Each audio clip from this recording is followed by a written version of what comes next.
Okay. Chrysostomus Killager. You have split off with the Zodiacs for the time being, seeking to do your own thing, taking time off to just further your own goals, your own research for now. Yeah. You have many things you'd like to do. Chiefly amongst them first, heading to Abethus to do some research. How are you getting there, by the way? You took the dragon first, right? Or you just teleport there? You can just teleport. I just teleported. Right. Yeah. Yeah, you can do that. And as you're sort of traveling to Abethus, walking amongst the city, the walled streets, the one your face is kind of plastered all over, though it's slowly being forgotten over time. Prying eyes seemingly less interested in searching for ghosts. And on the way there to the Great Hall of the Ten, towards the Hall of Knowledge, towards the library proprietor to see what knowledges they may have contained within. Anything about Sunny, anything about hidden dungeons, treasures. It is walking the cobbled streets alone, by yourself, keeping to yourself without any companions to keep you reined in or otherwise. World's somewhat your oyster currently, and it is a strange mix of memories as you're continuing down there. The large marble building, cylindrical shaped in length, coming into view as you're cresting up the top of the... Let me bring you to the Bethesda map real quick.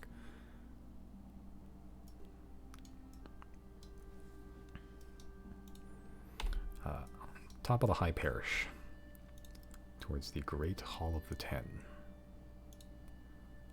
Bring your token out here. You're somewhat remembering the first time you've been to Abethus, right after releasing an ancient god in the middle of the Silverwood. One that wore you like pants, one that would somewhat define the rest of your current adventuring life. And through it all, at the power level you are currently, with the ability to cast spells that are able to rend reality apart, that can summon meteors from the sky where you will it, you are in a location that signifies the beginning in many ways. Fresh off the heels of adventure in a small fishing village, a tourism village, a trade village, Fairhaven, after dealing with a hag and its fish-like gods, or fish-like minions, and just remembering where you were then, only a few short months ago, to where you are now, battling gods and unknown dangers that have been forgotten by history. History which you're about to arrive in a location which you can uncover some of it. As you enter the Great Hall of the Ten, hold on. Okay. Enter the Great Hall of the Ten, the marble building, the very bright, just very clean, meticulously polished temple of the main religion of most of the continent. You beeline straight towards the Hall of Knowledge and find Borum Old Light there, sitting at the front desk with the troves and troves of books and bookshelves behind him, filled with all sorts of information that you may be pertaining to what your current endeavors are. As you sort of approach, whoa, I thought you left a while ago. Yeah. Yeah, we left and now I'm back just to Right. do more research. Right. Well, it's been good to me so far. So, no one followed you, right? And he sort of looks back Can I behind make his a shoulder. perception Make a check to perception see check. if anyone followed me? Make a perception check.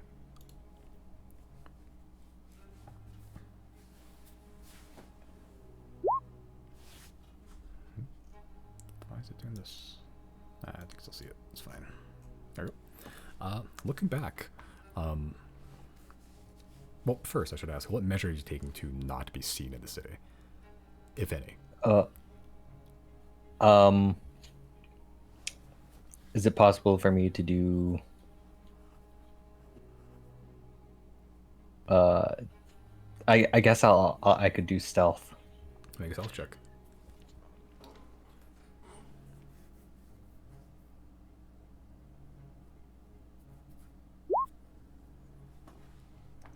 You're very stealthy. You're very certain that you were not you're not being very overt. Um,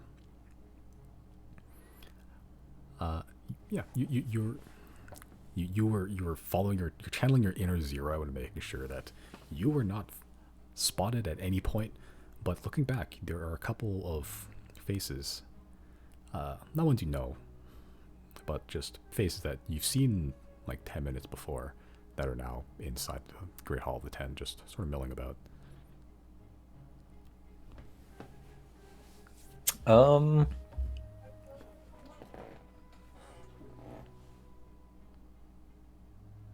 it's a possibility, but I think we're fine.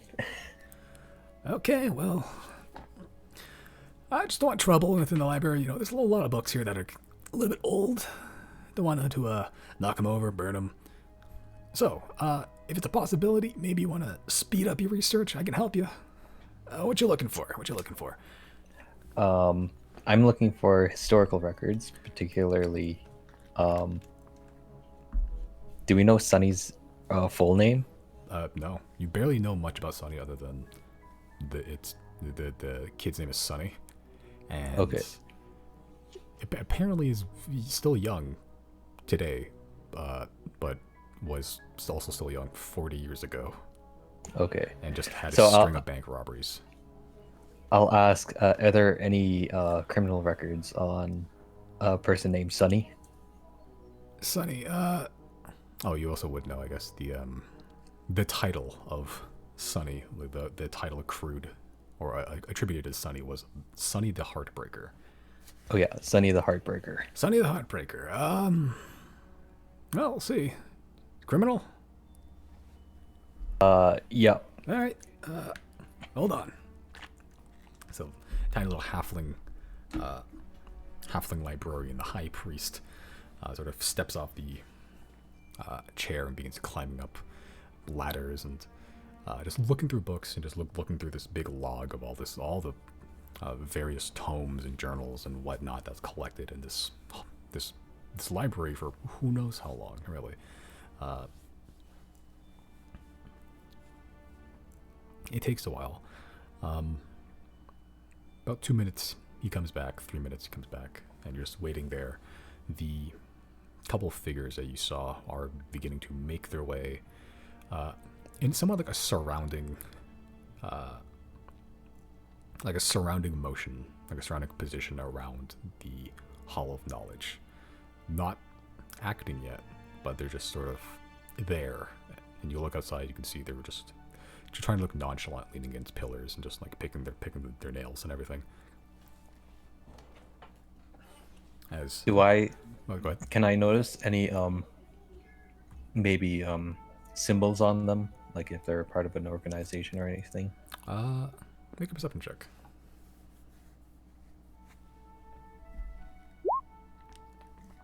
Looking at them, no symbols, no symbology other than that they look a little rough and tumble. They are armed. They're not armed to the teeth, but like they are armed to the point that maybe you could protect themselves on the road. Some of them have swords, clubs, axes, a couple occasional spear or two. If they can't afford something good, and they're just sort of walking around, armored.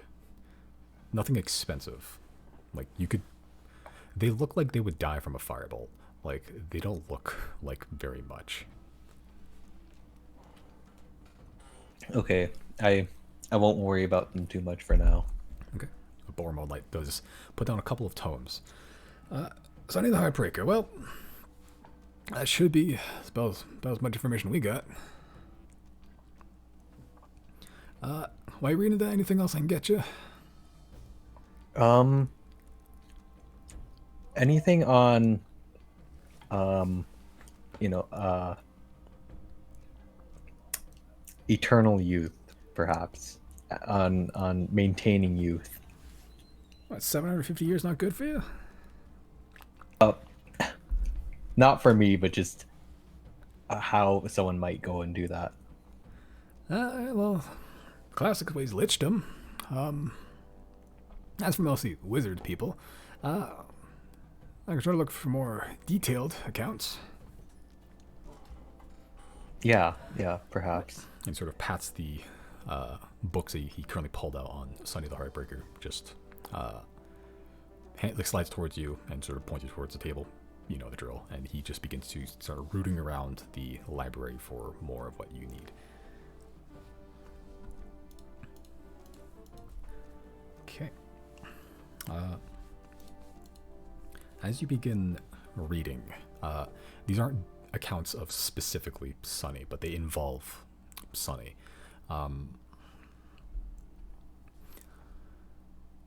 Is there any particular piece of information you're looking for, or just general information?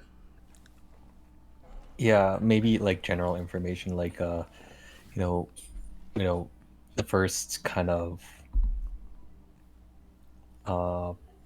maybe account with Sunny, like what if he's maybe part of an organization or something, whatever accounts that there may be involving him. Okay. Or like very like if he was part of, I don't know, assassination or something, or if he was part of some major event that happened. Okay. Looking through the accounts are detailed. They're not specifically about the whole book themselves. Isn't specifically about Sonny. You could go through the front and back page, and like there are just other dangerous criminals in here. Sonny's somewhere. It's alphabetized, so he's like roughly in the middle. Sonny was a bank robber. That is that was the main claim to fame for Sonny the Heartbreaker. These bank robberies occurred about 40-ish years ago and spanned about 2 years, 3 years or so. They're a while ago. They were, like roughly in the middle of the Crucible War. So it was already a rough time for Sylnia generally. But there is now a dangerous bank robber just going around already, just kind of disrupting the flow of money already, like more than the war already has. It seems Sonny's activities have more or less been only localized around Sylnia, not even in the other cities around Altus, just Sylnia itself. Sonny Hellberger doesn't seem to have a known affiliation with any other organization. Seem to work mostly independently, just from what people have seen. And if anything, the main affiliation was with the they were the main affiliation was with Sonny. Like Sonny was kind of like somewhat of a gang leader in a way, and according to the accounts during these bank robberies, almost all of them involved Sonny, which is like this 16-year-old kid breaking in armed and doing some sort of spells that no one there that have seen it doesn't really know what it is, but always followed by just children, like ages like anywhere between 8 to 13. It appeared to be some sort of child gang committing like large crimes. And it's theorized that most of the most of the children, or at least Sonny himself, came from in now defunct orphanage called Heartstrings Orphanage, which is where he gets the name Heartbreaker.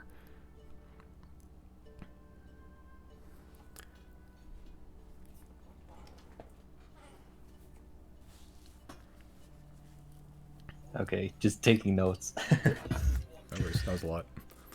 A lot just rambling, not organized thoughts. Yeah, no one knows why Heartstrings Orphanage went out. They sort of just suddenly stopped, like, working. Like they just stopped functioning out of nowhere. But roughly around the same time is when the Heartbreaker gang, I suppose, would started coming into activity. Sonny was then caught after about 3 years of bank robberies and that was bad. Sonny was just contained. And you said this was like 40 years ago during the Crucible War? This was 40 years ago, yes. And the report you read in the prison, I believe, was dated like 2 years back. And still a 16-year-old kid. Did they say where the Heartstrings Orphanage was? It is in Silneo. Okay.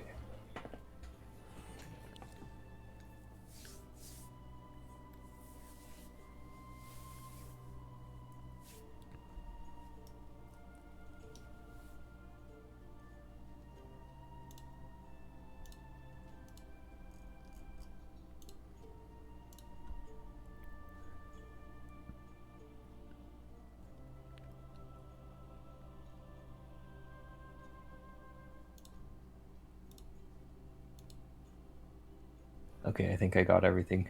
Okay. Anything else you'd like to know about Sunny or about any other topic? At this point, Bormoldlight has gotten the other books about just general undeath and just eternal youth. Do they have any banks in particular that were noted? Just Or a just- lot of them. The pattern didn't seem to be consistent. They just seem to be banks, and all they really took was money, either from the customers that they were holding up, that was in there, or also from the vault. Yeah, but Okay. the magic was very overtly magic. It was like bolts and like beams and such.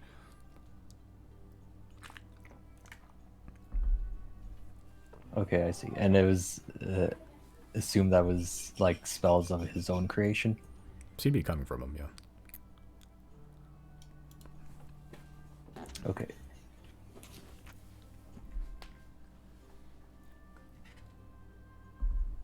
I think that's everything for that topic. Okay. Yeah. Bormoldlight has set down a good number of just eternal life books about various methods that people have achieved it or attempted to achieve it. Yeah, you can read through those. All right, anything else? Anything else? Any information on dungeons that may contain treasures or artifacts or something like of the sort? Maybe. I mean, if it's written down that a dungeon is somewhere, it's usually been cleared out already. I try to look for something, well, more esoteric.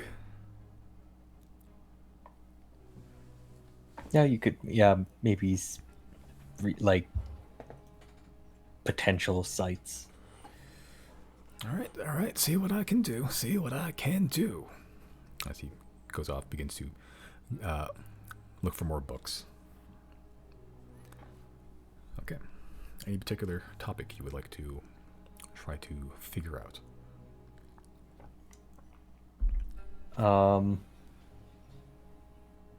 In terms of like the youth, Yes. more so just the maintaining someone's youth for a long period of time. Okay. The books were just generally just agelessness and stuff. Yeah, as mentioned by Bormold, like most well-known method is lichdom, the collection of a lot of people's souls as a sacrificial, as a sacrifice, pretty much, to create a phylactery, to imprison a wizard's soul indefinitely, fed by these people's sacrificial souls to just endlessly come back anytime they die, so that they can just continue their research forever and become powerful, more or less. The process is complicated and not entirely well documented either. It's known it's happened. People know what it is. People have killed a lot of liches as well over the years. But the actual process itself has been purposely hidden so people can't replicate it easily. But they know it involved a lot of souls. And they also know that also tends to mess with people's physiology and body a lot. So, and the accounts of Sony didn't seem to really indicate he was floating around all wrinkly and undead. Other methods involve druidism, of just certain powerful druids just kind of aging a lot slower if they are of a certain echelon of strength. Something to do with the attunement with nature and just how nature is more or less kind of eternal under normal circumstances. Some clerics, some paladins have been known to come back over and over again, even from death, just from the behest of their gods, as they revive people. Powerful clerics at least can revive the dead fairly easily. Is a loose term, but compared to most people, death where death is permanent, a cleric can bring them back. Not necessarily youth though, but that is a method of eternal life. And there's been some accounts of just making deals of certain devils, demons, fae, fiends, or just some other unknowable power where something, it's very case by case basis in that term, but sometimes that can involve like a slower aging process, sometimes it doesn't, sometimes it involves a faster aging process, and it's just kind of not well documented on that respect either. As like where that power derives from is very dependent on that deal itself. Okay, I see.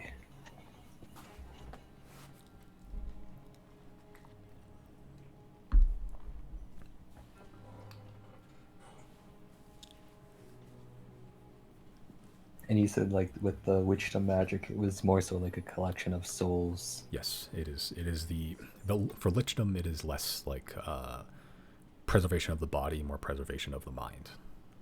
Or it's like if your soul cannot go to a different place after death, it is contained in this world, so it just gets reborn again.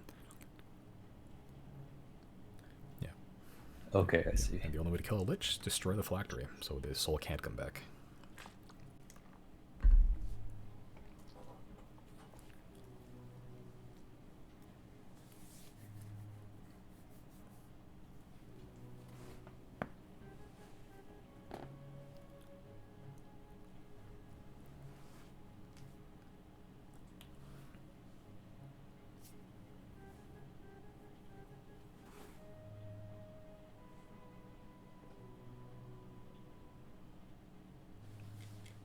I think that's everything for that.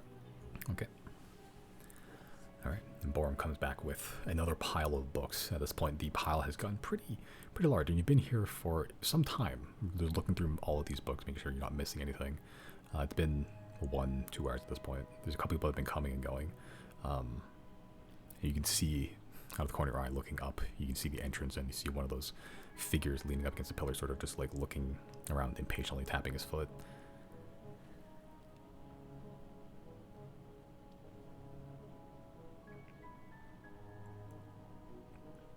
Yeah, I'll just not worry about them. Okay. All right. And yeah, Bormel comes back with the books on dungeons, though he tries to parse out the ones that have already been claimed to have been cleared out. There's not a whole lot in that regard necessarily. Make an investigation check yourself. Okay. Yeah, just to see.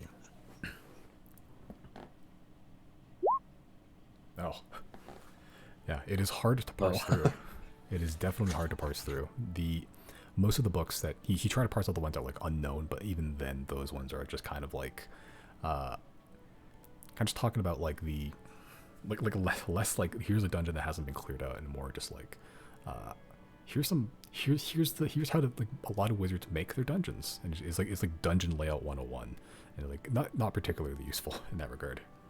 Oh, I see. Yeah, it's more so just Yeah, about dungeons itself, and less about the actual like locations. yeah. Not. Borum sort of looks to you. Well, I tried. I mean, that's about dungeons and anything hidden, maybe. Anything that, oh, if they survive long enough to write a book about it, they've usually 100% cleared that place. You know, there's a lot of old wizards, magic people, monsters. They can make a lot of lairs outside. Do you know of any accounts where people may have gone missing in certain areas of the world? Missing. Roll the thing from actually. Oh Jesus. Okay.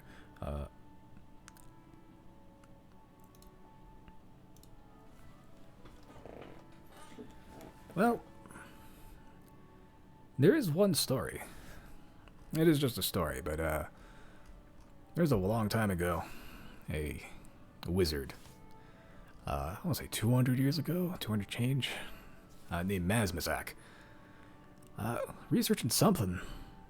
No one really knew where. Kind of a secretive fella, kept a tight circle, and usually archmages like that, they're well known, well documented, well respected.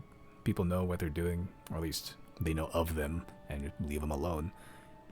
Mazmazak kind of just went poof. Just one day, you just stopped coming around town. No one saw him. He didn't keep a lot of friends. Even they didn't know what he was doing. He just kind of up and vanished. About how long ago was it? About 200 years ago, give or take. Before my time. Oh, so definitely a while. Oh yeah. If you had a dungeon out there, or a keep, or a laboratory, or a tower, or something, no one really knew where it was. And I haven't heard anyone finding it.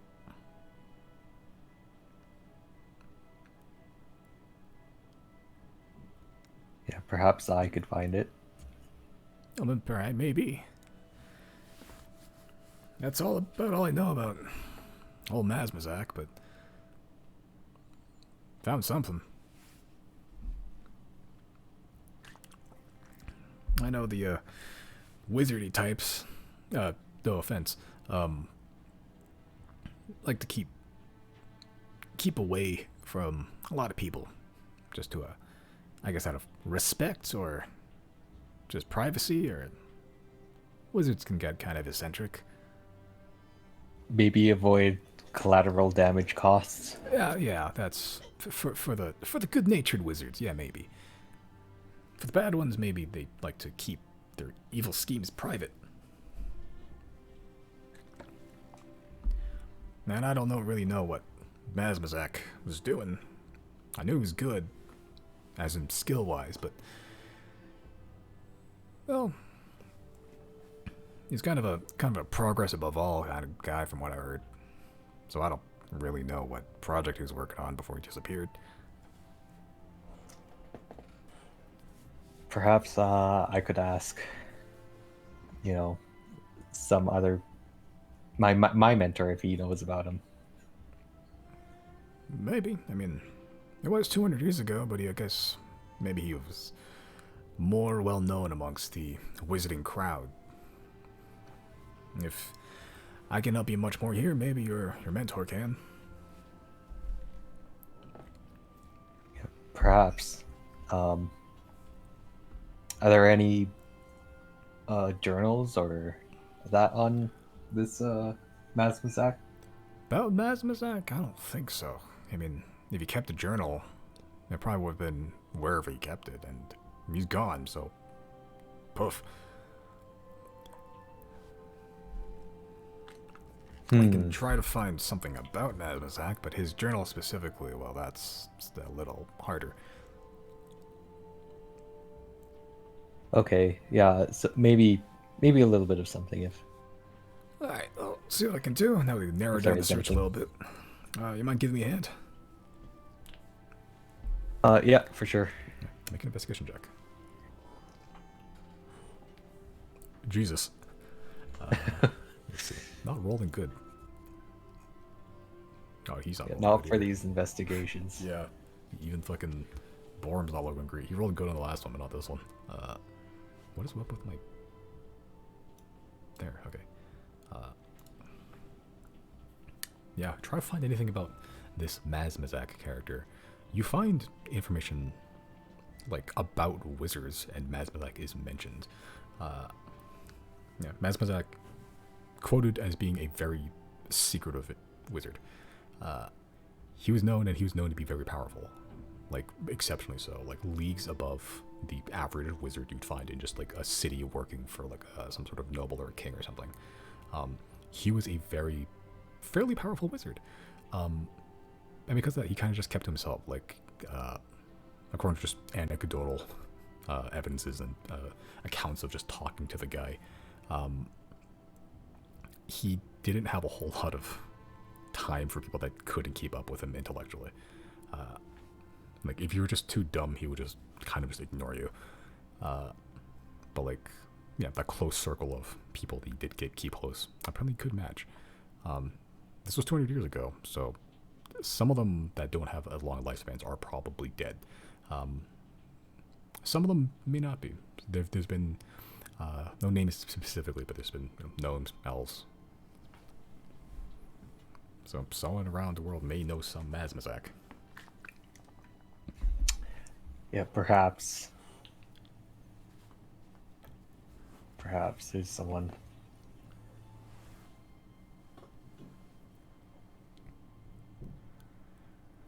Yeah, Mazmazak is a ghosty little fella. Even our records, I guess, is a bit sparse about him.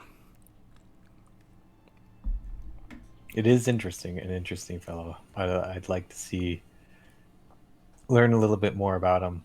See what, like, even what research he might have been doing.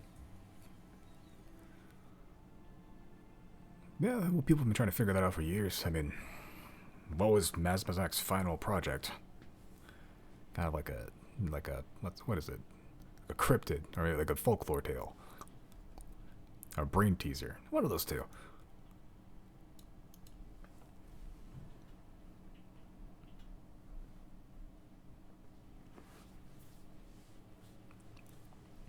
Well, anything else I can try to look for here? I've been here for a bit of a spell. Pun intended. Yeah, I think for now I've gotten pretty much a basis of where to start.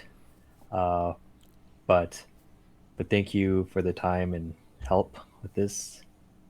It's definitely appreciated. No, no worries. I mean, knowledge is meant to be shared, right? Yep, definitely. I think there's like 5 guys outside just been sitting out there. I think they're getting bored. Yeah, I've noticed them too. I Maybe was they wanna. really hoping they wouldn't come in, and dreams come true, I suppose. Maybe they're scared of knowledge. They look like they're scared of knowledge. Not to shit talk, but like I don't think they can really count past 9. Yeah, I agree. I have a back entrance. Just it's more of like a service thing, but unless you have some other way of getting out of here. Yeah, back entrance or bathroom. I mean, the bathroom's the public one. It's out in the hall. At least want to run. Okay, I'll do the back entrance then.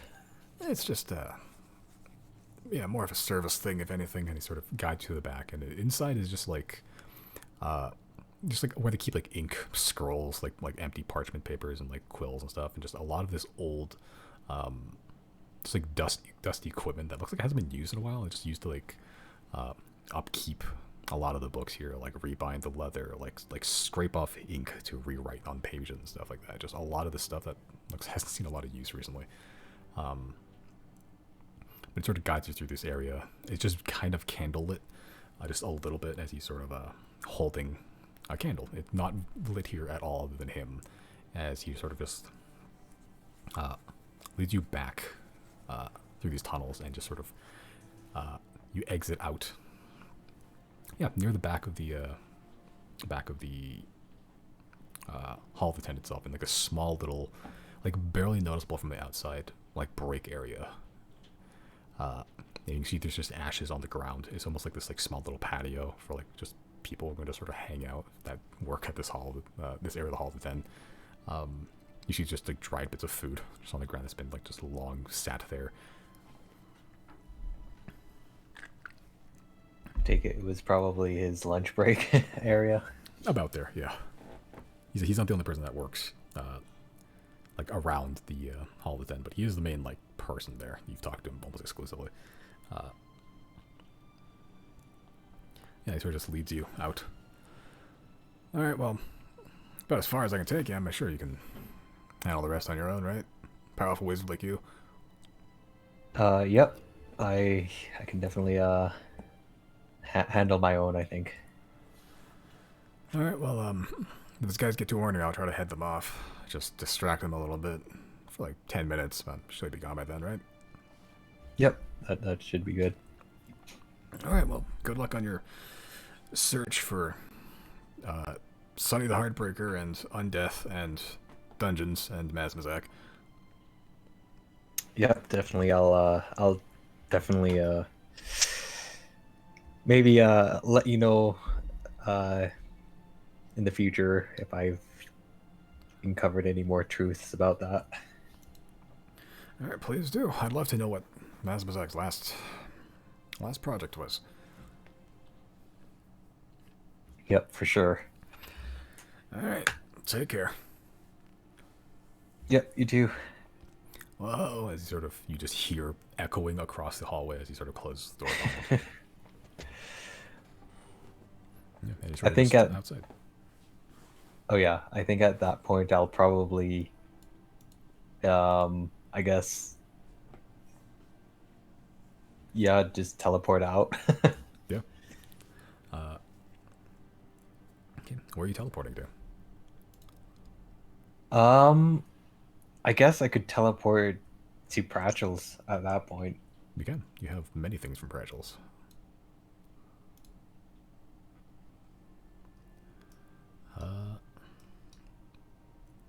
Yeah, in the blink of an eye, these couple of people, no match for your ability to just travel thousands of miles in an instant.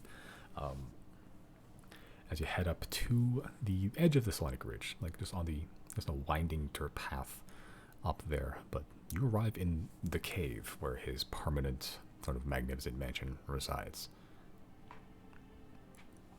The glowing door, you're very familiar with it. Yep. I approach it. Yeah, you approach. It opens. And inside you see the false entry like foyer, which is just filled and just to the brim with just fake cloaks and like mimics and all these other false objects just sitting around.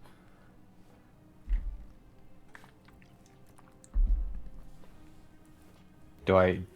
I guess I'll go around looking for Pratchell or even Azazon if they're still there.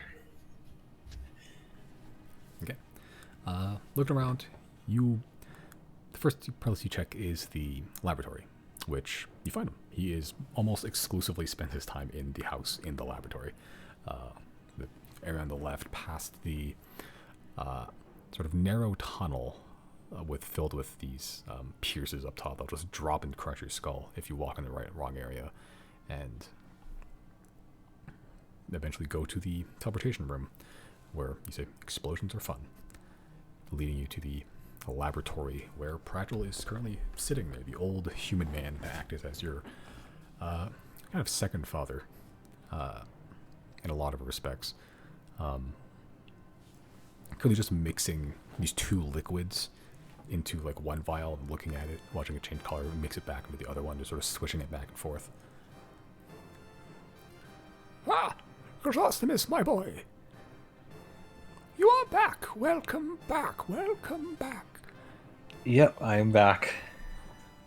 Not to bring you home so soon. Just well, pretty much questions. You know, the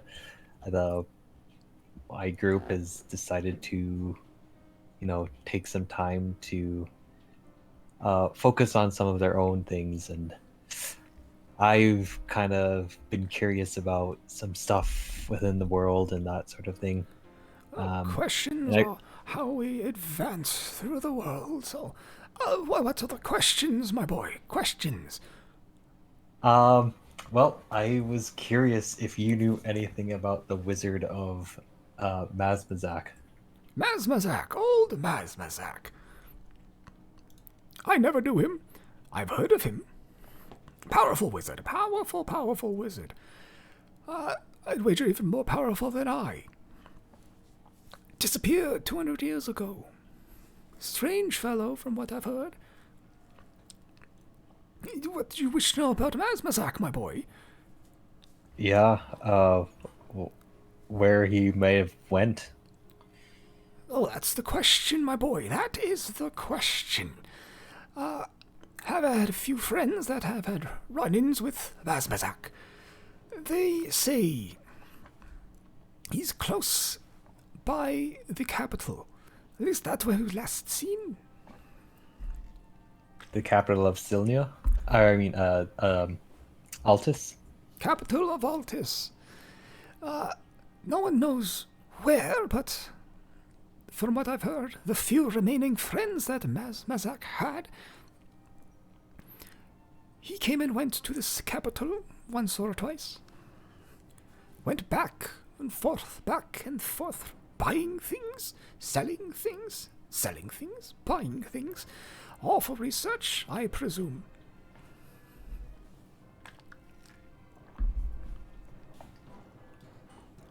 Perhaps I may visit one of these friends. Are they still living? Not the ones I know, no. Died many years ago. Went to a displacer beast. Went out, take a shit. Nabbed by a displacer beast. Yeah, I can definitely see how that that could definitely go wrong. The other one, I accidentally killed him when I accidentally banished him while out drunk. Turns out he was a demon. Didn't belong here. Pretending to be my friend the whole time. Banished him back to the abyss, I say. Oh. Hopefully I don't have a run-in with them. If you see him, please kill him for me. What's his name? I don't remember, but he owes me 50 gold. A demon that owes me 50 gold. Okay, for every demon I see, I'll ask for 50 gold. The one that's like, oh, Pratchell, how is he doing? Shoot him with firebolt. Okay. Or a knife. Throw a knife at him. I've also been hatching up ideas in my own head about creating my own spell. Creating your own spell? You are moving up, my boy. Well, tell me your ideas. I'll just give him, like, you know, the brief rundown of what it will do and that sort of thing. Right. Brief, like, it takes like 10 minutes because of how fucking complex that shit is. But like, you run through the ideas and like the potential, like math, like jeez, what the hell am I thinking of? arcanic equations you'll need to solve, and like what runes you'll need to like figure out like how they work and like how to weave them into a spell that is castable by you, and memorize all the components in your spell book in what order of operations need to be done for the spell to function. And like there's a couple things where like you get tripped up on. Pragil helps you in that, and just yeah, over the next like 10 minutes or so, you're just discussing back and forth arcane theory and just like the mechanics of like magic and like how they function in terms of creating a brand new spell. And like people don't usually create their own spells a lot of the time, so it's like it's kind of like it's like a big thing, like a big undertaking, like a huge project to do sometimes.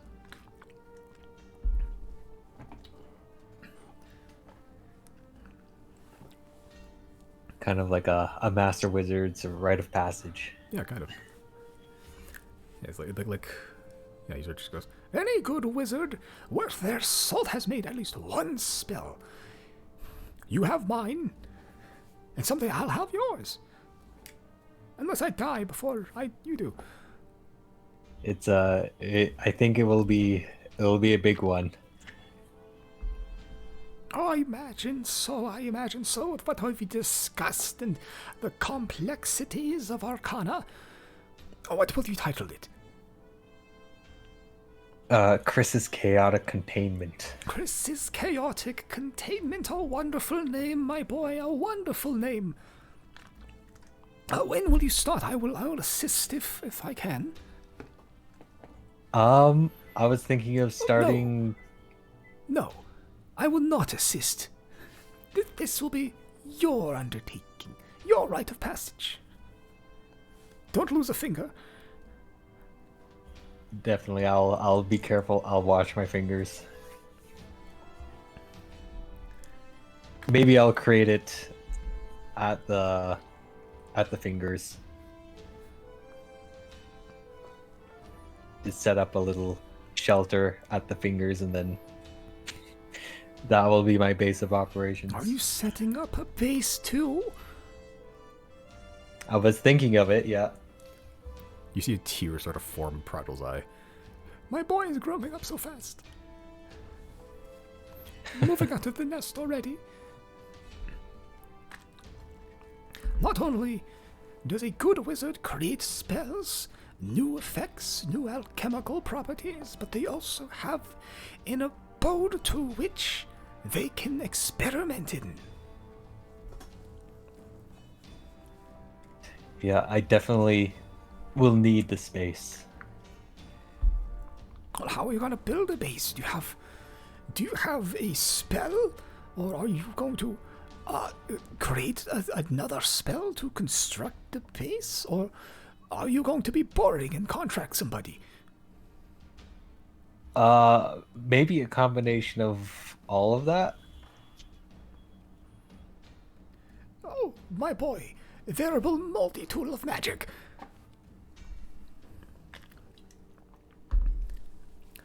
So, tell me the plans.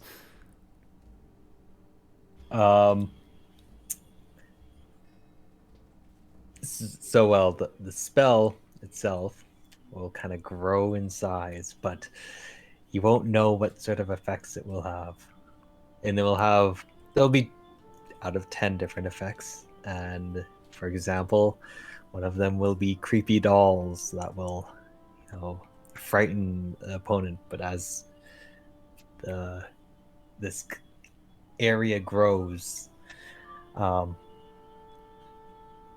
will engulf anything that's within it. I see. Well, that'll give your enemies and foes a fright. Definitely. Possibly to death. It is possible. It's possible that will happen. It seems you have much on your plate, my boy. Much on your plate. Creating a base finding Mazak's base of operations, or Mazak himself. Creating your own spell. Yeah, I'm definitely very ambitious. Well, if I can help in any way except for the spell that is your undertaking. Your rite of passage. Let's your daddy number 2 know.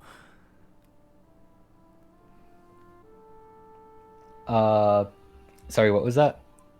If I can assist in any way, let daddy number 2 know. Yeah. um, yeah, I think for now, maybe I'll see if there's anything on Mazmazak. Well, the library is yours. There may be. I've not checked in a while.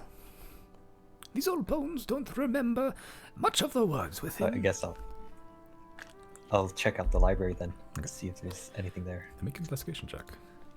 In Prattle's own personal library. Damn, no. You are not rolling good on these things. That is what is a natural 1, a 2 and a 3, or a 3 and a 2, but roll with yeah, definitely. This is no. Oh no, you already rolled with advantage technically. Because I was like, this is your own fucking library. This is Pratchell's. Like you grew up here.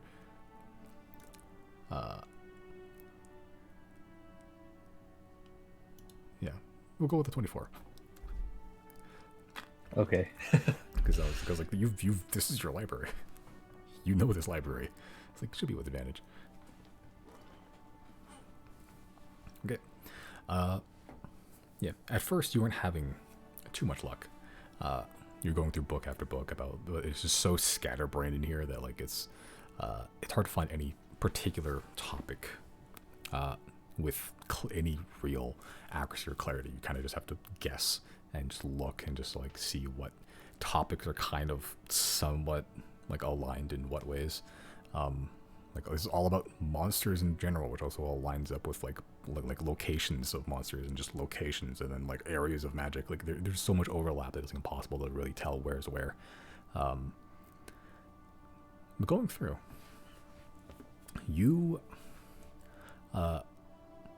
find not the personal journal of fucking Mazmazak, but like someone who met Mazmazak.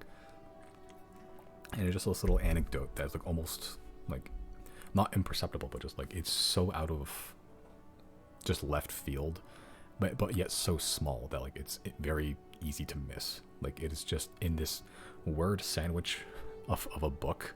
There's just one thing here that is a little blurb, a little footnote that just mentions Mazmazak. And the quote, little blurb, I don't know what Mazmazak's doing in the Granal Woods, but I wish he'd tell me. Okay.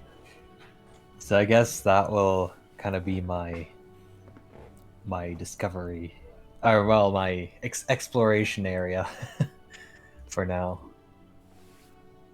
And I'll tell Pratchell that. I'll say, I think, just based on your accounts, with people who've met him and what it says here in this book, that he probably was located somewhere in the Granal Woods. Granal Woods? Didn't you go to the Granal Woods to find something? I went there to the swamp and was the little lair with the jamming jam, was that outside of the Granal Woods? That was in the Granal Woods. Oh, okay. Lots of things in the Granal Woods. More than I thought. Perhaps I should also explore there. Find a new monster to replace the Rambler. The one that I so helplessly, so graciously kill. Yeah, there's probably stuff in there that you can get. You owe me a crystalline Rambler. Okay, I'll try and find one there as well. Better yet, you can get your own crystalline Rambler. You have my spell. Yep. Find Actually, a piece of it. Do you have any tips to find a crystalline Rambler? They ramble, they make noise, they like to bask in places with a lot of sun. They eat sun and people. They eat people. and gems, and trees, and sun. They'll eat anything.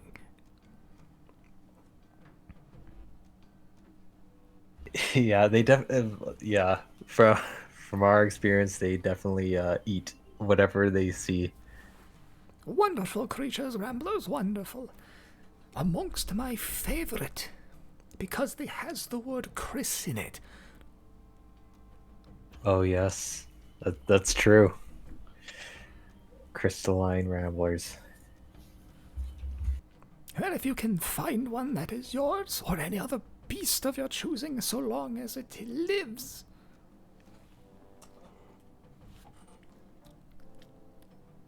I'll hope to tame it Oh, you don't as need to well. tame it, you just need a piece of it. One piece, you can teleport it anywhere. I guess I just need to find its nest or resting place. There are many ramblers out there, though they keep to themselves. Places away from civilization is a good bet. Though don't let me decide what to do. Whatever beast or monster or whatever creature that you wish to own, one snip of hair, one scale, one tooth is all you need.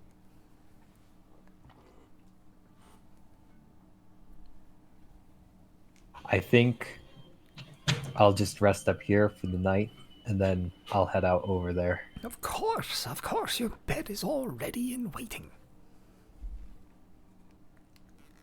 Also, whatever happened to Azazon? Oh, she left. Said that Or- she, quote, I am annoying. Did she say where she would go? No, she didn't tell me much. Just that she, quote, I am annoying.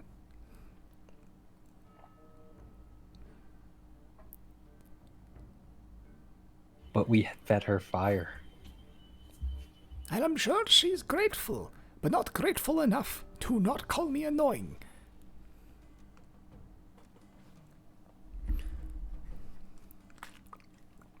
My guess is she's off to look for her lover somewhere. Yeah. I'm not sure where she would look for that. Nor I. But she is an ancient god. I'm sure she'll be fine. Unless she's not. She was captured one time. Perhaps she's dead. Serves her right. I am not annoying.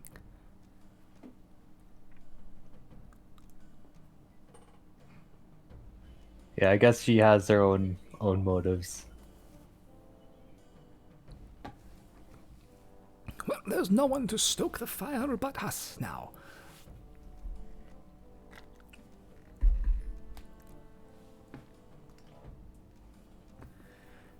Your bed is waiting for you unless you have other research to do.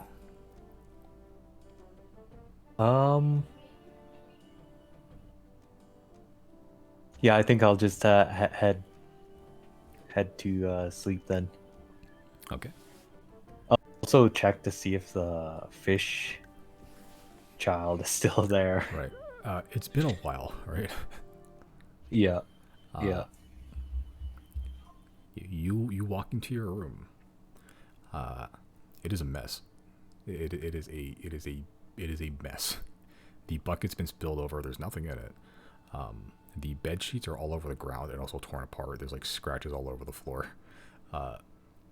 And you see this tiny little fish just on the ground, just like with humanoid legs and arms and a torso and like a big fish head. It's just it almost looks like comically top heavy.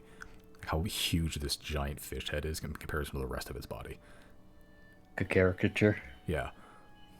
Yeah, it looks like an old like 1920s like political comic book. Is it alive? Make a medicine check.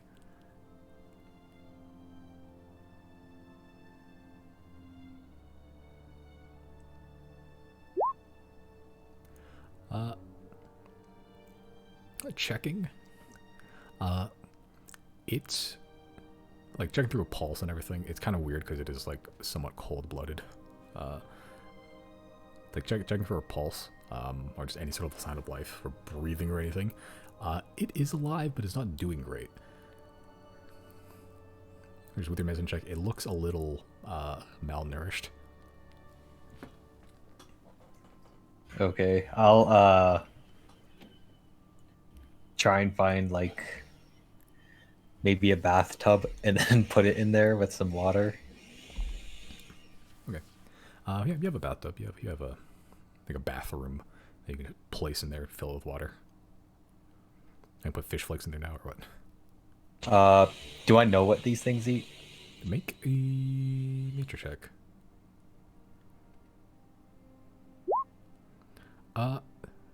Mostly anything that a human could eat, though they like seafood, generally. Can I check the chicken? I mean the kitchen to see if there's any food in there. Yeah, there's some food in there. There's like it looks like a half-eaten steak. Some like potatoes that look like they've just been plucked, more or less, and they're just like starting to root already. A couple of vegetables, some like errant dried meats, just for emergency mostly.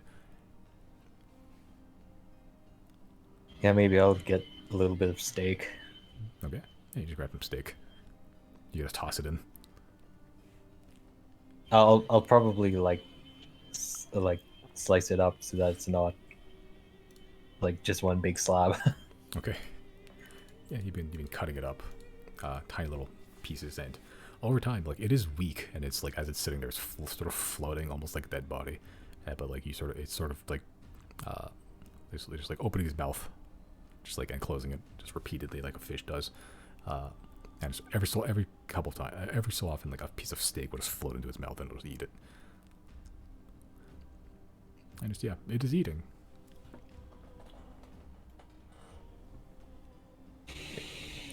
Is it looking better? It's eating. Like it hasn't moved much yet, but it's eating. Okay, I guess that's a good sign. I guess I'll just go to bed for the moment. Okay. And then wait until the morning to see how it's looking. Okay. Yeah, you go to bed. It looks like it feels a little crusty. That could be the fish scales that are sort of littered inside the bed, or also the fact that it was wet at some point and it just got into your bed and it's just dried repeatedly. It's a little crusty, but it's a bed. It's still warm enough. Yeah, I guess I'll just sit on top of it and meditate. Okay. All right. So you meditate for 4 hours. Get your spell slots back. Yeah, nothing happens. You don't dream necessarily. You come back and the fish is sort of walking around the bathroom. The Kuatoa. It's really small. It is like a foot tall, or like a foot and a half tall. Like it's like tiny.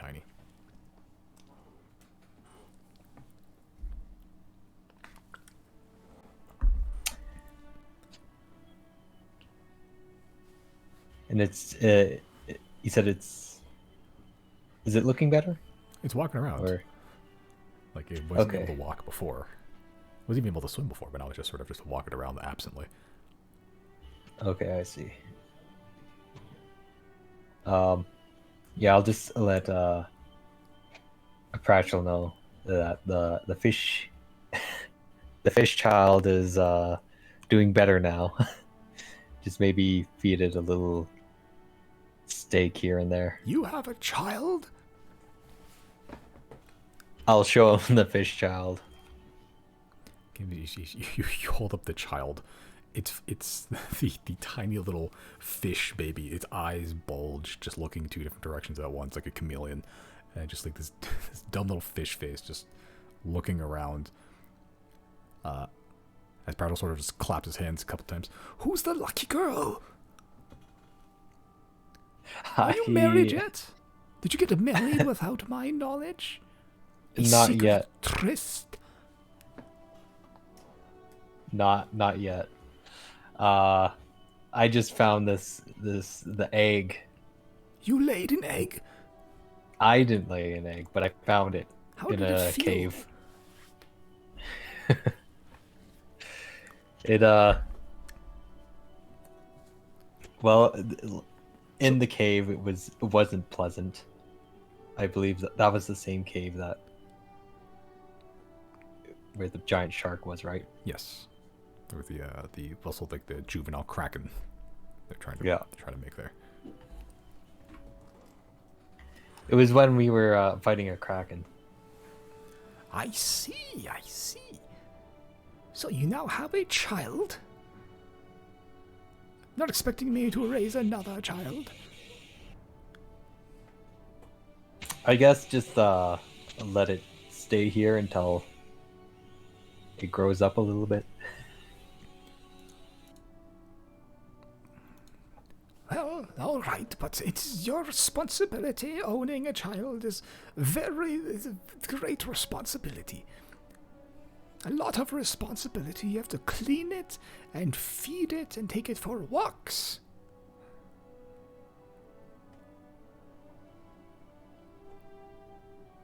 I was able to feed it last night, and I put it in the bathtub, and so it seems like it's doing better now. What did you feed it? Some steak. My steak? The steak I spent 48 hours marinating? 24 hours slow roasting? I'm sure it was. It tasted fantastic.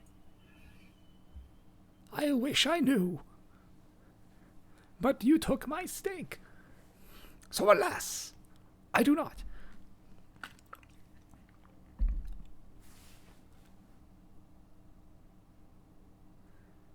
He sort of like looks inside the fish's mouth, who does not resist because it is a child. How does it taste? The fish just blinks, just with like one eye at a time.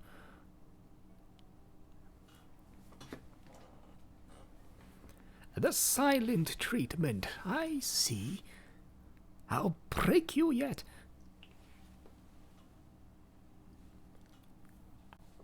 This this fish is in for a treat.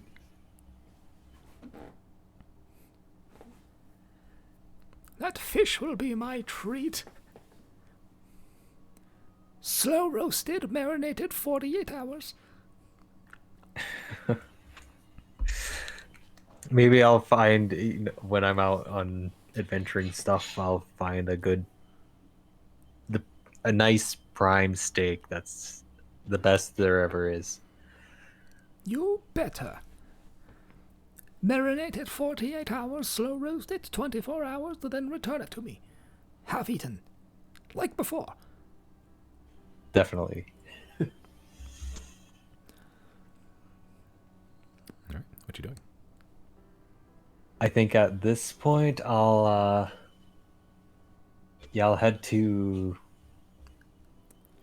Silnia, I guess, and then make my way to the Granal Woods. Okay. Alright, it's been roughly 2 days since your breakout.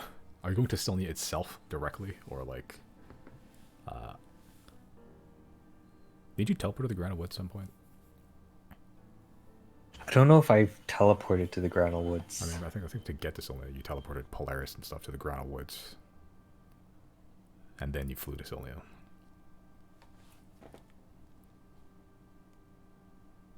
I can't remember. Yeah, nor I. I feel like you had something there though. But okay. Are you teleporting to Silnia for now then? Yeah, I can. Yeah, I'll teleport to Silnia. Okay. Yeah, I think you have a lot of stuff from Silnia. So, Yeah, you teleport to Sylnia, appearing in the middle of the city. Uh, you are a wizard in a very arcane technological area. It is not unsurprising for you to just kind of appear sometimes. Uh, yeah, looking around, the alert is still very much high. It's only been a couple of days since you've last been here. Uh, the guards are still walking around trying to look for somebody, trying to look for just generally like escapees or someone that looks like escapees. They know what Ryder looks like. Um, and like you're kind of overhearing it. It's like people asking, like guards walking people, like, "Have you seen this man?" And like, just a picture of Riley. But you're kind of in the thick of it right now. What are you doing?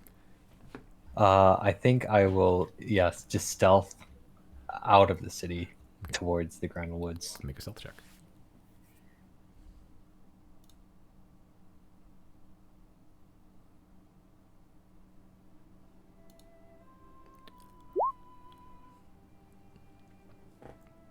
Yeah, not great. Not good rolls today, huh? Yeah. Yeah, you're like trying to make your way, like without looking suspicious, uh, but you're finding like without like any enhancements from the rest of the group or zero sort of like picking up the slack, uh, you're having difficulty trying to blend in. Like you're just not sure how to act. Like you're sort of following Zero and Riley's lead before, and just like even Jana, just like just like seeing how they move, and your body sort of just like trying to mimic them as best you can, but without it. Uh, like a mannequin walking through the streets, very stiff, robotic. Uh, People around you are noticing that you're just like, what's wrong with them? But strangely, no guards. Like you're trying to keep outside of guards, but every time you see a guard, you duck behind. They just don't come your way. Uh, and like you see a guard coming down the road. It's the only road that you're actually like. It's just one way street, pretty much. Like either backwards or forwards, and you're about to you're about to clash. And you try to find some crack to hide in, and then you just wait for the guard to pass, and he doesn't. You peek out, and he's going the way he just came from. You're seeing a lot of weird gray blobs all over the place, like before. Oh, okay. I'm assuming it's that same person. Possibly. Whatever this gray phenomena is. I guess I'll just continue going out. Yeah. And you make it out. No issue. Even when you're about to hit the gate where there's a lot of guards focused there, they all simultaneously take piss breaks. Or like, hey, I'm gonna go on break right now. It's like, okay. It's like, oh, I need to tie my shoe. Okay.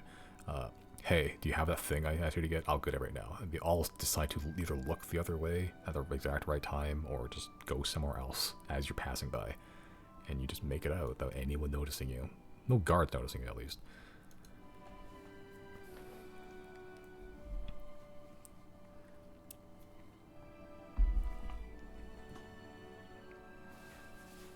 About how much travel time does it take to get to the Grand Woods? On foot without any horse or carriage or anything. I don't want to bring a carriage into the woods. Like deep into it, probably a couple days. What if I continuously do Misty Step? It would accelerate it for about like a minute. Oh, you have it infinitely, don't you? Yeah, with the feature. Right. Yeah, it wouldn't speed up that much. Like you might cut like a day or two or so. Yeah, it's like this type is good for like short bursts, but like even that like it's like long term. Like long term, it's like it's the difference. I think the numbers would just be kind of negligible in the end. Like probably cut like a day or so just to get there. Okay. Yeah, I'm not keeping like too strict of time. Maybe during that time I'll do like a rest or something like that. Yeah. Yeah, and you're gonna need to take a couple of rests. Roll a d4 for me.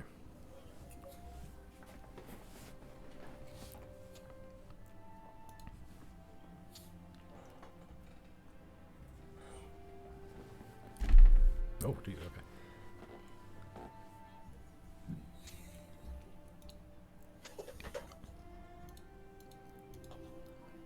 okay. Okay.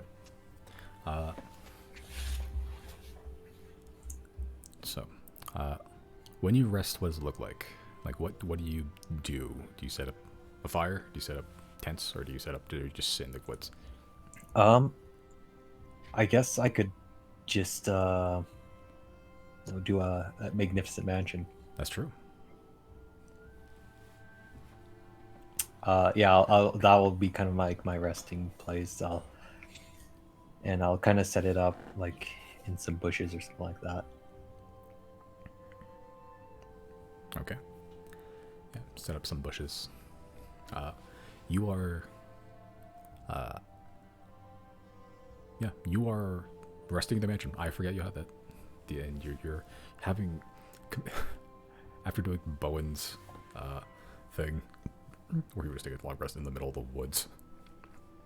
You are having fucking 3-course meals, wine, fish, but like good fish, steak left and right, like a solid 3-course meal, dessert at the end, this little like parfait, like the whole thing got a nice like king-sized bed, 100 attendants that look like Merrick asking for foot rubs and grapes, and like you are pretty much done your daily ritual. You're this lavish lifestyle of that the conjuration wizard like aspect of you can bring, and you're about an hour into your meditation before you hear a knock on the door.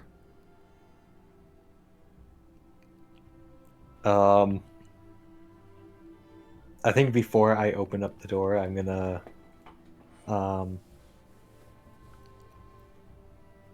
put the faithful hound at the front. Okay.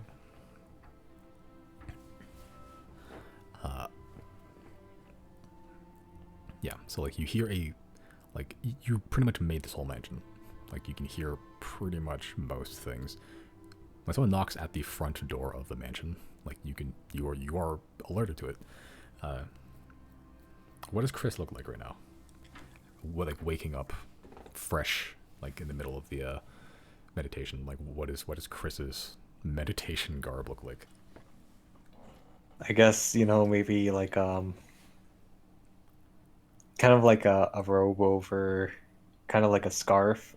The robe is almost like in a scarf or something like that, over himself, and he has the hat on, and Bunny slippers. yeah, bunny slippers. Bunny slippers, right? Yeah. So you do you walk and open the door, the front door to the whole mansion?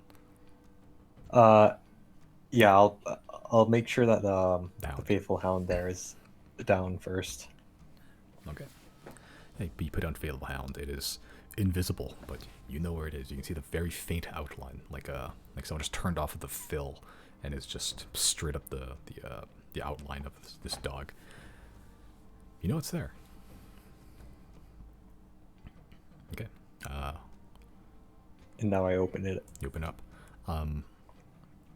You see a half-elven woman, sort of long brown hair with kind of like a piece at the back that's kind of tied in a ponytail. Sort of a long bow that's been strung around her shoulder and wearing like a metal breastplate piece of armor. And she has like this very large, like comically large green clover in her hair. Behind her, you see a man. It's kind of hard to tell what race he is, because his face is covered in like what is more or less like a gladiator helmet, like this very almost fence-like looking piece of metal that's just been like this laying on his shoulders, pretty much over his head, and he's currently just holding up a spear and a shield. Bare-chested, though his arms and legs are armored with like these very lamellar plates. and he has like a pendant around his neck. Looks like a spear and shield, like a spearhead and a shield symbol. The what like pretty much most of his body, you can see his skin. Like it's very very sparsely armored, but you can see he's scarred up, especially over the chest. The woman sort of speaks. Hi. Hello. Uh, what brings you here? Sorry. Yeah, I was. Well, we were just curious why there's just a floating door, just in the middle of the woods. Uh, I think it cut out there. Oh, she sort of goes. We were just curious why there's just a floating door in the middle of the woods. Oh, that's my door to this humble abode. Okay. Sorry. I'm Clover. He's Charm. Um. What's your name? Chrysostomus? Okay. Okay, just making sure. Sorry. Um. Sorry, we were looking for I guess a dungeon around here. We've heard there's a couple. Um. We thought maybe this was the entrance, but we just knocked just in case. It could be a dungeon, but I am actually on the same sort of journey. I'm just taking a rest here. Really? Yep. I'm looking for a dungeon well, not sort of where have you ever heard of the wizard Mazmazak? I think I've heard the name. I mean, from what our source told us. I guess that's kind of the dungeon we're looking for. It's apparently somewhere in these woods. Yeah, I mean, Uh, like I imagine like an ancient, like, mage would have a lot of cool stuff, right? yep, Yeah, so I think so too. that's why we're going. Who is your source? Uh, just someone on the inn on the academy. I don't want to give too many details just because it's bad to just say you have a source and then to say who it is in case they want to remain anonymous. But someone in the academy. I see. Yeah, there's a lot of knowledge keepers in the academy. Yeah, I mean that's why we go there. We get do a couple of jobs for the gatherers, but this is just an us thing. Hi, Clover. Charm back there. The guy Nice to meet you. Charm. you just hear in a very deep voice. Nice to meet you. We're we call ourselves Lucky Strike because Clover Charm. I like that. This may be a bit forward, maybe, but if we're looking for the same thing, I mean, you could join us, or we can join you, whichever one you want to use. Yeah, you could definitely join up, or I can join with you. Do you need a place to stay? Oh, if it's not too much trouble. I mean, I don't think I've ever stayed in like a floating door that opened up into a mansion.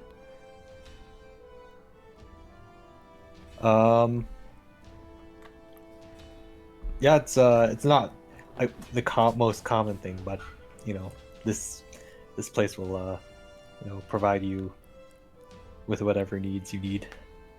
So are you like a wizard too? Or like a sorcerer, or like... Yeah, I'm you could say I'm a wizard. I specialize in conjuration. Oh, so like making things? Sorry, I don't know a whole lot of magic. I don't know a whole lot of people that do magic stuff either. Yeah, I can like conjure up. I'll conjure up a dagger just to demonstrate. Okay, yeah, you conjure up a dagger and like, uh, she looks impressed. Clover looks impressed. Charm sort of flexes all the muscles he has and then like sort of tilts the spear towards you when you do it. Just a little, not like he's ready to stab you, but just like reflex almost. Oh yeah. Um, am I able to make an insight check on them? Make an insight check.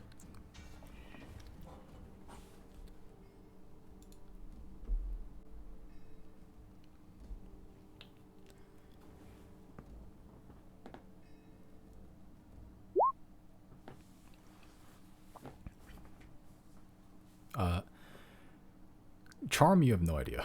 You can't see his face, though from his body language, you can tell that he doesn't entirely trust you. Clover, the half-elf woman, she seems genuine in her desire to find a dungeon. Though she is very kind of just like a kind of like arm's length, just keeping just like a distance just in case.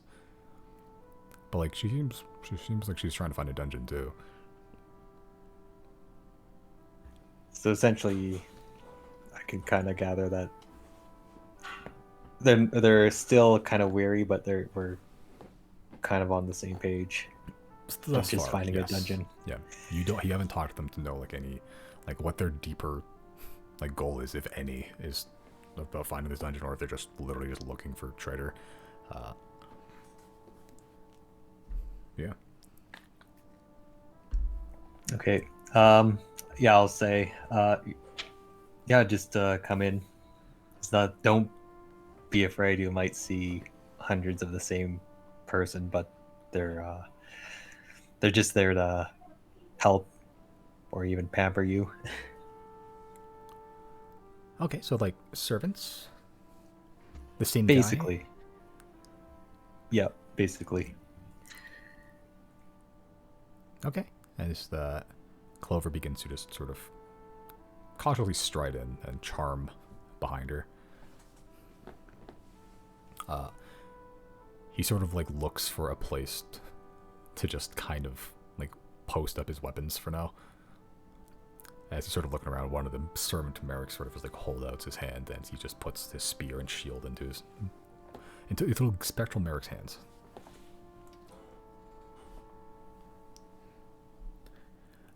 So, yeah, Clover sort of just like fidgeting a little. So you'd have like a guest room or like a bath. Yep. There's you each can get a room actually. Oh, okay. I mean, we don't have to. You're not going to charge us for staying here, right? Nope, not at all. Okay, good. Just wizard hospitality. You haven't known many magic users, so this is kind of new. One of the fancier places I've stayed at, for sure.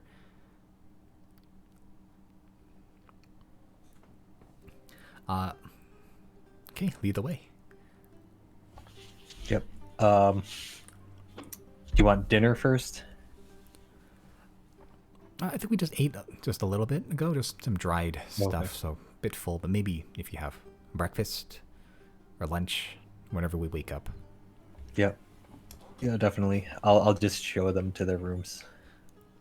Okay. Yeah, you showed into the rooms. It's a little strange.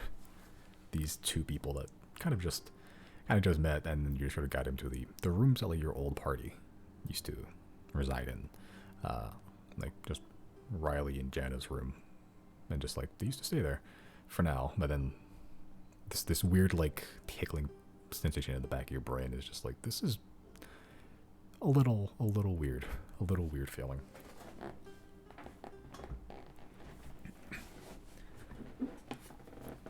Yeah, as you guide them to each of the rooms, Clover sort of just peeks her head out.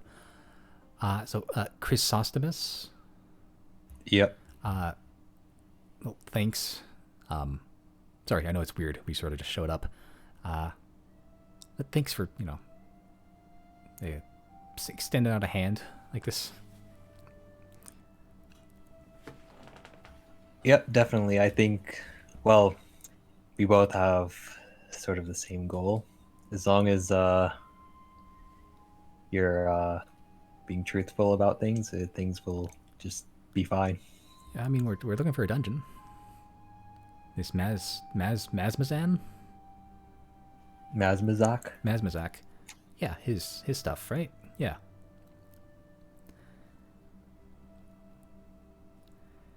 Okay, well, good night.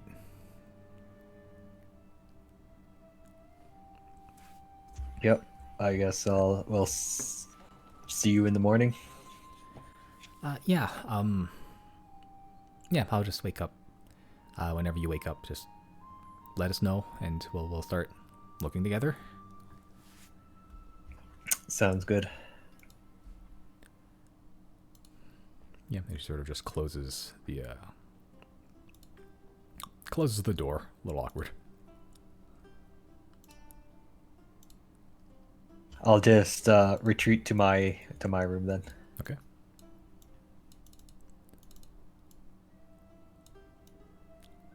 All right, you retreat to your room. You continue your meditation. Yeah, I'll first see if anything was stolen off of me. Make a perception check or investigation check. Your choice.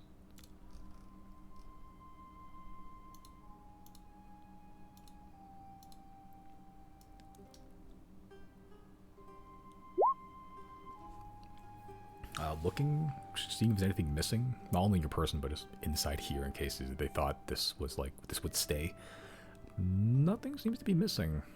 Not from you currently. Okay.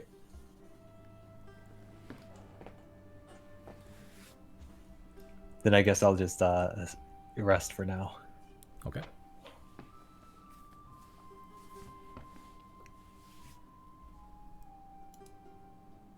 Okay, as you continue the long rest, finishing what you started the next 3 hours.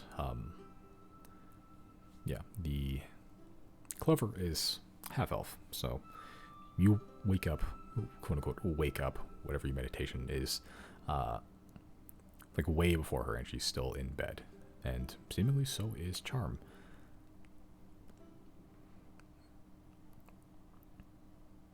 But you have the house to yourself for the next 5 hours or so.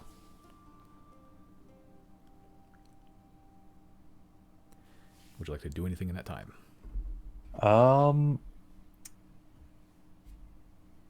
Actually, I'll after I wake up, I'll check again to see if there's anything missing. Okay, make a perception check.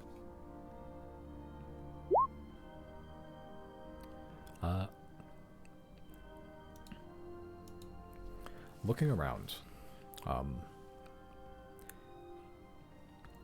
you check your belongings first, because that's like the important shit.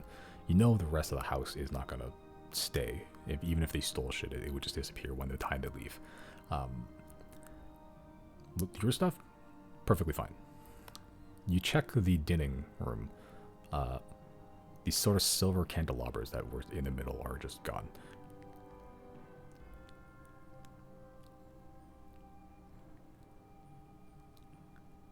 Okay, I see.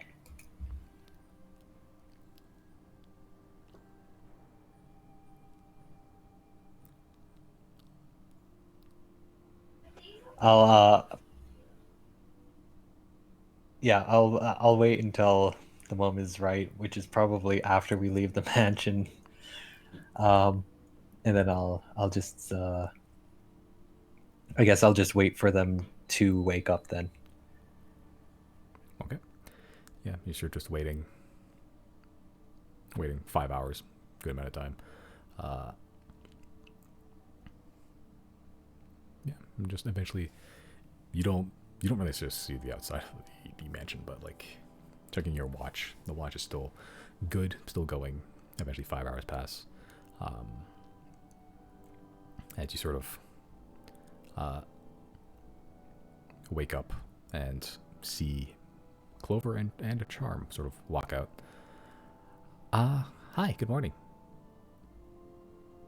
Good morning. Um, I guess we can, quickly have some breakfast and then head out. Uh, yeah, what's on the menu? I mean, I don't want to overstep, but we have our own food.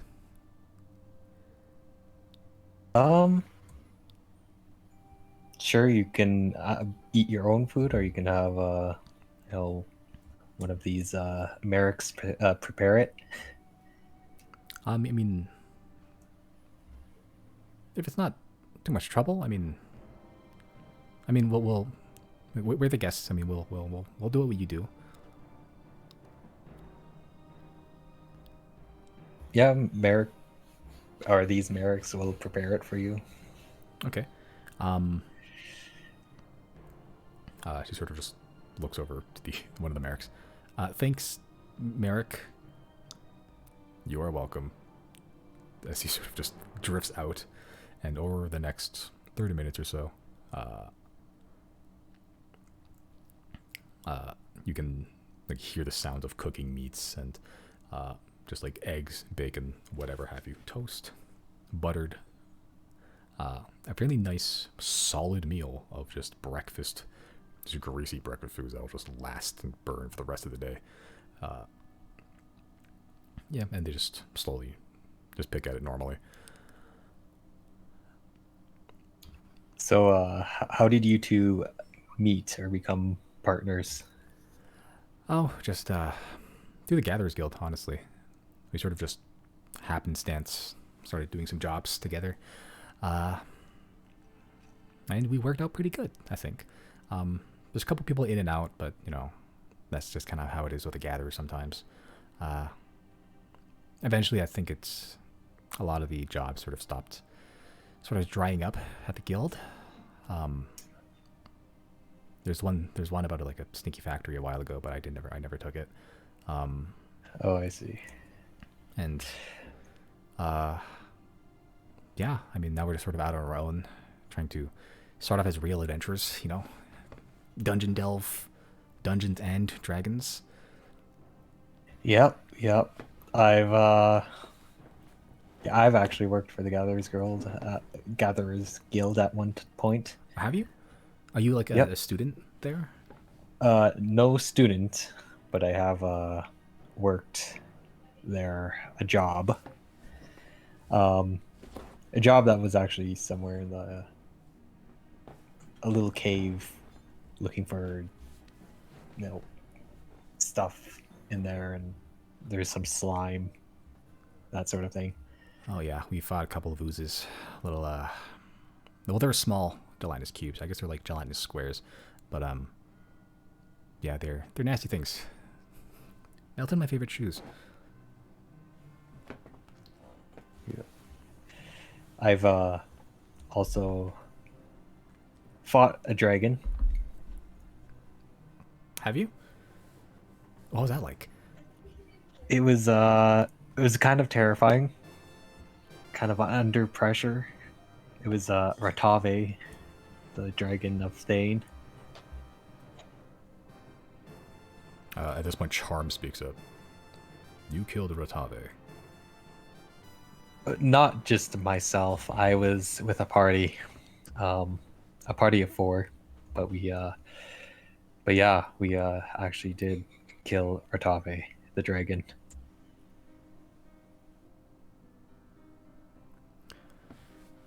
It was under orders of the Arbiter. You work for the Arbiter. At one point, I don't anymore.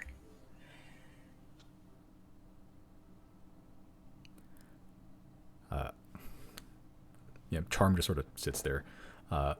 He hasn't touched a single morsel of food this far. He has not taken off his helmet. You have not seen his face yet. Clover sort of goes, "Wow, that sounds really impressive. You have to be like really powerful then, huh?" I mean, you could make like a whole mansion out of thin air. I guess you could say I have some tricks up my sleeve.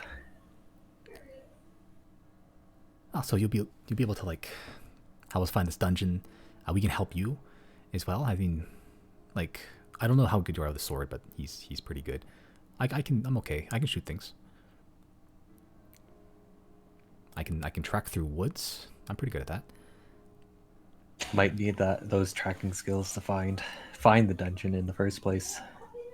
Yeah, if there's any signs of dungeonness, stones, bricks laying around.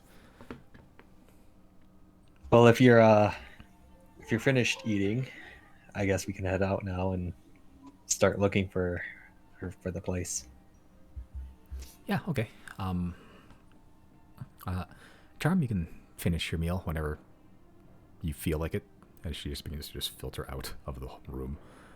Charms are sort of sitting there in the chair currently, just staring at the food.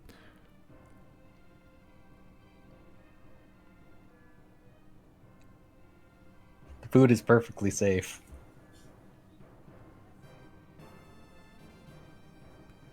I know.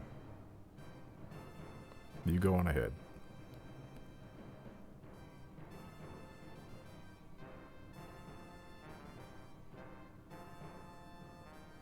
I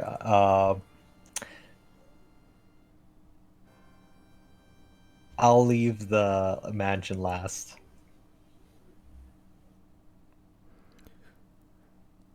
You sort of hear this deep sigh. All right. He picks up the cutlery and the plate and walks out of the room, just out of sight from you. You hear clunking of metal and then furious cutlery scraping on the plate, and then that's it.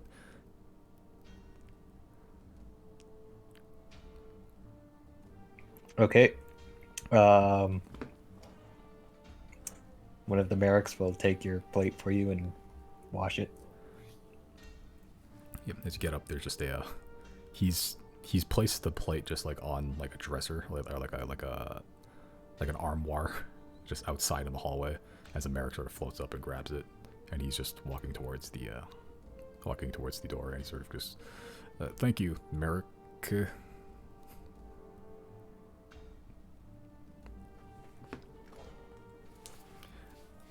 As one of the merricks retrieves his spear and shield, and yeah, they arm themselves and walk out of the door.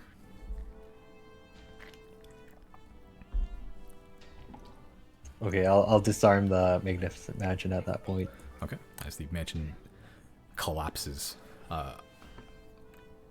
and yeah, they have packs on. They have weapons. Like they're not like super smart, just trodden with just items and gear, but like they travel light. I see. I guess I'll confront them at this point and say, so I've noticed last night that some of the candle labras were missing. Would any of you have anything to do about that?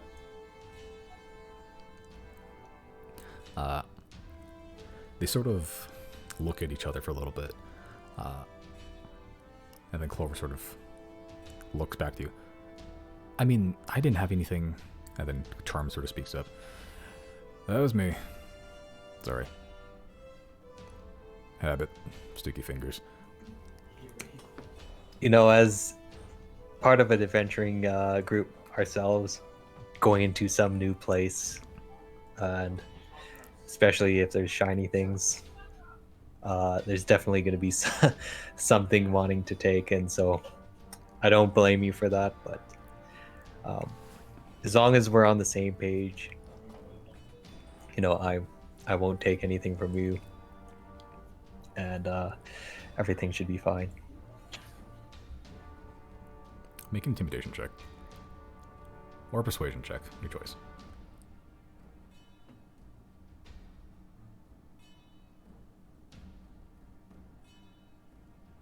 Okay.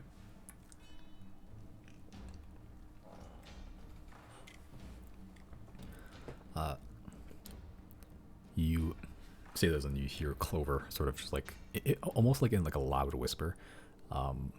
Like she's trying to keep it quiet, but at the same time, she just can't. You sort of just hear her go, Charm, we talked about this. And Charmsor just takes off the pack. I know, and begins to like rummage through the pack, trying to look for something. As he's like confused and a little bit. Chrysostomus, hiccup. It appears to be gone. Don't worry about it. It's just part of the spell. If you take it, it just disappears anyways. Well, lesson learned. Sorry. That is all good, but try not to do that in the future. Sorry, habit.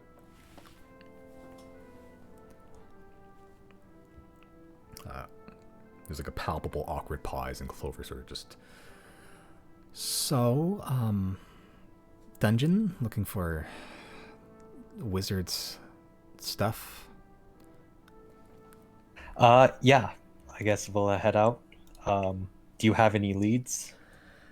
Somewhere in the Granal Woods. From what I've heard, it's kind of in a clearing, and apparently it's buried at this point. So we're going to be looking for something natural looking, but unnatural. Okay, so a clearing. I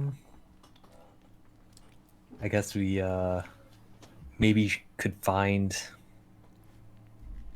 unnatural looking pathways, perhaps. Maybe things that aren't really overgrown but may have had travel through them. We could, though, if it's been well traveled, usually someone would have found it.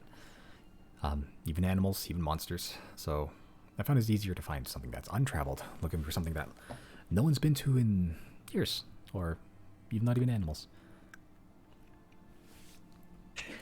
Yeah, you have a point there. Glad you're coming along with us, huh? Yeah, I mean, it. I think as a dungeon going alone, there's some risk to it. So if there's a little bit of help, I think that helps the survival of us all. Yeah, I mean, the three of us were like the classic dungeon delving party now, huh? Yep, pretty much. Well, let's get started looking for something. Can I do a investigation check to see if I can find anything? Sure. You make investigation. Clover will be making survival.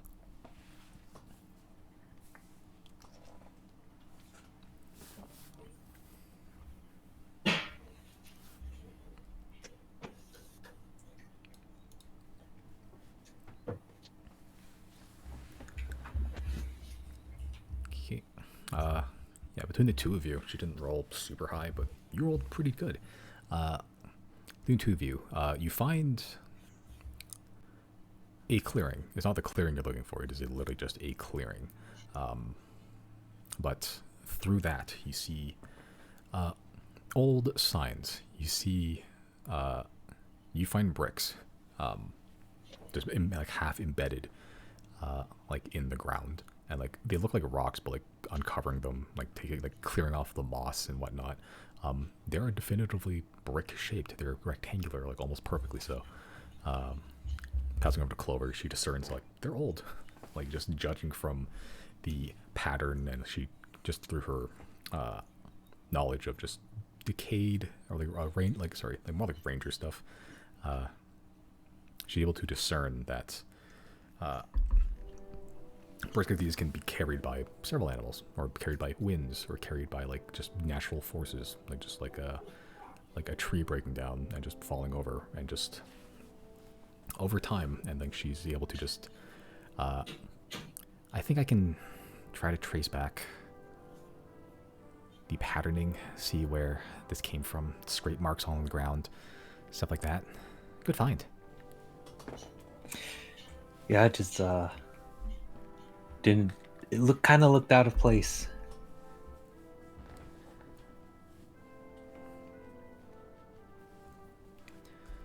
Okay. But over the next couple of hours,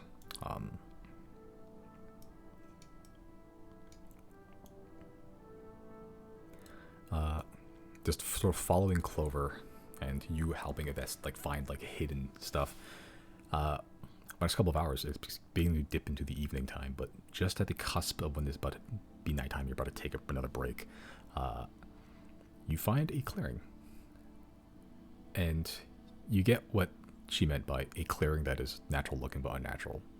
It looks like a clearing, but looking closer with that investigation check, the circles, the clearing itself is not.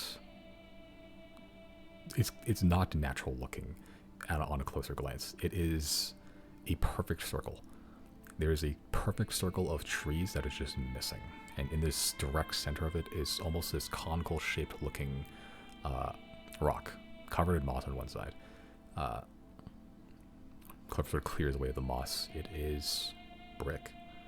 It is solid, like just brick and flagstone. She sort of looks towards the two of you. Dungeon, anyone?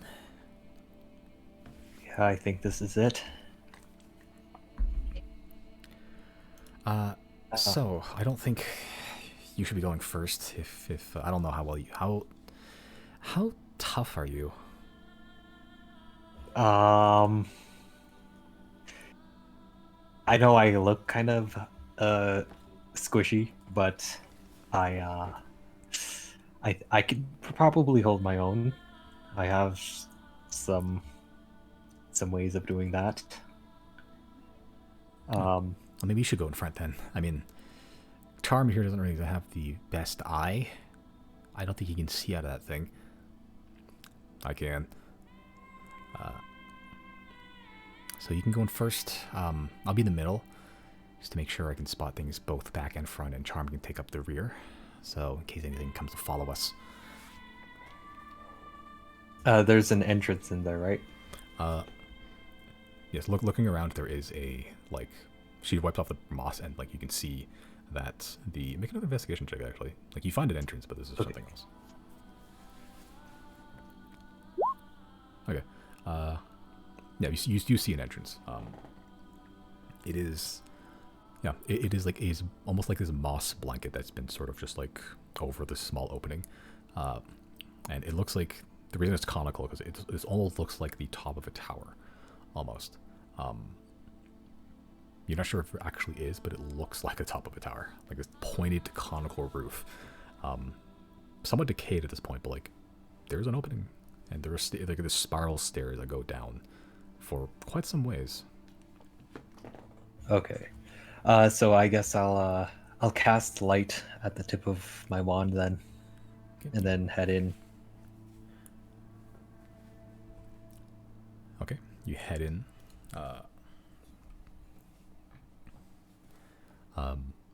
Yeah, you go in and casting light, you see just a spiral staircase. It is not dusty, but it is damp smelling.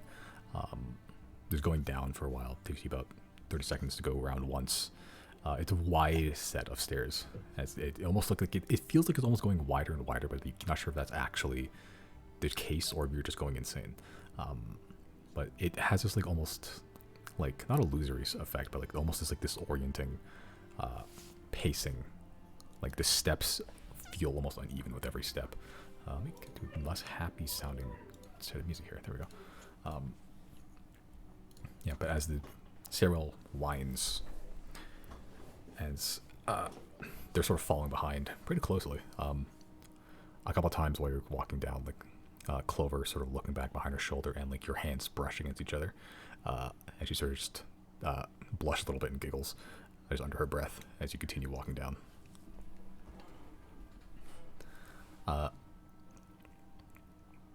But after about 2 minutes of traveling downwards, you feel like you're pretty deep in at this point, but eventually you don't need the light spell because you can see light coming out from the bottom of the stairwell. Looks like it goes into this long hallway, and then you can see there's a room at the end of it. Okay, I'll since I see light, I guess I'll try and stealth at this point. Okay, make a stealth check.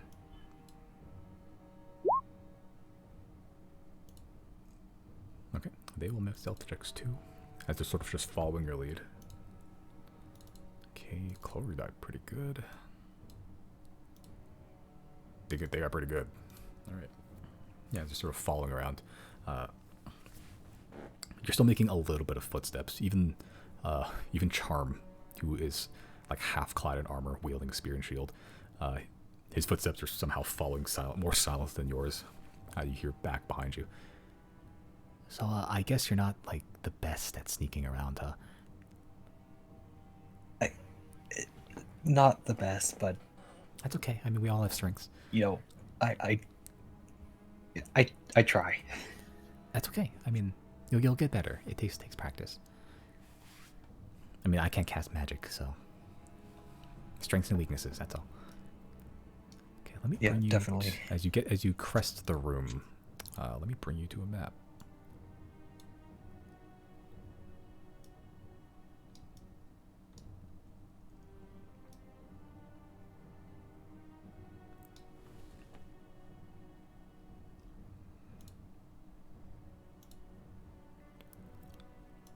Okay, do you see that?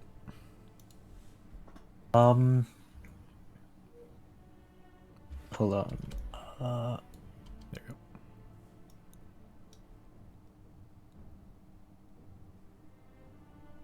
Okay, yeah, I see it. Okay, hold on.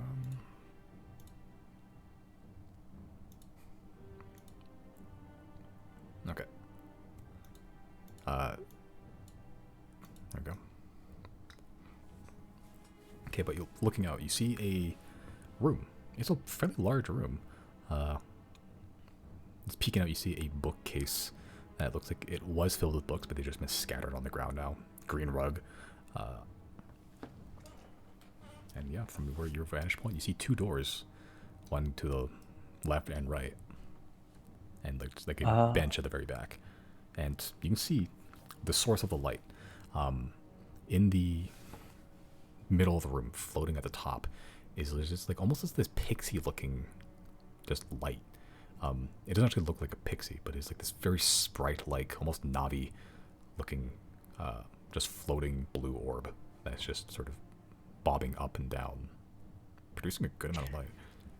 I see. I guess,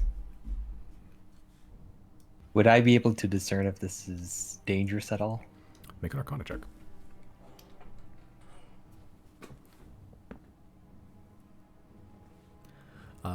Looking at it, it is not dangerous.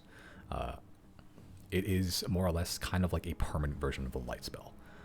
Maybe a little bit beefed up, but it is, looking closer, it is pretty much just like a piece of paper that is glowing extremely brightly. That's why it's sort of floating and almost sprite-like, pixie-like, just floating up and down. I see. Yeah, I definitely think we're in a wizard's lair. Yeah, That thing. Madmadon's last. Mazmazox. Yeah, that one.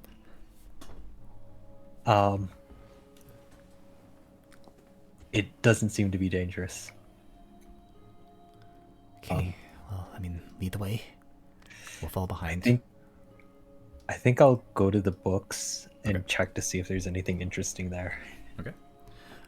Cresting the corner. Do you want to move your token, or do you want me to do it?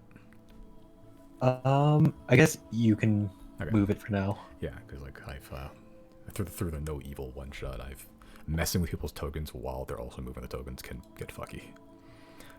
Cresting the corner, you notice 2 sleeping bags and a campfire in the corner. The campfire is visibly burning, lowly and slowly, but burning. I'll kind of mouth to them, "We're not alone." Yeah. Clover sort of looks to you and sort of almost does like a cringe face, just like ooh, as she sort of looks over the bedding and stuff. So does Charm. You're going towards the books. Yeah. Make an investigation check.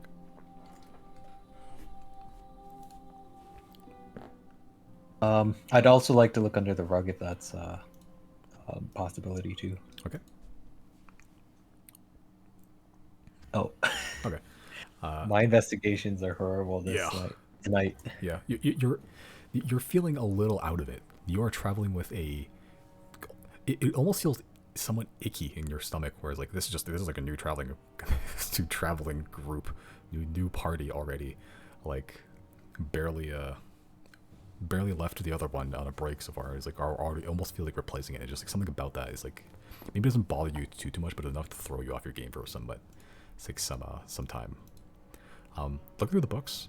Uh, yeah, they're books. They have words in them, and they're sort of scattered on the ground. Some of them are further away than others. But looking through the contents, they are just like maybe just like normal literature. Some of them are like actual like novelizations, like mystery novels, and like these like almost soap dramas written in like paper form. Some of them are like science stuff, like magical stuff. None of them are actually magical that you can discern from at least, but like a lot of them deal in like the differences in like and theories between these different schools of magics and stuff like that, and like how like evolutionary differences between different biomes affects wildlife and how magic itself can also be a factor in that. It's like they are in under different circumstances they could be fascinating subjects, but right now you are in a weird dungeon, very weird place. Looking under the rug, Yeah. you see a corpse.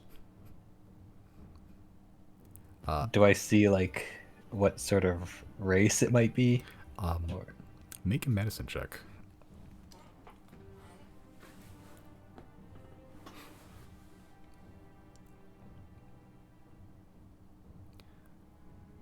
Okay. Make it, yeah, medicine check. This was a goblin. Was a goblin. With the medicine check, it's also fairly old. Not ancient. Not like to this point it's skeletalized, but it is decaying. It has to be at least a month old in game. So like 73 days. At minimum. okay. Seemingly you are not the first people that have found this, but yeah. With that medicine check too, you don't see any visible wounds on it actually. It's sort of depressed into like this small little divot in the actual stone itself, so that's why it looked flat. But like, judging from the wounds or the lack thereof, more or less, you surmise this goblin was suffocated. Yeah, I definitely think there's other things in here, or have been in here. Yeah, I mean, the fire is still burning. It's still fresh. Somewhat. I'm gonna say at least 24 hours. Guy's been choked to death. Ooh. Well, traps, okay. Are you good at spotting traps? I'm okay. I can do my best. I guess I'll go into that first door on the left. Okay. This one here? Or the Or the one up here? yeah, the one up. Okay. It looks like a hallway, and there's a turn to the left at the end of it. Okay, I'll look for traps. Make an investigation check. 0.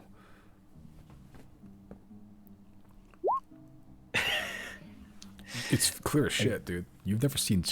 You've seen, fucking, like the hallways of the Hall of the Ten, perfectly polished, are not as clear as this goddamn hallway right now. It is so clean of traps. You're not even. It's not even funny.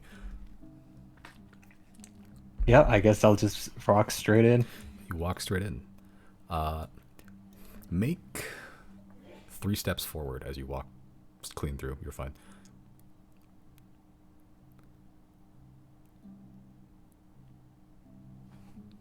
Yeah, I'll go down. Okay. Moving down. You come to a crossroads. One of them looks like a door back to the room you were just in. Like it sort of just loops in on itself for some reason. And there's another door to your left. This also continues downwards too, and you see there's kind of like a right turn. And even through here, there's another one of these floating pixie-like lights still lighting up the whole thing. I guess I'll go to the door right next to me then. Okay. Open it up. Uh, it looks like some sort of kitchen area. There is a oven there, and like a shattered table. There's some cutlery that's on the ground.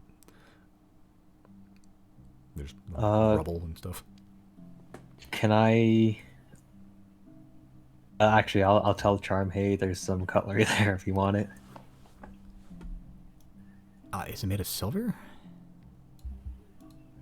But actually, can I look through? I'll look in the oven. You look in the oven. There's a corpse there.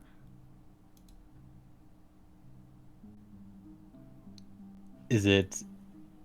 Can I discern? Make a medicine check. Okay.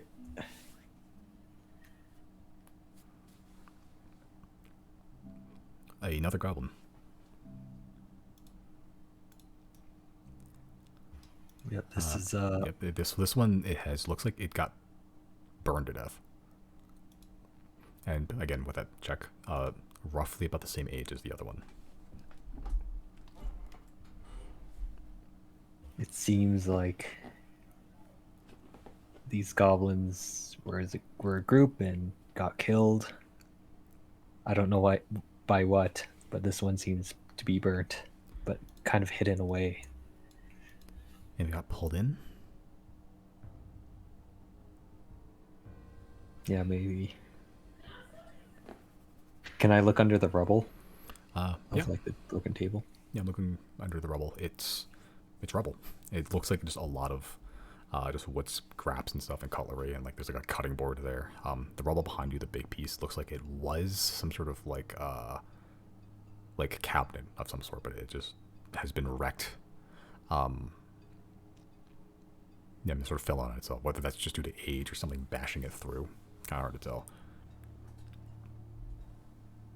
Do I notice anything interesting in here or out of the ordinary?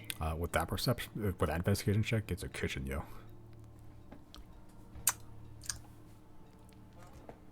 Yep, I guess there's not much here.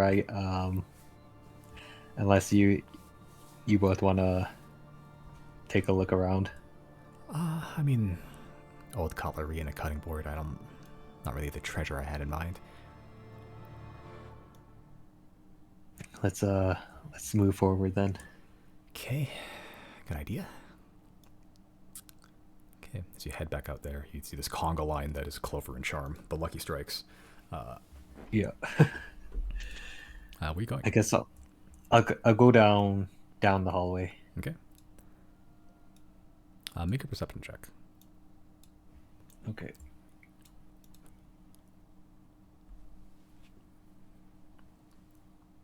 Okay.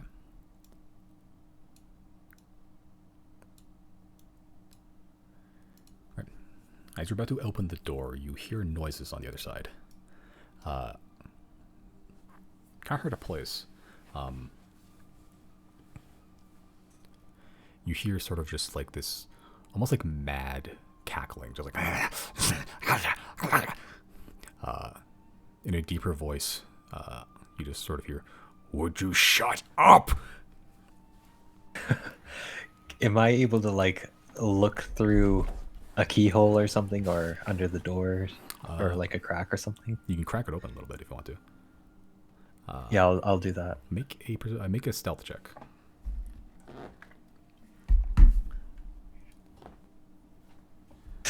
Not the best. That's a lot of natural ones. You fall flat on your face forward. As you're about to like creak open the door, you sort of lean ahead a little bit too fast, and the door sort of gets away from you. You sort of fall forward flat on your face.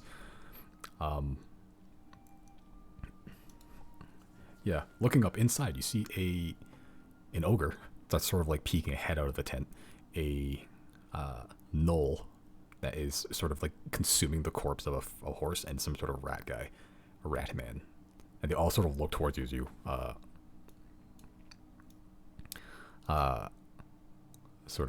fall forward. The ogre immediately picks up his huge club, and the gnoll begins to just sort of like saunter towards you. You hear a clattering of weapons from behind you and Clover got a ready an arrow as the rat guy in the middle sort of like holds up a hand. Stop! Stop! Stop!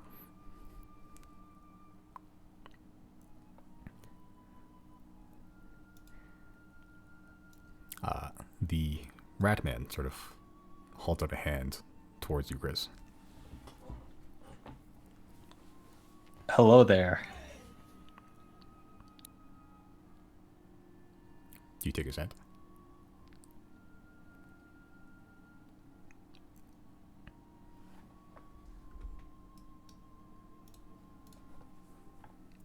Would you like to take his hand?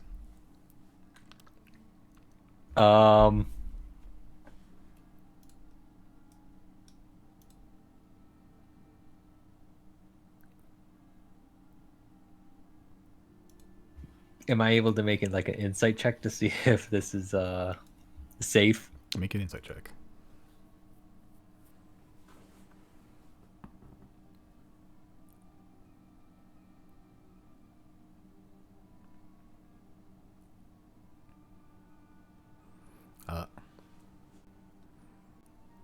Looking through the expression of this rat man, you can see kind of orangish fur, but like it's starting to gray like significantly. Sort of green hood. You see short swords and a dagger attached to like this very thin, skinny tail. It sort of has gloved leather hands with fingerless, and the intent seems like he's trying to pick you up currently, but is also trying to suss out what you're doing here. Like, and this is like a tense situation that he's trying to not let just devolve into combat. I will yeah, I'll touch his hand then. Touch his hand, and he sort of just grips it. It's not very strong, but he pulls you to your feet with like using just most of his body weight. The gnoll, the ogre at this point has just fully emerged out from the tent and is just like holding this basically this large like skinny this basically like a tree trunk of a club. It looks like a literal tree trunk, like a skinny tree that's been pulled out by the roots, and it's just like the knotted root ball at the end is the club. Noel is sort of just ripping pieces out of a horse and just eating it one fistful at a time while looking at you. Why are you here? I am here to discover the secrets of Mazmazak.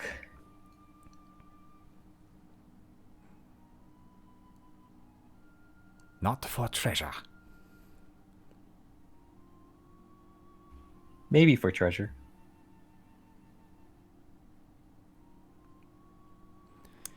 This makes you rivals or allies?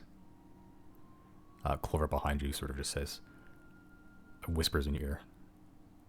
We're killing them, right?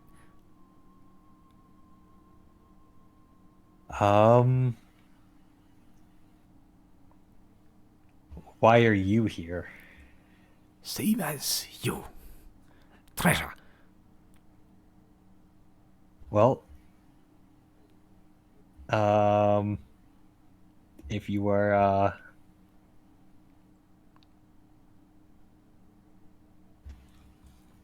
if you're here for the treasure,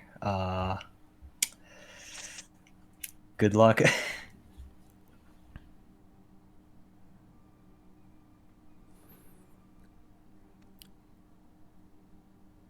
So, you seek treasure, we seek treasure. Do you make this a race? A competition?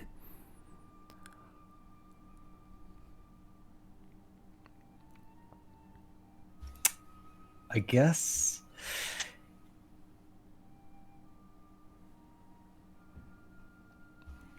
Let's make it a competition.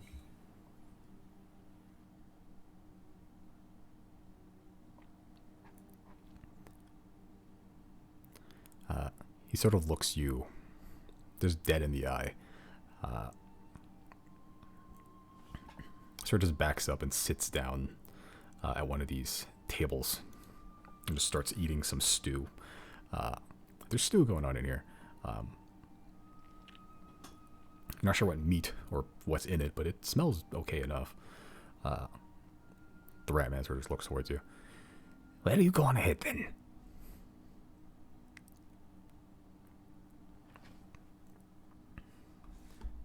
I guess I will go ahead.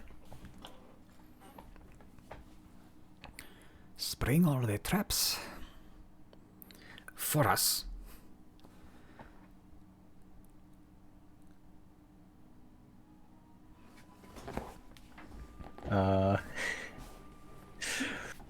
I'll consult Clover and Charm and ask them what we should do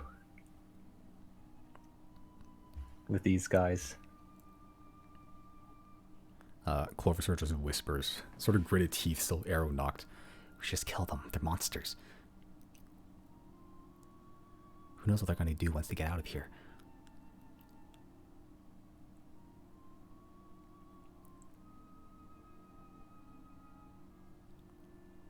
Or perhaps we can threaten them to leave.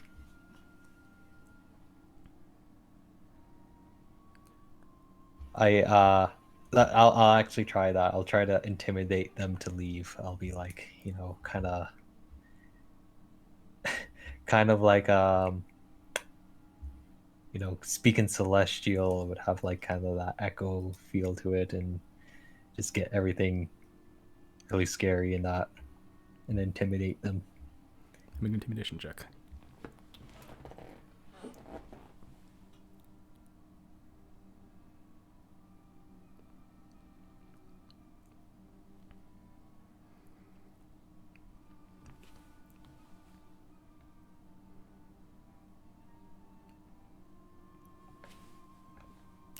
Yeah, you try, and like the room does like have this weird ephemeral feel to it, this like almost echoey nature that it never had before. The gnoll sort of like ducks under the cover of one of these bedrolls and just puts the head underneath the covers, like a scared dog. Where the other two just don't even flinch. If you're here to scare us, you fail. If you're here to find treasure, go ahead. I seek no competition. This is not a matter of fun for me. Then why do you do it?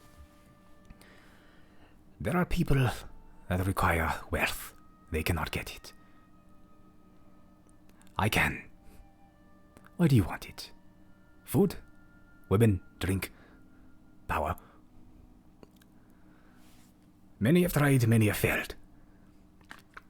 Many more like you.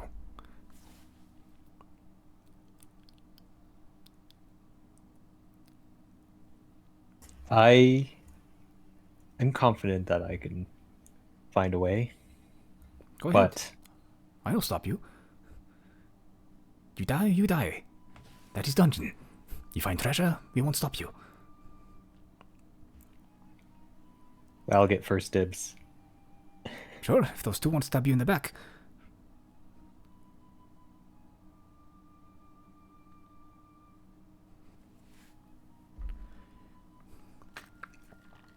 You sure you can trust them, Blue Man? Amidst endless wealth, gold, jewels, they won't turn into little dragons themselves?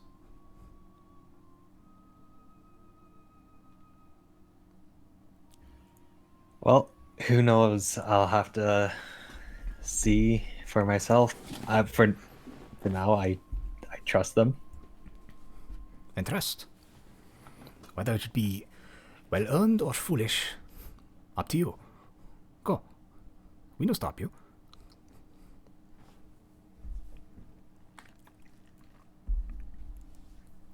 I guess at that point I will actually go. I'll go to,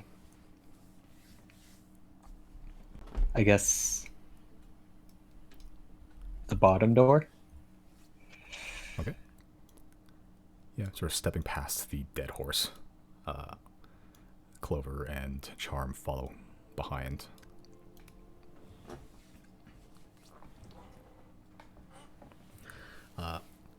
Clover still like has the arrow knocked. The other two, pretty much all of them aren't really paying attention to you except the ogre, who's just sort of still watching, sort of like casually keeping guard. But the Ratman is fully just focused on the meal, and the Knoll is just kind of just off in space, just looking around, sitting behind the Ratman, just like scratching his neck.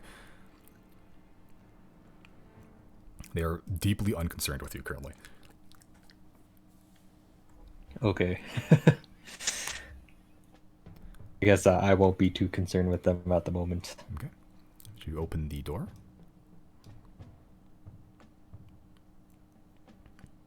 Yep. Okay. You see another door ahead of you. You also see another, like the little barest peak of a bookcase, and also a large, very beautifully elaborate rug on the floor as well.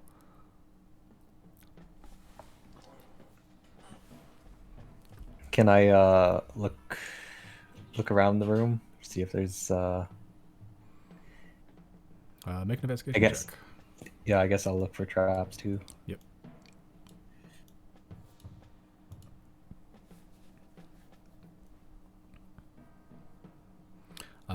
No clear traps. You don't see an arcane ruins, no pressure plates. Looks like a rug and a just like a rug and some bookcases. You didn't notice because it's not like hidden or anything, but like around the edges of the rug, almost like bordered around it. What language do you speak? I think Draconic, Dwarvish, Elvish, Common, and Celestial. Okay, this is written in Draconic.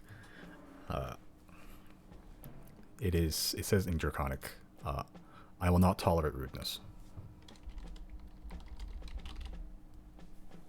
And it says that where? On the rug. Okay.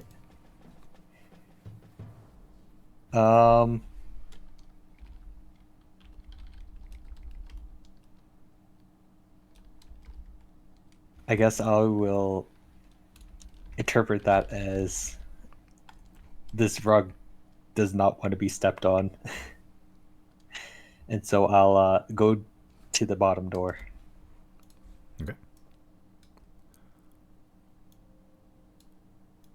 As you're sort of walking down, oops, I'm moving doors around. Let's not do that now. Here we go. Charm sort of closes the door behind him.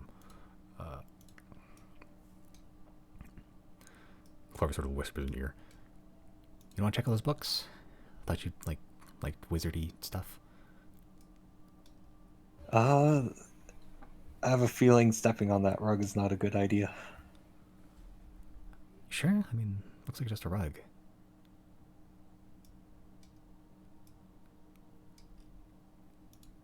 Well, it says, does not tolerate rudeness. Where? And I'll point it out. Okay. Yeah, you point out the Draconic language.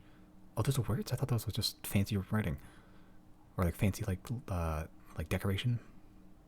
No, that's actually a language, Draconic language. Wow. Okay. Okay. Wow. I'm glad you brought us along. I would have not seen that.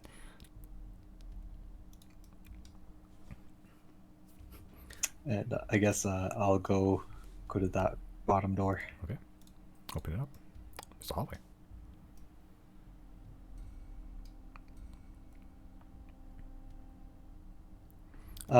Yeah, I'll go straight down. Straight down. Make 5 steps down. You're fine. I made the same joke twice. Yeah. Okay. Open the door. Yep. Inside, you see a mess of tangled vines. It almost looks like some sort of garden, if a little bit disheveled. You have these large orange flowers just on the on the just growing out of the wall, like just shattered clay pots. This huge bush and just vines all over the place. It's almost like miniature jungle almost, and like these roots systems growing out of the either out of the brick or through the brick, and it's either natural or not. It's kind of hard to tell, but like it's just erupting mess of a plant room currently. You also see 2 skeletons.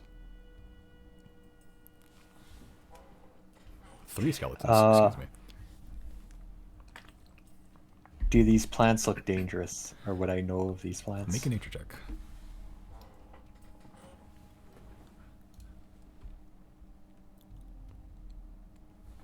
They're plants. You're unfortunately not familiar with these species, unfortunately.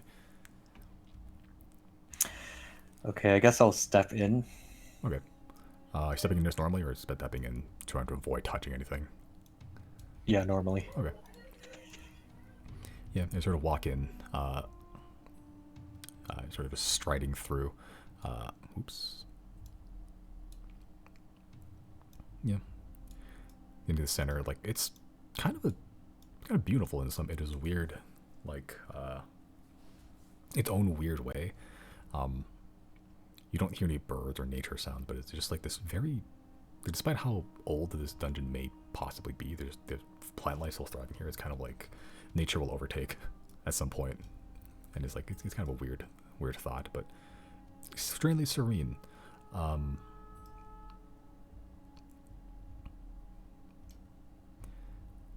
make a dexterity saving throw. Okay.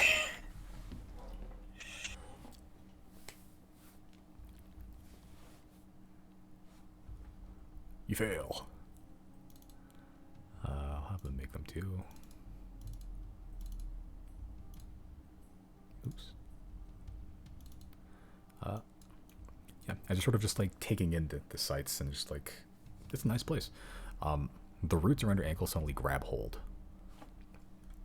As actually kind of all the roots begin to animate and they're sort of dancing almost like snakes as they just bash the hell of the ever-living hell out of all of you.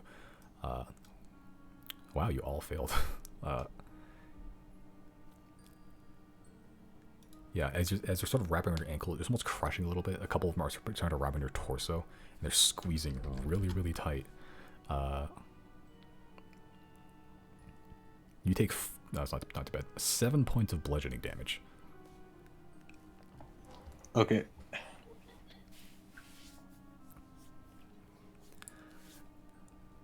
Yep, as these vines and these roots and these plants are just almost like on their own, with a mind of own, just whipping you, bashing you with these fucking vines and roots. He also took damage. They're also all grappled. What are you doing? Yeah, I'll try and get out as soon as possible. Make a strength, either athletics or acrobatics check. To escape grapple.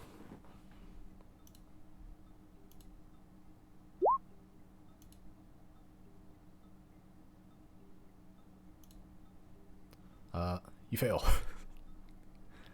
Oops. Oh, sorry. That should be more damage. I rolled the wrong numbers. I'll do it later. It's fine. I'll do next turn.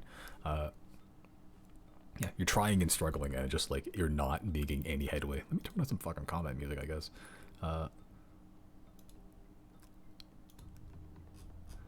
Yeah, you're being bashed by these roots right now, and like some of the plants are beginning to like almost sprout these thorns, these like almost nettle-like leaves that they look very spiny, and they're beginning just almost starting to wave towards you. Yeah, and you're just being assailed right now.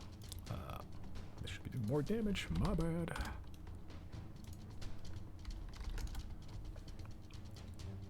Yeah, but you are still grappled.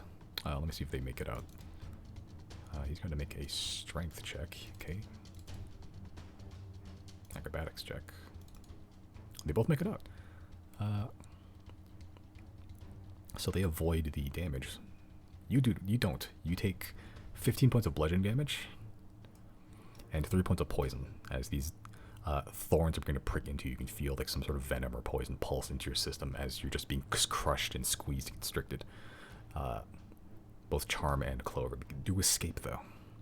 It was 15 and then... 15 and 3, so 18 total. Okay.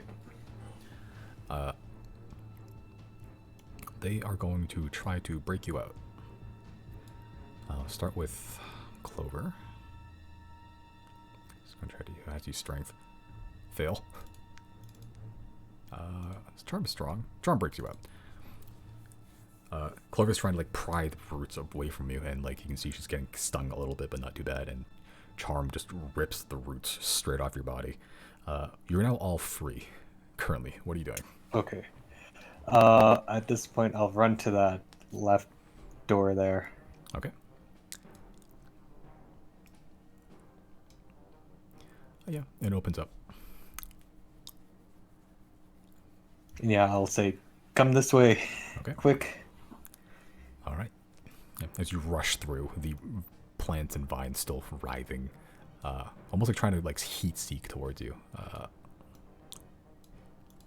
Make your way out and see. Yeah, looking back into the room, you can still see like all these roots, plants, vines still groping at something. And they're just animate there for as long as you look at them. Would you like to continue moving? Yeah, I'll keep on going down. Okay.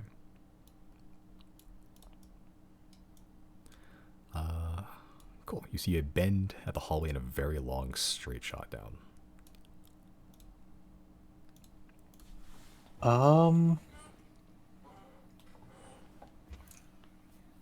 I'll first check that door on the left, or up there, or the middle door, Right here.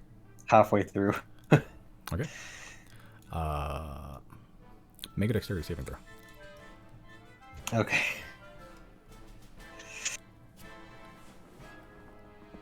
Fail. That was the exact same roll I did last time. You are rolling so not good right now.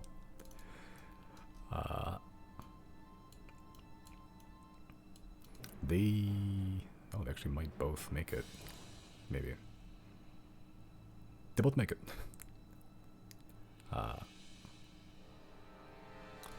Yes. So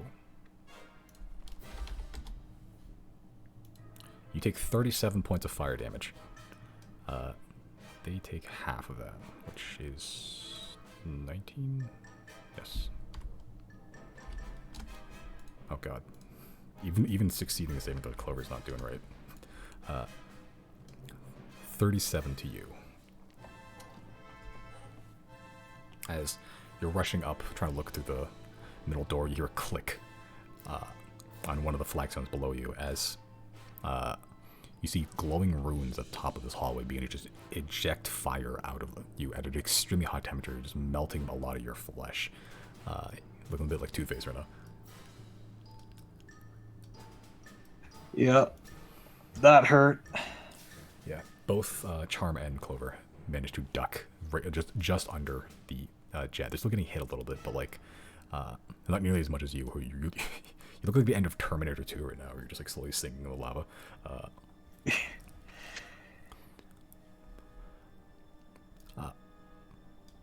Yeah, Clover sort of just like looks up you. Chrysostomus, are you okay? Still up? Still breathing? Yep, for now. Okay, okay, let's review. What did we do wrong? We didn't check for traps. Okay, that's important, right? That's like, okay, okay, so let's start with that now. What triggered this, you know? Can I see or do a check? Make an investigation check. They will all do one as well. Wow, that was bad. Bad. Hey, there we go. Finally, a good one for investigation. Yeah. So they don't know what the fuck they're looking at. They're looking around like they are as like capable as they seem, like at least physically. They don't seem to have a whole lot of experience delving into dungeons like this. You, well, having triggered a lot of the traps thus far,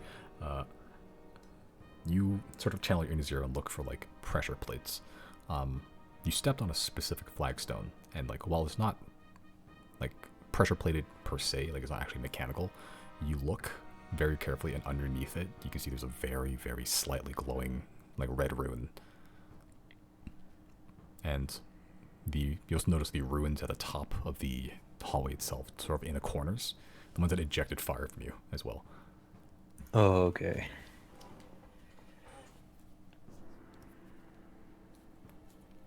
And is the one on the floor kind of the activating? It seems so, yeah. It seems like whatever. There's a couple of flagstones that you can see now, like now you know what to look for, that have these runes below them. That, when stepped on, seem to activate the runes above. Okay. I guess I'll open up the door. Okay. Yeah. You see a bisected skeleton in there, and some dried blood. Otherwise, it looks like a hallway. Clover sort of looks in and is like, oh, this is an omen, huh? This is ominous. That looks like there's definitely a trap there. Thank you Am for I your able to sacrifice. do? Are you able Yeah, to- am I able to do a investigation check for that hallway? Make an investigation check.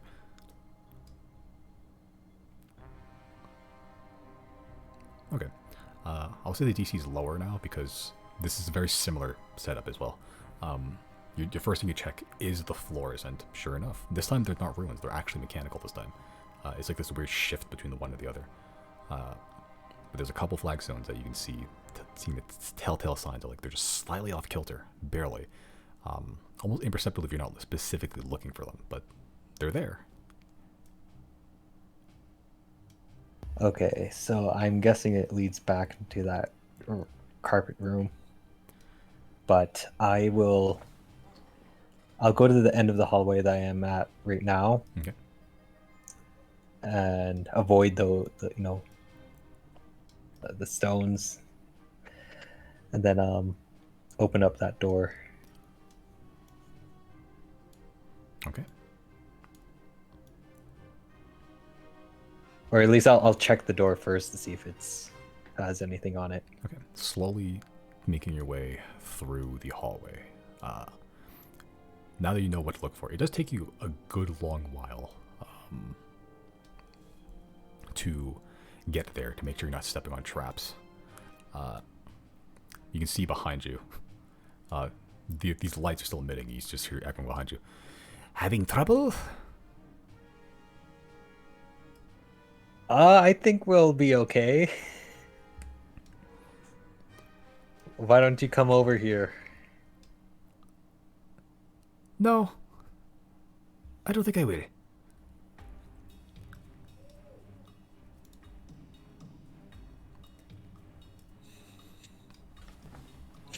Yeah, I'll open it. Okay. You say you're checking for traps first or no? Oh yeah, on the door. Then make an investigation check.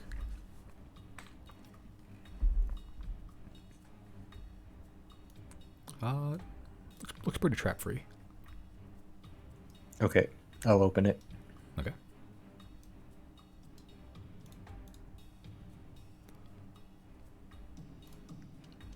Inside, you see a huge pile of these gems and gold and silver and copper coins, all sort of jewelry and bangles made of all these sort of precious materials, and on top of it, sitting at all, some sort of almost like alligator-shaped, like huge, like almost to cross between like a crocodile, alligator, and a dragon, almost dripping with this molten gold, covered in golden scales as well, and these burning little red eyes.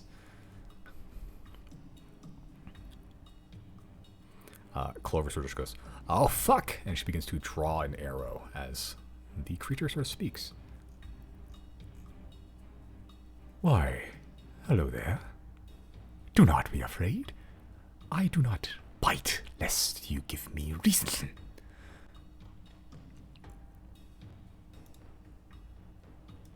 What are you? I am Lord Auric, king of all that is gold. I am fair and just. I will permit you to pass unharmed. I ask only for payment to add to my lustrous hoard.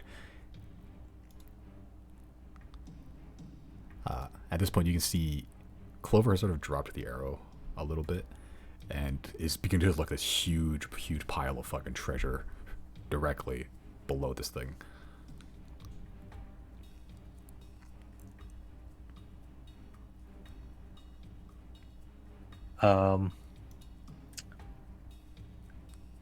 What do you two think? We have to kill it. Look at all that fucking gold.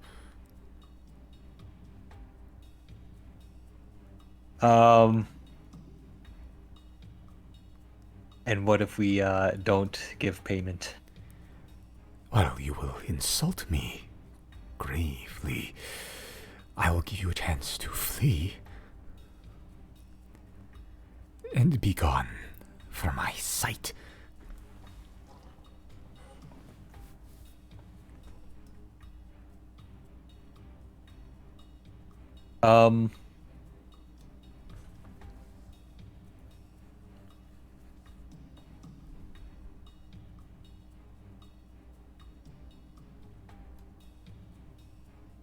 Have I ever heard of these sort of creatures before? Make an Arcana check or Nature check, your choice. Okay. These are a type of drake. Sort of like a miniature dragon, like in if in spirit only, really. Like without all the whole the whole dragon problem of just being exceedingly dangerous. Drakes are sort of just miniaturized versions of them, and there's many different kinds. This is a horde drake, and thumbing through research you've heard and just like experimentations, these aren't natural, at least not originally. They're created a long time ago by a dragon to protect the horde, but over time, that sort of instructions just got mutated over time, and now they very much covet treasure of all kind. That little draconic greed that they have has kind of been manifest, if anything. But they love treasure. They exist exclusively for treasure. And they are extremely zealous of their hatred to anyone that touches their horde.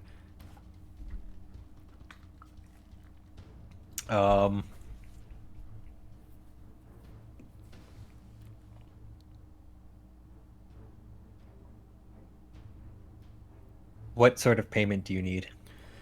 Payment in gold, payment in jewels, payment in coin. Add to my horde. How much do you need? Well, that depends on you. Will you insult me? I shall be the judge of that. Can I give 10 gold? You give out 10 coins. Clover sort of just like whispers, just barely under her breath, "What the fuck are you doing? We're here for the gold." And she gave me to really finish her sentence. A pittance. You seek my favor with a pittance. You think me a base drake which grovels at the sight of measly pocket change. I am Lord Auric, king of all that is gold. I demand more. Takes one step ahead. I'm sorry, that's all I can give you. Can I have my money back? Money back? Money back? You add to the horde and seek to take from me. This will not do. This will not do. I demand payment. More payment, and gold will not do. Not anymore. Make a dexterity saving throw. Okay. But those are grave insults. Oh no. Oh, well, it's not that bad. Those are some shit rolls. You take 26 fire damage. Oh, deals need to roll too.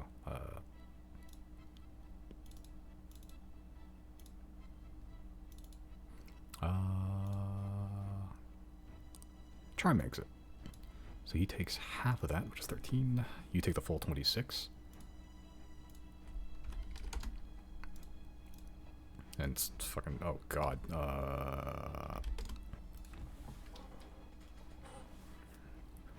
Clover's not doing good.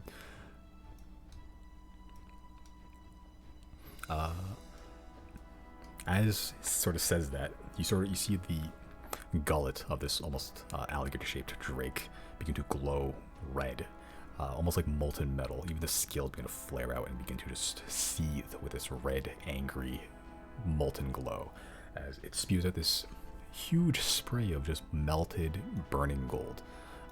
It covers you and covers all of you, actually, in this cone of molten gold. Yep, you take the damage, and the gold begins to cling to you. It almost immediately cools on you and begins to weigh you down. And you feel lethargic and just heavy. Like, you are literally heavy with gold right now, and it's just clinging to your body. I also need to roll for initiative, too. Okay.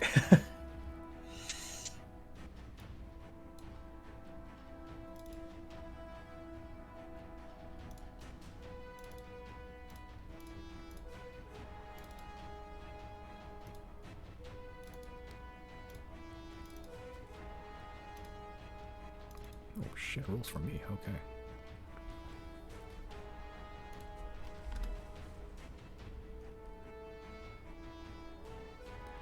Okay.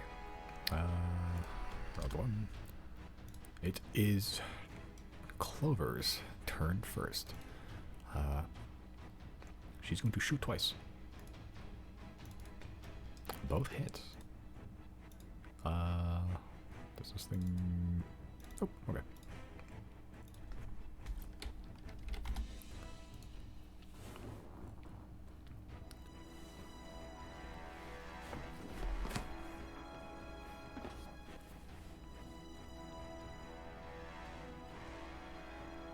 Okay. Clover sort of almost shoves you out of the way with her arm and like shoots 2 arrows at the same time. Just piercing barely into these golden scales of this drake that is now enraged at your insults. She cannot move back. It is now Charm's turn. He cannot move forward unless he tries to bash through all of you. He's gonna try to bash through all of you. He fails. Okay. Charm cannot do anything back there, and he is also afraid to go backwards too, because of all the fucking fire. Yeah, and as you're looking back, you can see the rat man sort of just looking at you, just watching all this happen. Really. Not with a smile, not with a sadness, not with anger. He's just watching. It's now your turn. Okay.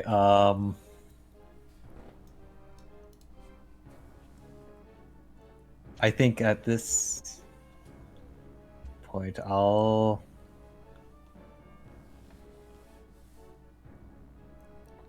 actually use. Let me see.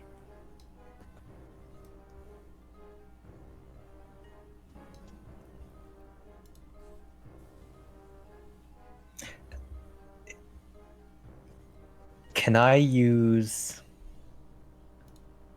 time stop? Oh god, okay. This is your first time using it. Yep. You roll for that first, right? Like how many rounds do you stop? It's a yeah. complicated spell. Yeah. Hold on. You know the effects of it, right? Yeah, I do. Okay, cool. Yeah. I'm gonna close fucking Chrys's chaotic containment because that shit's dense. Jesus. Oh, it's not that bad. Okay, yeah, roll 1d4.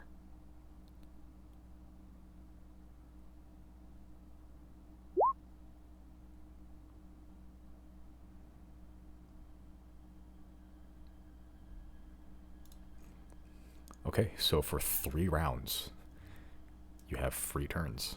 You still have your movement and your bonus action this turn. What does your time spot look like? It's well, event like it's like I cast it, but I do like a almost like a motion, like a circular motion, like a clock, and then everything just kind of slows down. Okay. Yeah, as you do the motion of a clock, the image of a clock almost shows up in that circle as you hear this, almost the ticking time of the universe, the eternal clockwork of of time motion forward, as you bring that shit to a halt. As once that clock strikes 12, everything ceases as you can see the molten gold dripping from the mouth of this drake, fresh after breathing it directly on you, begins to just suspend in midair. You see Clover in the midst of knocking another arrow.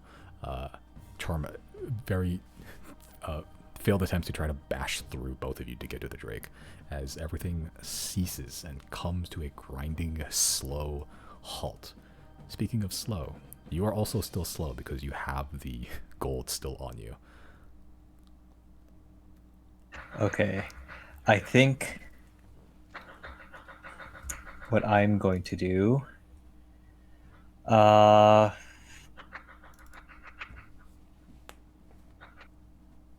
is is the gold that's on me part of this creature? It is not. Okay. Yeah, it is just gold now. You need to use an action to scrape it off. But yeah.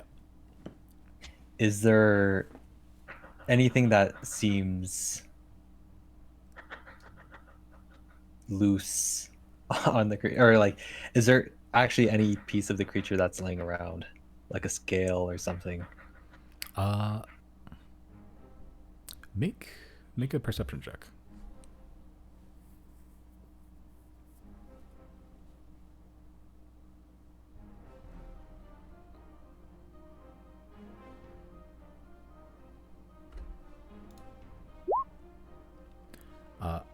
Littered amongst the pile of gold, like actual golden coins, you can see some of them are weirdly shaped. Some of them don't look like they belong there, but they look like color-wise they blend right in. But the shape is completely off. Those are scales. Those are fallen scales from this thing, likely. Um, I'm gonna take one of those scales, and I would like to cast Pratchell's Monstrum Translocation. Okay. I think Monster Truck brings a creature to you. I believe, right? Oh, Yeah. oh, so I just. Oh, okay, I Yeah, so see. as long as you have a piece of that creature, you can bring that creature to you, no matter where you are. Oh, okay, I see. Yeah. Then I guess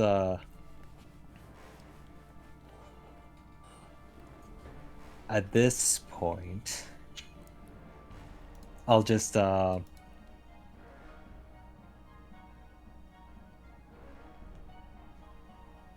me see, because I can't touch the creature. But I believe I have um like a very powerful bomb That's true. thing. I'm gonna place it next to the creature. Okay, you have to move. Unless I'm putting it directly in front of the door. You can I'll move, but you can move. You have to move at half speed because you're covered in gold still. yeah, I'll place it. Yeah, I'll go into the room, and I'll place it like next to it, like. Okay. I'll use this circle to indicate where the bomb is. Right about there. Yeah. Okay. What was the details of your bomb again? Do you know? All I know is that it was part of I think it was just concentrated arcanium or something like that. Oh, it was just explosive, nothing else, right? Yeah. Do you remember what trigger mechanism it was? Um, I think I was supposed to write this down, but I forgot.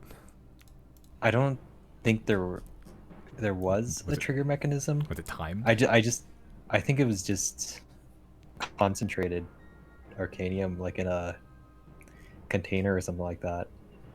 Okay. Or that's at least what I remember. It wasn't like from the Oh, it wasn't like Yabedi. the yeah, it wasn't from that. Okay, I thought it was Yabedi because I remember you were talking about it. Uh, very powerful bomb. Okay. Uh,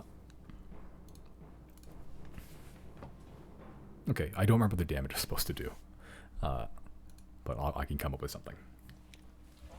Okay. Is very concentrated arcanium? Yeah, I think so. Yeah. Oh boy, I do have rules for that. Let me try to find them.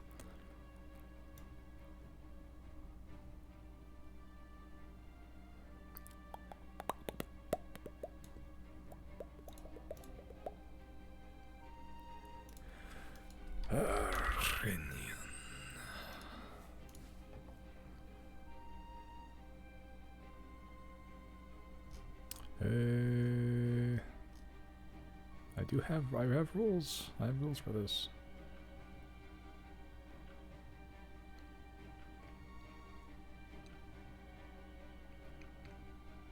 Okay, if you get extremely concentrated arcanium, it'll do 12d10 force damage. Yeah. Okay. So you just place a little vial of this huge cluster of concentrated arcanium just into the pile. Yeah. Yep, just like right next to him, and then I'll I'll go to, I guess, that hallway up there. Okay. You can move 1, 2, because that's about as much as you can move right there. Because your gold, the gold, as you're moving this, even with this time stop, nothing's moving, but like you're still weighted down by the gold. Okay, is that the end of your turn? Yeah. Okay, so at the end of your turn, Chrys, it is your turn. Then I'll go around that corner. Okay. 1, 2, 3. And in this corner, Or you can see a door or actually, like I'll go back, but like right here.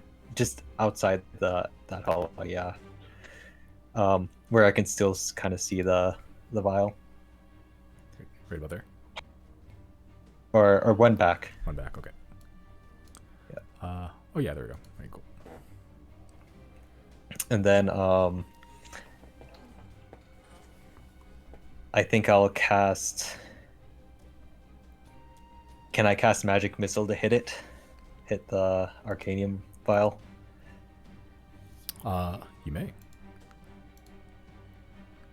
Will this stop time? Would this bring time stop to a stop though? Okay. Maybe. Hold on. Time stop.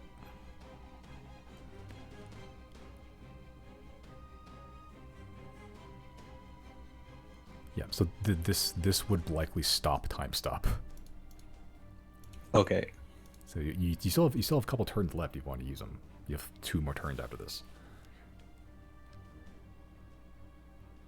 It's up to you.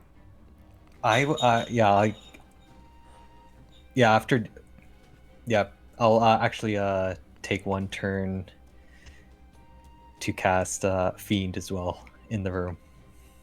Okay. Bring the fiend out, fiendish spirit. What level are you doing this at? I'll do it at level. I'll do it at level 6. Okay. It's a 6th level spell. Or is it? Yeah. Okay, so that'd be. Let me bring that here. Of armor class of 18. That would give me. It's a devil or demon or. Yeah, I'll do devil. Devil, classic. And speed is 60. Okay. About there is fine.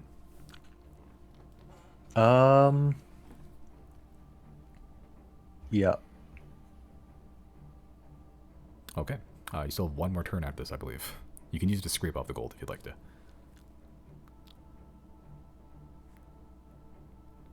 Yeah, actually, I'll carry some gold in my bag of holding. Oh, you're just scooping up some gold. Or well, actually, yeah, I'll scrape off the gold first. Okay, so that'll be your action there, and I believe you still have the final turn to detonate it if you like. Okay.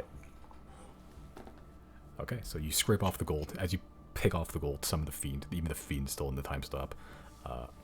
You pick off the gold. As you let go, it's sort of just suspended in midair. These globs and drips of gold hanging off your limbs and your face, almost like snow, but made of metal. Okay, and you cast and you hit the Arcanium magic missile. Yeah. Okay, as you cast. I think. I think the fiend also has durable summons on it. Right, so that would give it how many more hit points? Uh, Like a lot. let me I think see. not an insignificant amount. 30 temporary. Damn, that's 7 fucking okay. 70 health for this thing. Christ. Okay.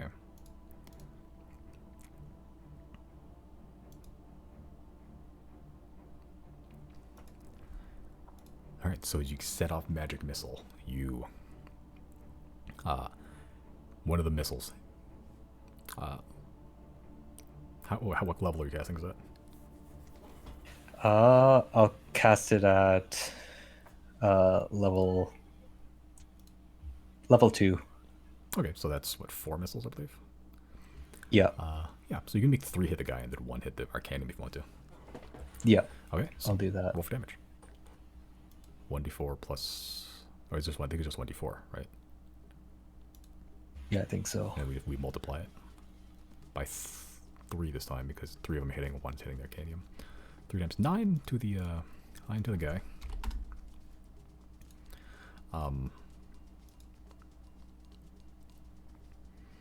Okay, as the final missile streaks through, the 3 hit the Horde Drake as it sort of erupts off its scales with magic energy as the final hits the Arcanium.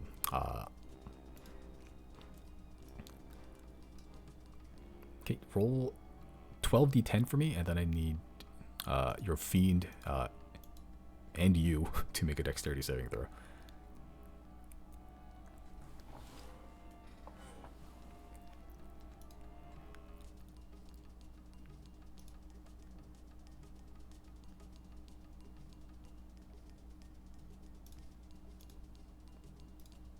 Oh boy. 12d10 and then And then make a dex saving throw.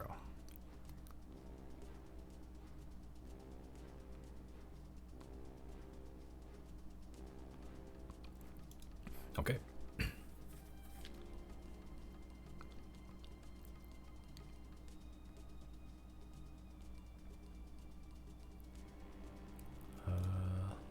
Roll.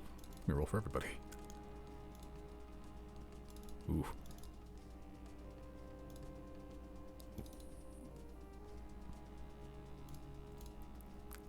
That's a lot of damage.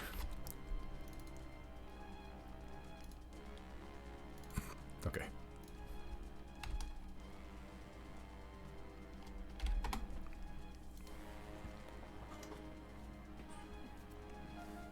Okay. Extremely diluted Arcanium. Just normal Arcanium exploding because of magic or some other element hitting it is already pretty bad.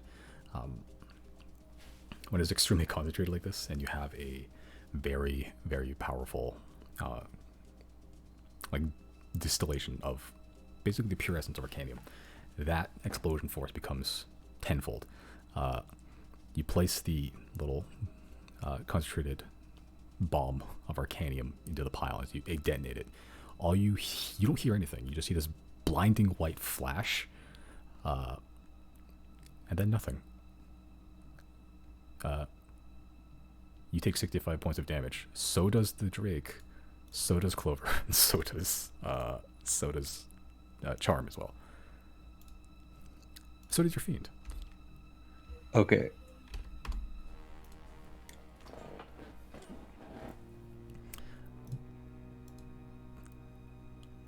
What happens when you drop concentration on fiendish spirit or summon fiend? Does it just Um, disappear, or does it go rampaging? I think it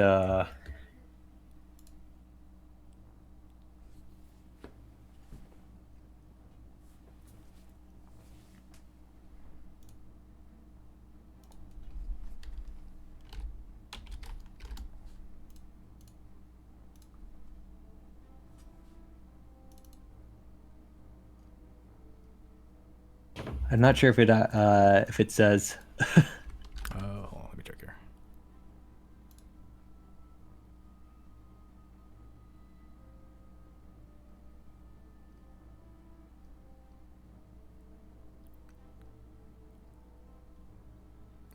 It does not say, which means I think it disappears when the spell ends. Oh, it does. Yeah, when the spell ends, you drop concentration. The spell ends. Okay. So, yeah, even though your fiend did survive it, you are unconscious. Okay. You take the full 65 damage. So,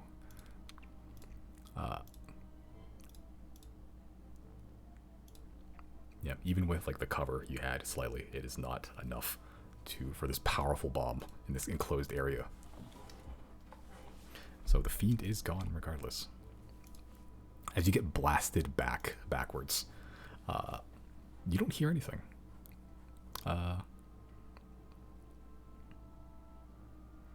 You don't really feel or see anything. Make a death saving throw.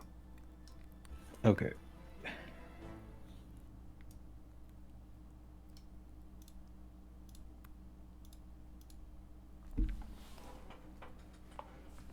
Okay, that's a success. Okay. Make another death saving throw.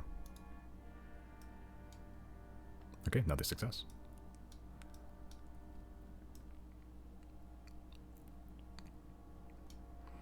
Okay. Let me turn off your vision real quick. Make another death saving throw. Okay, you are stable. You do not need to worry about making any more death saving throws. Okay.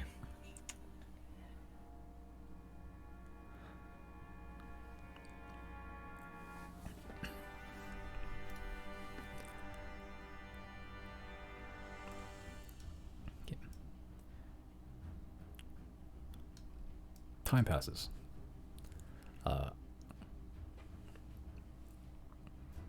You're sort of just drifting.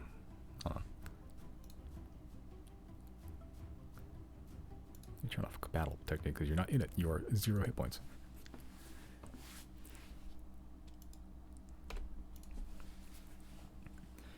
You're sort of drifting in space. In just not literal space, but just this empty void, this pocket in between pockets, this dimension between the realities where you're just sort of drifting. You see the front of your chest and it is scarred. It is entirely burnt. You can see the bone, almost the ribcage sternum underneath it. And last thing you saw was this big, brilliant flash of white light, and then nothing. You found yourself here. What are your thoughts right now? Like as Chrys or as the player? As Chrys. Like pretty much like, what is this place? Where am I? Am I is this death?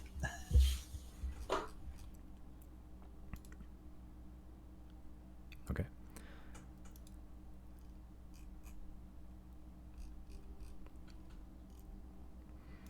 All right. So, running through these thoughts in your brain, just wondering if you just killed yourself. if you detonated a bomb about 15 feet away from you, then like you knew it was a powerful bomb, but detonated it anyway because that Drake needed to die. It was attacking you. And as you're drifting and you're just wondering, am I dead? Is this it? Is this just the end? Where do I go now? You see a mask float by. A familiar mask, one you're familiar with, one that's sort of sprouted out of you a couple times, and as the mask floats by, it gets bigger. And you thought it was just floating by, but it wasn't. It was, but the size was sort of off. The size was very off. You thought it was a small mask floating in front of you, but actually it was very far. Extremely far. Now as it's getting closer to you, it's not that it's growing bigger, it's that it's getting closer, and the mask itself was actually huge by perspective. And it gets closer and closer. These metal mask, mouthless, almost jester-like, and these. It gets very close to you, almost to the point of almost crushing you with its face. You see the tendrils of black and braided hair behind it. It's silhouetted barely by some unseen source of light off in the distance, and you can only make out its shape just by that one formless light. Chrys. Chrissy boy, Chrissy boy. That was a laugh. That was a good laugh. Solid laugh. What do you think was going to happen? Well, I just know I needed to kill that thing. You're right in yourself with it.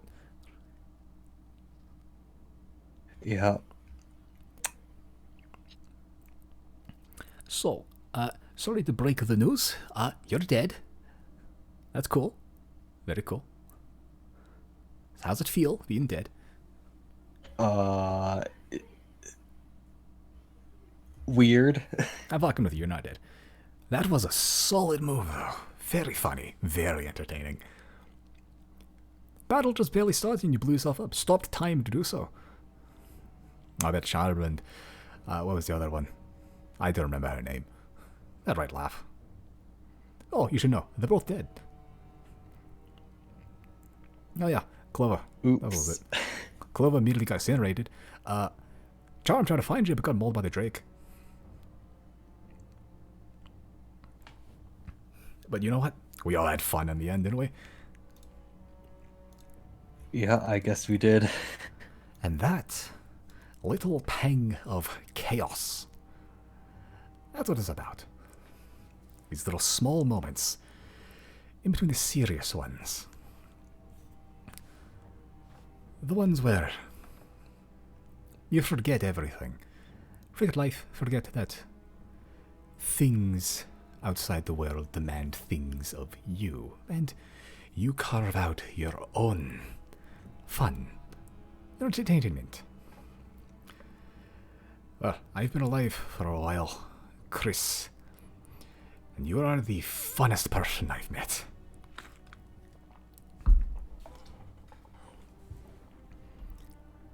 Well, I hope the Drake is damaged at least. Oh, it's damaged. Very damaged. It's not happy. I believe it's roaming the halls currently, looking for you. Currently being whisked away by that rat guy. Pulled away from safety. He's a sneaky bastard, you know. Sneaky, sneaky. Yeah, he caught me. He took me as someone who's sneaky. Well, he's trying to save your life, so be sure to thank him properly, yeah? I'll have to. Maybe with another bomb. Perhaps. There. I'm shit out of ideas, but I'll think of something, and when I think of something, that something will be yours. Thanks for the laughs, Chrys. Thanks for the laughs. Thank you.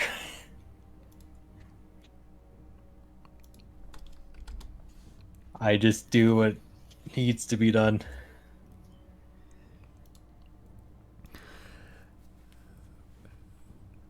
For the sake of all of us, I hope you keep doing that. Because I'll be bored out of my mind if you died right now.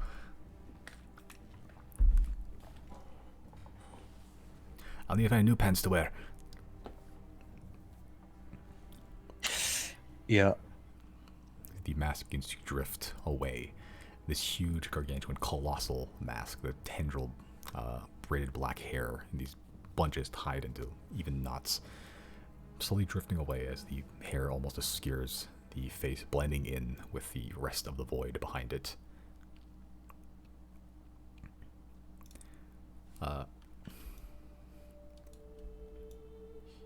You awake on the floor, back in the room where you found the rat man and the gnoll and the ogre. The ogre is currently just there, the only one there currently. And just staring at you.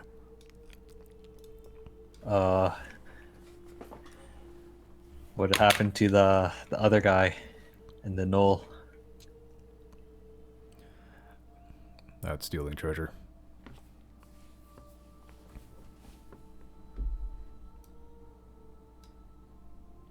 What happened to you?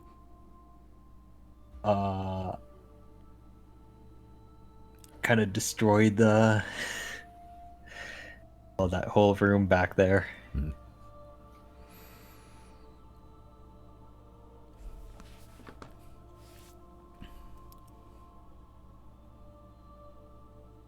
He's just staring at you. He's not saying anything.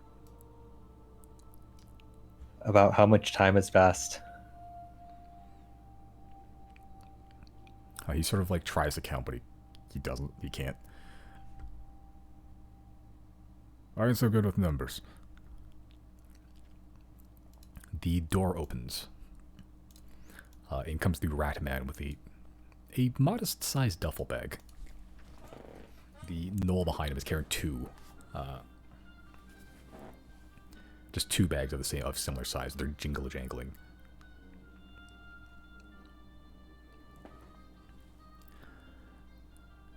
Well, how are you feeling? A little in shock, but recovering.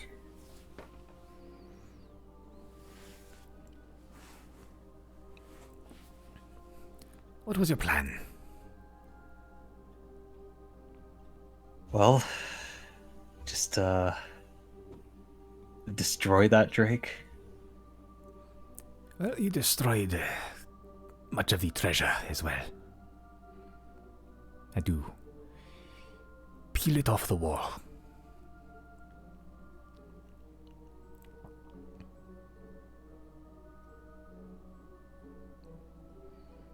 Some bomb. Yeah. Kind of underestimated the power, I guess.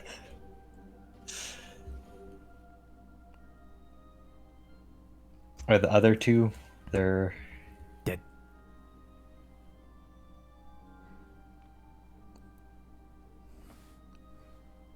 One is Ash. Other tried to take what treasure remained. Mauled by lizard.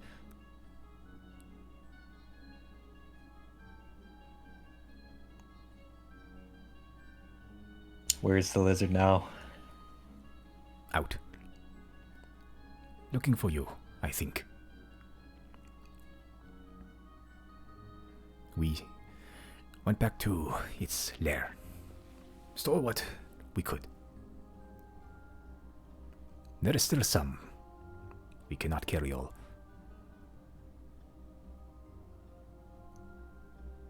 Most of it is melted, but gold is gold. Yep, I guess you can turn it into something. Turn something into something else. Good idea. Yep. So what will you do? Well, I feel like I should do something with the remains of the people I was with. Perhaps no.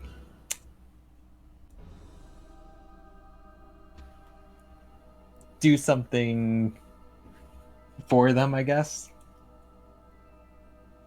Why? You know them? Friends?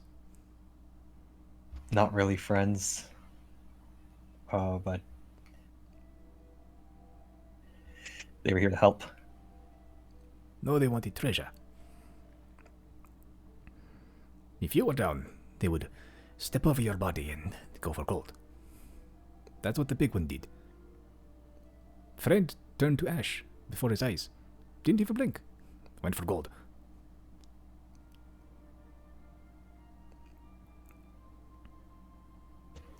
Yeah, perhaps they had their different motives.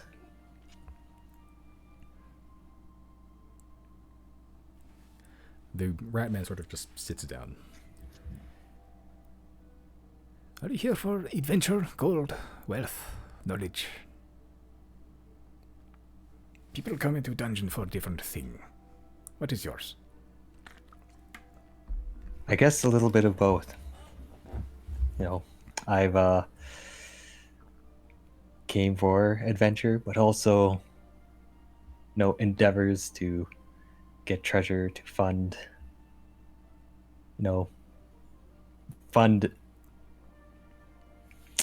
my own kind of creations, and also knowledge about perhaps this place and who may have created it.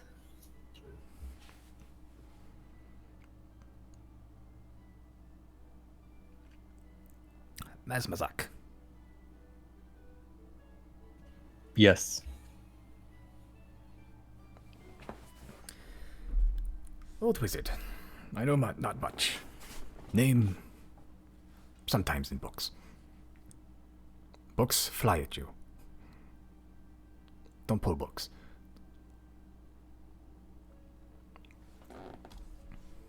I'll be sure to remember that.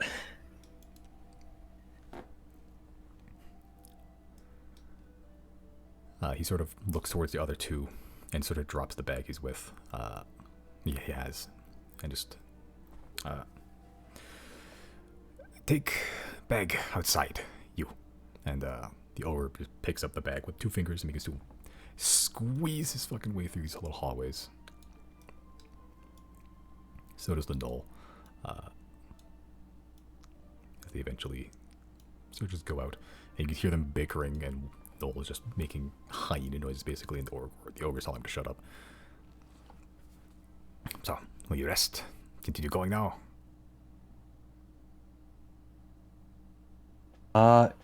Yeah, I'll probably rest. Stay intent. Yours to use. For now. We come back for it. Okay. Do you mind sharing some of that treasure?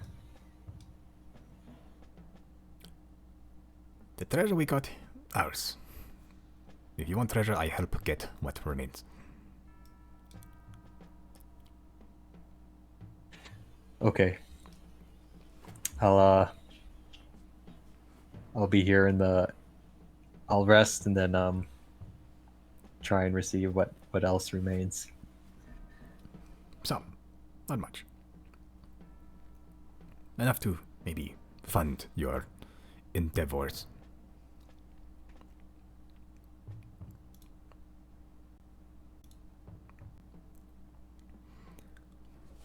I guess I'll see you later then. Sleep. You are burned.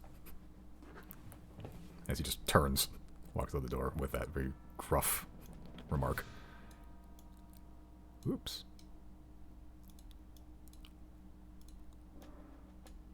Whoops. There we go. Cool. Now you take a long rest or short rest? I'll take a long rest. Okay. You're sleeping in the tent? Yeah, I guess I'll do Magnificent Mansion. Okay. Alright, you cast Magnificent Mansion.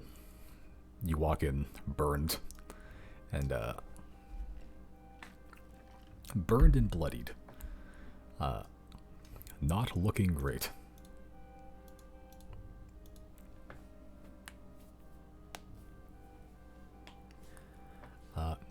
You walk in, get yourself cleaned up, and within the safety of your mansion, don't need to worry about any potential dangers outside.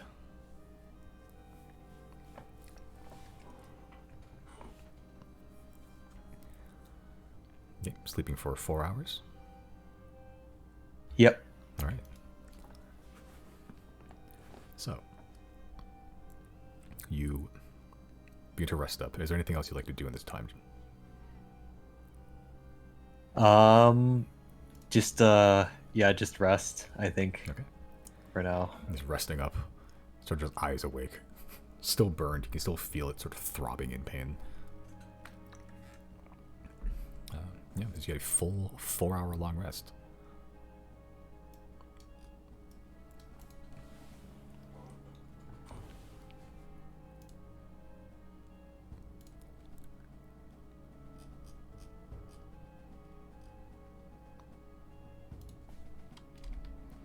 Okay. All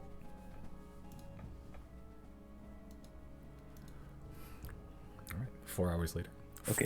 fully restored. Yep.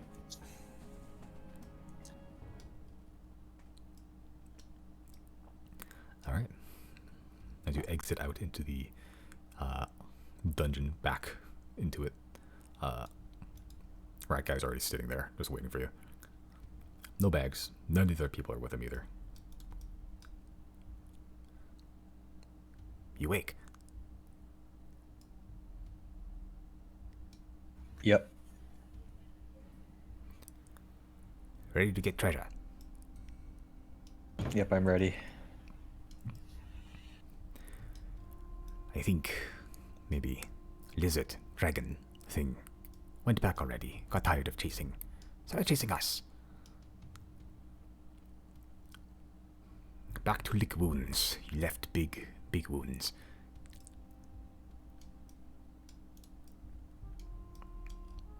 I see. You succeed. Do much damage to it. Follow. I guess I've weakened it. Weakened it much. Did not run around too long.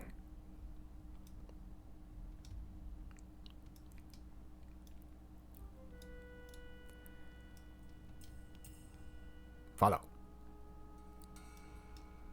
I'll follow it. Okay. You begin to follow it. This tiny little hunched. It's not like that much shorter than you. Well, it is. It's like this hunched little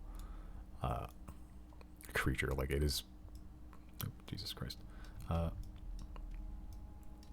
Yeah, like standing up straight, it'd probably be like 5 feet, but like it's hunched all the time, so it's like it's closer to like a very tall, like dwarf, if anything. And it's just following the same path you did, more or less, because it kind of followed your footsteps. Plants, don't touch. Yeah, as you see the rat guy slowly just tiptoe, without very gently tiptoeing around these roots, like without touching much of it, as you sort of follow in his footsteps.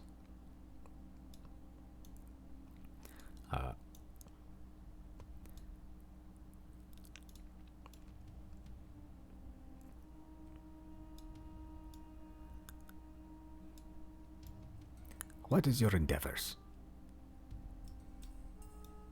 Well, I would like to make a spell. Spell to do the same thing you just did. Similar. definitely has a wide-ranging effect. You're scary.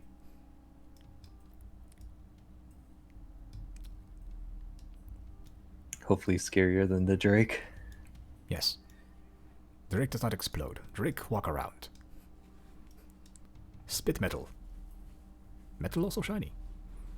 Maybe talk to Drake. Make it spit metal. Spit gold. No, stupid idea. Yeah, as you sort of walk about, you can see like there's like this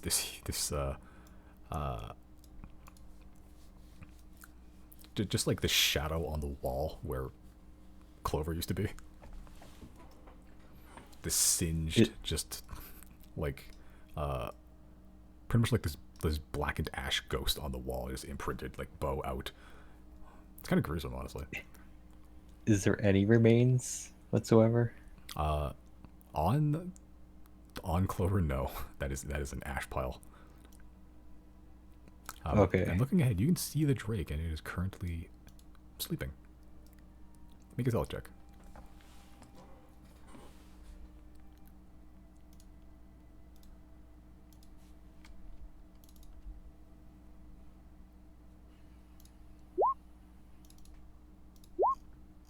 Nice.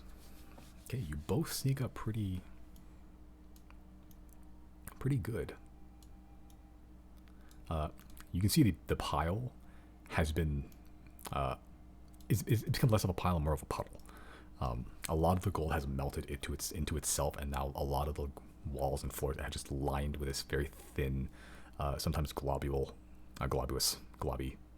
layer of gold and silver and copper just around, and it's like the grossest wallpaper you can see. And directly in the middle of it, almost like trying to scrounge up what little treasure still remains after the thievery and the the melting of it, mostly. The like tiny little pile that is actually still like intact, that's just been scattered by the blast as opposed to being melted by this arcane magical force. And directly in the center of it all is this Drake resting up, and you see it is badly fucking wounded. It is like the entire, you couldn't see flesh before. It was just golden scales. You're not sure if that was actual gold or if just that's his natural color, but like where the right side of his body was, where the blast was directly, there's just this huge missing melted chunk that is now just pulsing with red pus, and just in the process of starting to heal up, and it's not looking pretty.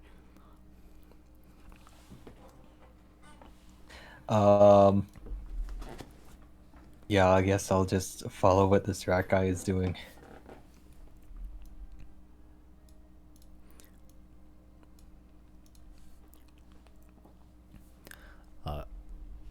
The rat guy is slowly trying to tiptoe its way into the pile that the Drake has, and is like trying to gently take the gold out. Let's see if he succeeds.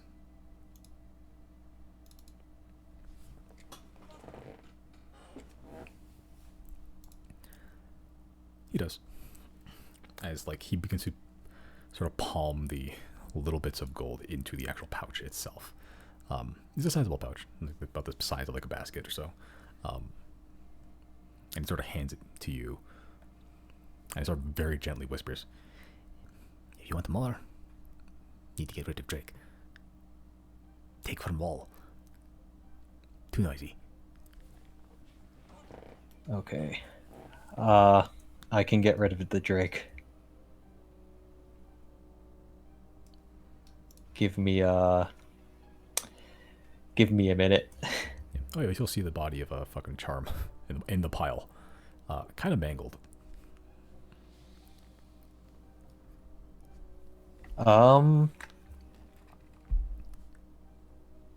Is it looking like pretty like close to death, perhaps? Charm? Or The the Drake? It's not looking great. It is not looking very good at all. It looks like, yeah, like it looks like it's pretty much on his last legs with one good blow. You did a fucking number on it. That was a solid amount of damage. I think I'll cast Steel Wind Strike on the Drake. Okay. Roll to attack with advantage, I believe. You need to make an attack roll, right? Yeah.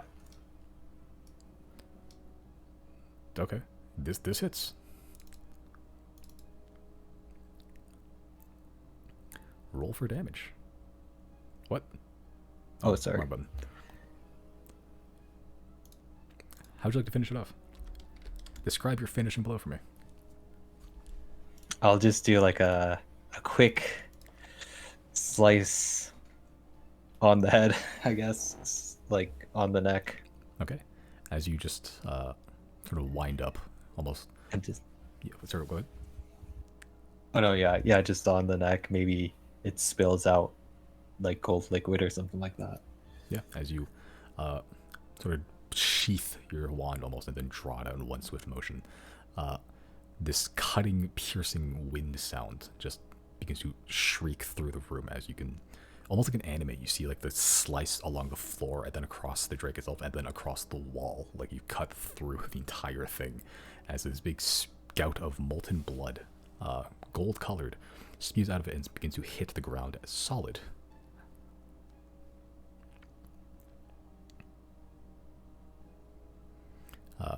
The rat guy sort of just sees this. You're strong. Didn't need the other two. Yep. I got rid of the Drake. Yes. I can take from walls. Much safer. Way to sneak. You can do better.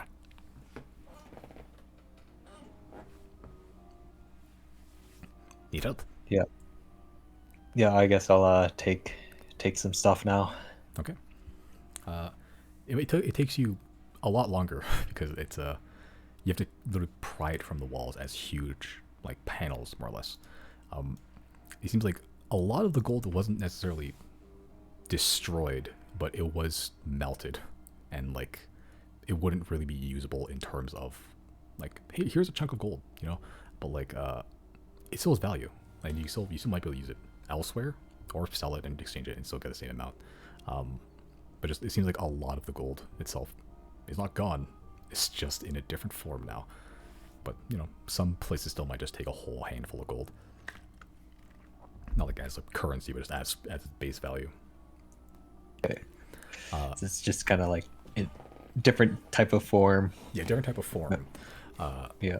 The monster group did take some of it. The ones that they could actually take that is still loose. Yeah. Yeah, so the value's still there. It's still gold. It's not like gone, but it is not a definitive coin anymore.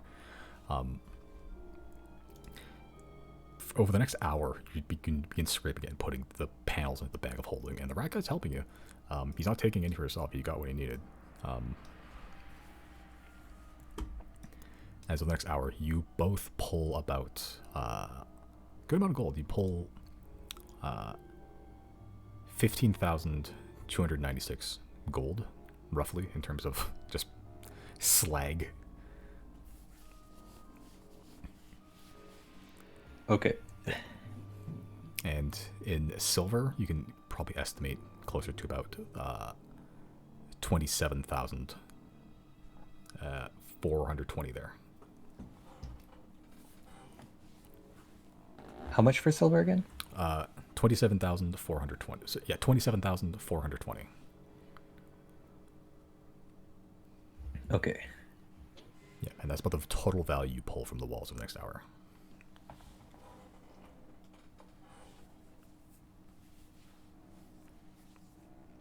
Yeah, as you're sort of just putting the panels of gold into your bag of holding, that guy's sort of looking at you.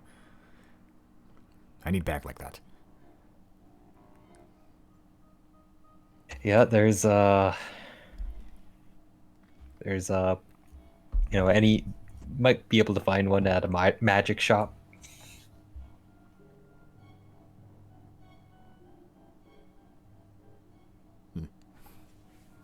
We'll check next time. If they let us in. Sometimes they don't.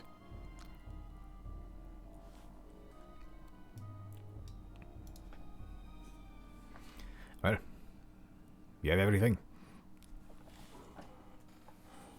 Yep. I think I have everything. Okay. Rakai sort of goes. Oops. This direction, a little bit. Are you following? Or are you just gonna go back? Yeah, I'll follow. Okay. He sort of goes down this hallway, and he's just as he's there, he's just sort of going like, "Trap here. Gates closed. A lot of poison gas. We disarm."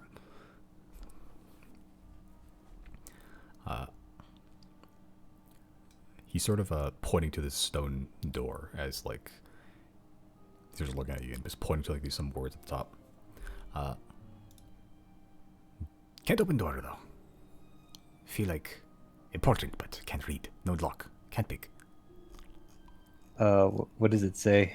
What language do you speak? Draconic, Dwarvish, Elvish, Celestial. Okay. Oh yeah, this is also for Draconic. Sorry. The words, yeah, are in Draconic, and like I can't read it, so there's no lock. Can't pick it. So he points towards the words at the top. It is engraved in. It's the only stone door you've seen so far. The rest have been wood or whatever, but this is stone. It looks heavy. The text reads, "I am made of glass, my surface smooth as silk. I let in no light, my sheen is deep as night. I am a perfect rectangle, pierced deep in the earth. I changed the world around me, turning the land blue, then purple. What time am I from?"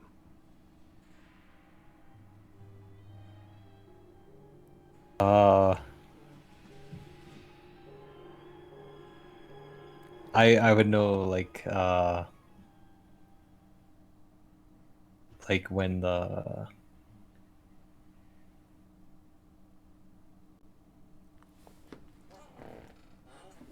it'd be like the Void era, right? Or like the one that happened. It's the chronologically, it is the Astral era, the Umbral Okay. era, and then the Void era is between the Umbral and Revival, which most people don't think it exists.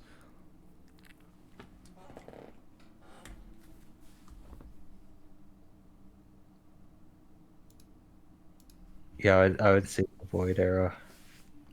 I think, right? You hear That's rumbling as the doors begin to slowly peek open. The rat guy looks a bit surprised. "You're smart too." And sort of just walks in.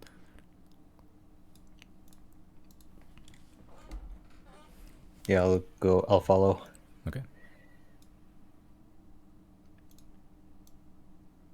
You walk in. A small little hidden laboratory, almost.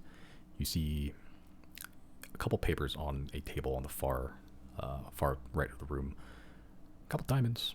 You see a journal there as well. You see a couple of tomes. You see a lot of books just scattered across the floor. And most importantly, you see a black glass obelisk just pinned directly in the center of this room with some sort of arcane circle around it.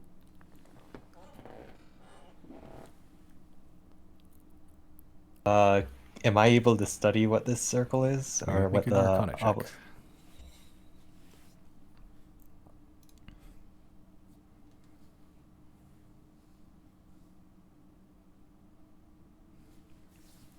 The circle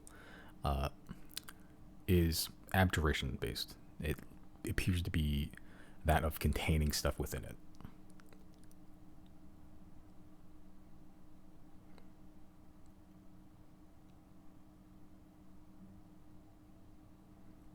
The School of Magic revolves around protection.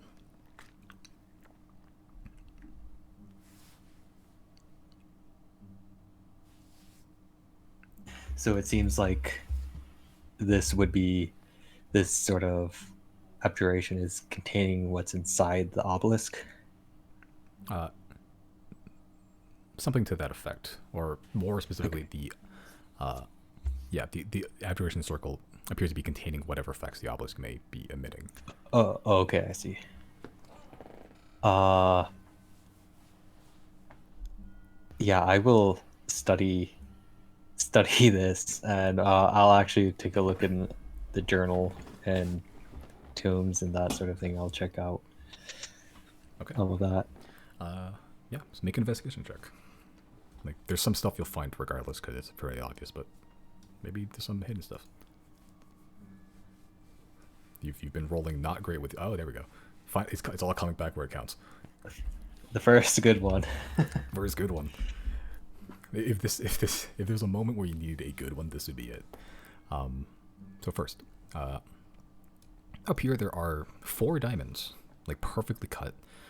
They're sizable, not super huge, but fairly sizable chunks. And these are like cut in a way that they're not really meant for like jewelry. They are meant for spell casting components. There are 4 diamonds, each 250 gold each. If you'd like, you can add that. You can say 1,000 gold worth of diamonds if you'd like to.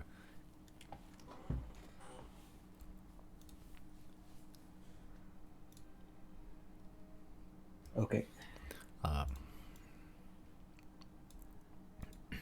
Coming here, this appears to be some sort of map of the continent, Hindgrey, and there's a couple of X's across the map as well. One is located directly where you are currently.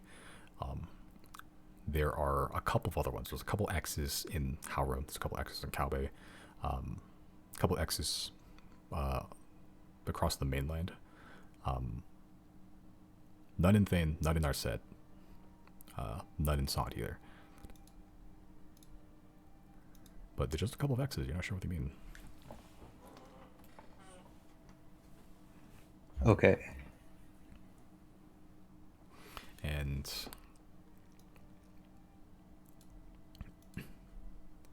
see here, there is a journal.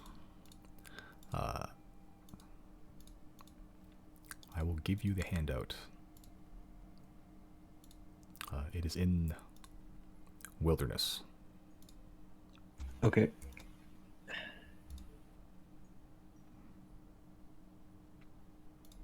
I hope it don't make any typos in there.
Okay, that's interesting. I read it all.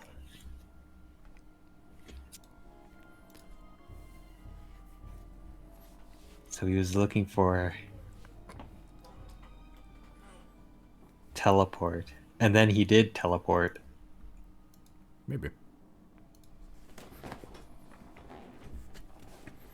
Around that desk, actually, on top of it's a journal, but there's also drawers and such. Opening it up, Yeah. you see a spell scroll. I'm not sure what spell it is currently.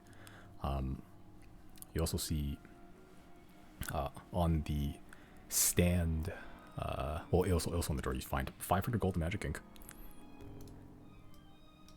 Okay. Good amount, solid amount. On the stand itself, there's like a book stand here. Is a very, very dense tome, like an arcane tome. I'm not sure what it is at a cursory glance, but it looks very, very thick.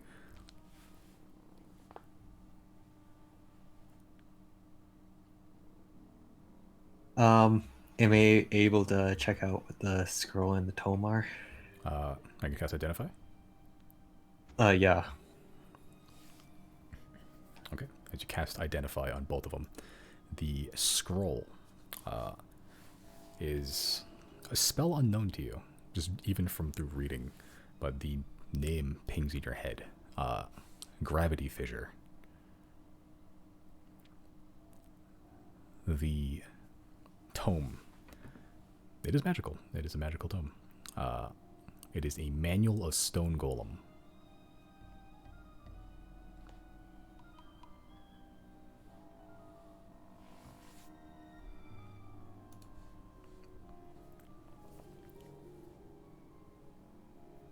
Okay. Do I know what the manual of Stone Golem does? It's you know what? It's they're not uncommon. Well, they are, but like they're not like undocumented. Occasionally, like when someone can't create a golem directly, they can sort of put the instructions, if you will, into a tome where that contains all the magic it needs to actually activate the golem, without having to go through all of the steps and such of like fear and like all the fine tunings and such. It has all the instructions there already. You just need to follow it. You also need materials to actually build the golem itself, and that can get expensive. But if you follow the instructions and put the work in to make the golem, and then over enough time, you can have a full functioning stone golem. Interesting. Yeah, they are kind of expensive to start up, but they're not like they don't need a concentration. They're just straight up a stone golem walking around that is under your control.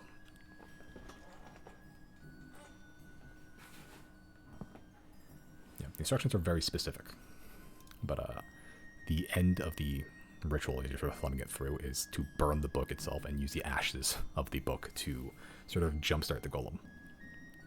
Oh, I see. So it is a one-time use thing because the book literally contains all the magic. I see. Okay. And that's everything in here? You can look through the books. The books are all pertaining to what the journal more or less said. Like these are the research studies that Mazmazak, the person that was likely here, went through to sort of corroborate his findings. But Okay. you found the items, found the diamonds, you found the journal, found the magic stuff, and all that's left is just a pillar. Speaking of the investigation check, there is a chunk of the pillar missing.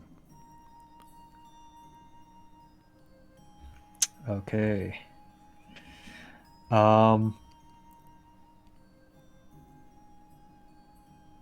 It did say he took the pillar to kind of experiment. Yes. Um,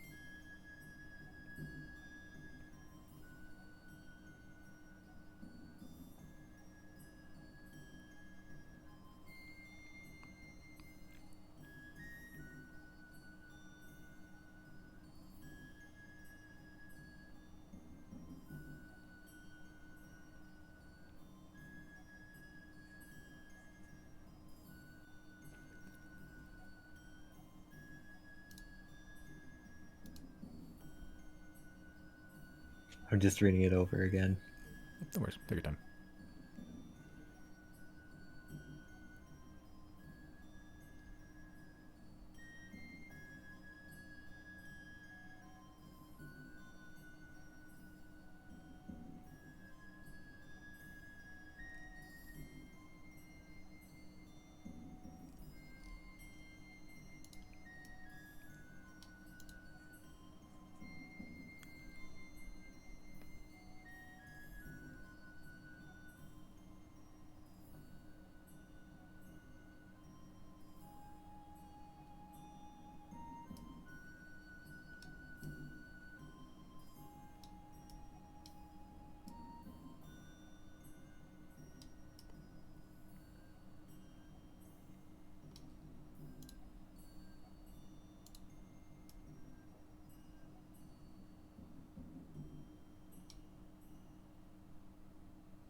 Um,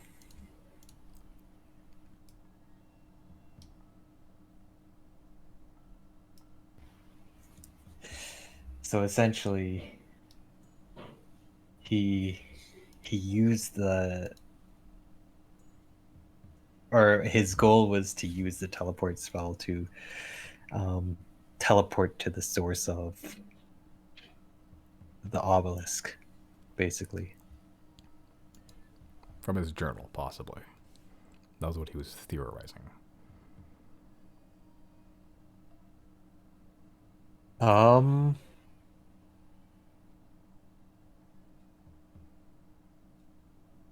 and it said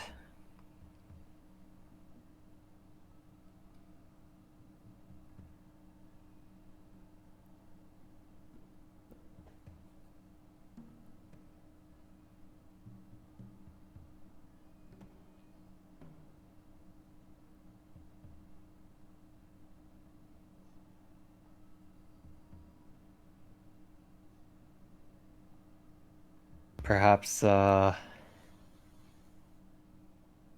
is there any chunks around of Looking the around obelisk? with the investigation check you have, no chunks. There's a missing piece from the pillar. It's about like a little bit more than fist sized. But no chunks itself.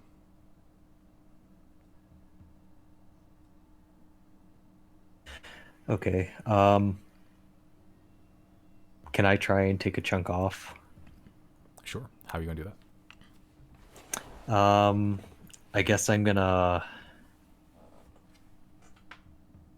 chip away at it.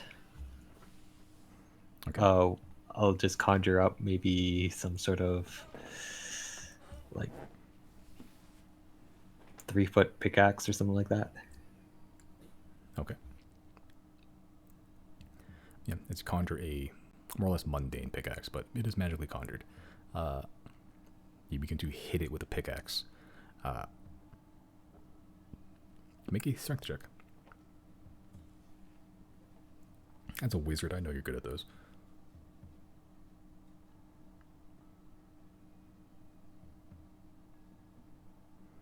Yeah, it's sort of just bouncing off.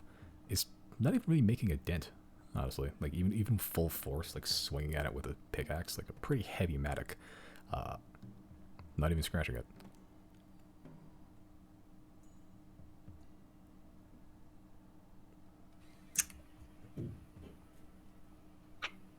Is there any information about trying to extract a part of it? If it's not in the journal, no.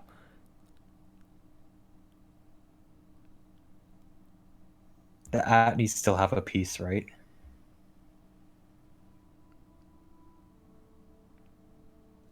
I don't know if you did you give him a piece of the pillar or give you some other piece of the whatever the things. You find a lot of these, a lot of things that are from these sort of times. I think we got them to investigate, but I don't know if we like actually gave it to them. Yeah, the the journal states that these pillars seem to be more or less impervious to non-magical like attacks. Mm-hmm. Yeah, and like a lot of the pickaxe you have is more or less is magically conjured. It itself is not really magical.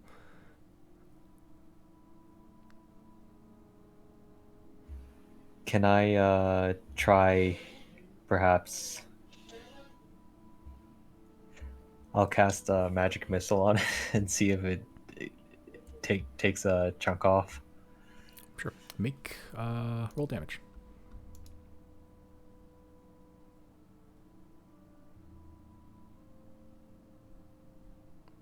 Okay, that was actually the exact amount you needed. Um, with a focused, concentrated blow of 3 missiles in the exact same spot, uh, you can blast a piece of the pillar off. It's not huge, but it means it's like probably less than like a finger. But it's a piece. It is a piece of the pillar, and the pillar is still itself intact.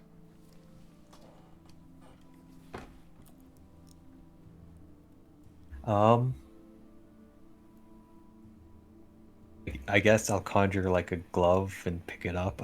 Okay. Or something like that. You conjure up a single like Michael Jackson glove. Pick it up. Yeah.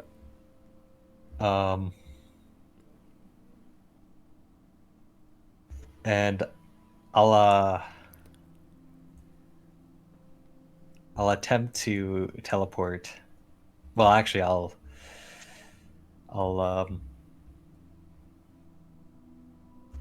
I'll save it. I'll save it for later. Okay. But I was gonna I'll ask, put it are in you my, sure? yeah, I'll put it in my bag of holding for now. Okay.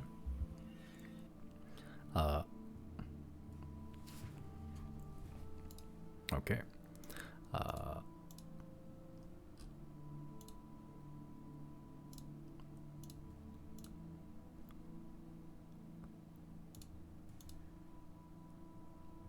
Okay, no, fuck. We're gonna make a token. That's whatever.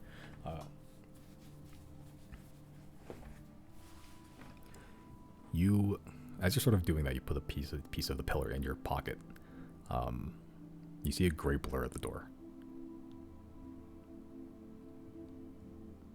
The gray blur that's sort of been following you. Also notice you're seeing it at the door. Still moving. Like it's just sort of vibrating in place, but it's there. Yeah, I suspect I'll need to do something about that. I will use this token for now. I think, like before I leave, like I'll take the map and the tome and the scroll and diamonds and that sort of thing. But I'll also, I kind of want to copy the circle and around the obelisk. Okay. Yeah, you can memorize it, and you've been here for a good amount of time at this point, like 10 minutes or so. So you can absolutely do all that. Yeah. So by the time you've copied the map locations of the map, the take all the stuff you have in your bag. Copy. Are you taking the journal itself, or just copying it down? I'll take the journal. Taking the whole journal and copying these sigils on the actual bottom of the floor that is surrounding the obelisk. By the time you do all that, you finish all those tasks you need. The gray blob, this blur, this basically floating gradient of just gray, it just stood at the door. Well, here it is. I suspect, this is what you wanted me to find. Yes. Your bargain is now complete.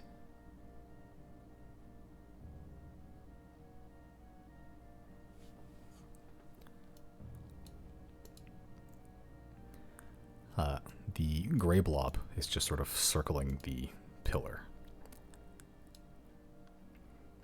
And eventually just stops when it gets to you.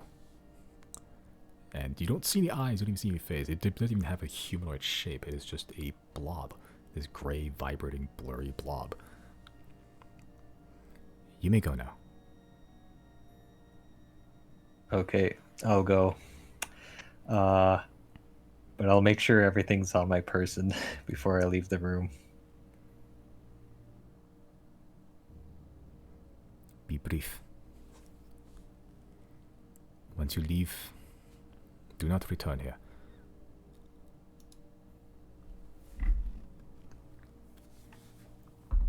Okay.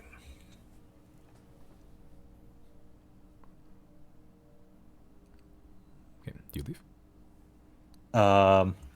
Is everything on my person? Checking, making sure everything's fine. Seems so. Okay.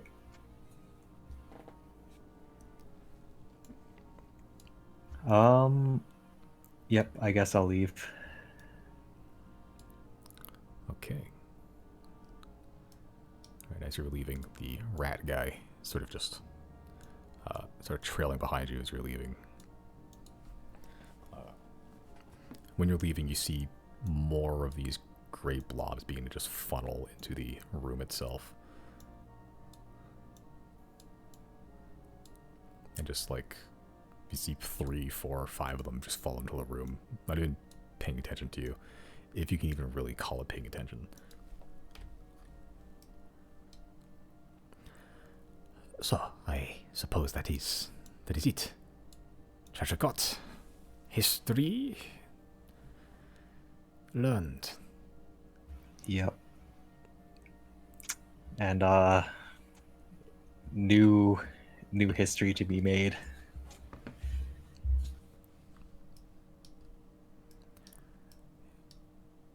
Well, hopefully with looks around the room that used to be just molten slag with like the body just mangled there, and like one hallway down is just the ash of a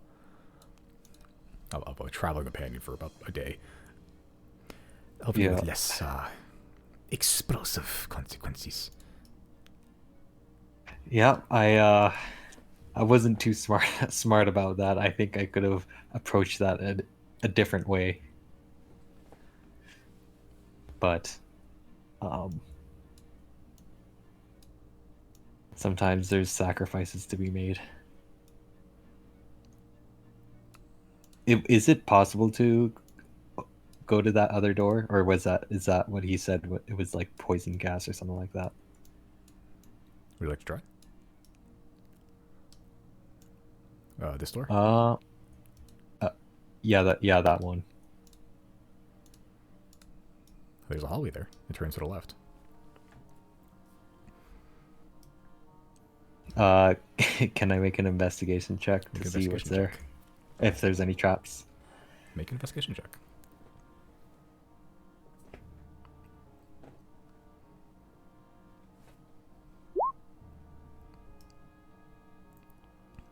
Looks clear.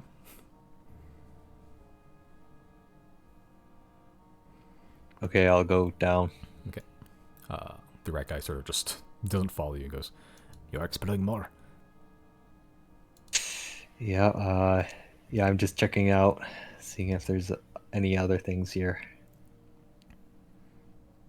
Well, that is on you. I helped get a treasure. Pointed out your hidden laboratory. I will leave now. Okay. If you die, I cannot save you again. I will be careful. You better. It just begins to, after that, just kind of wordlessly walks out of view, out of frame, if you will. So, yeah. You can just hear the tiny little rat footsteps, no shoes, just getting further and further away from you. I'll go down the end of the hallway. Okay, there's a door there. Can I inspect it? Make an investigation check. Investigate it. Hmm?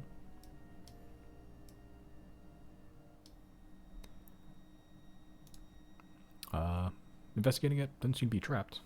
It's a door though. And feeling safe, you open it. Inside it appears to be just a single room with a fairly large looking plant growing out of this clay pot, and like a lot of like vines are sort of spreading across the ground. I'm gonna cast Firebolt on it. You guys firebolt on it. It is set aflame.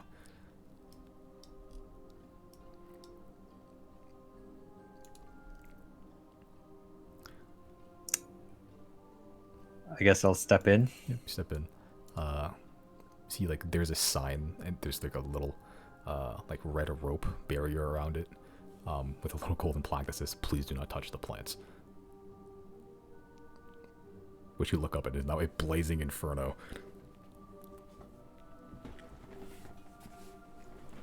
But no other effect. Okay. I'll go to that door at the end there. Okay. You see a straight hallway with a turn to the right at some point. Okay, I'll go to the intersection. Okay. And down this hallway to the right is a turn to the left. So the straight shot down, up, and then a turn to the left on the right side. Okay, I'll check down that hallway and see if there's anything there. Okay. Or Go down all the way. Door up there.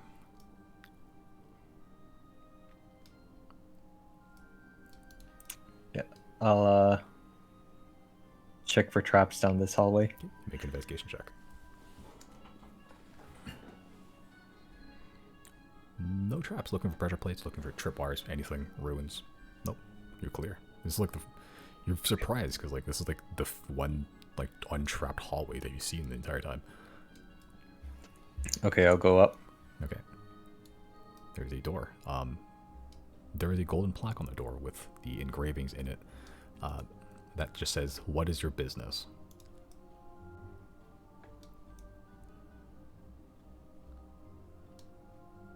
What is my business?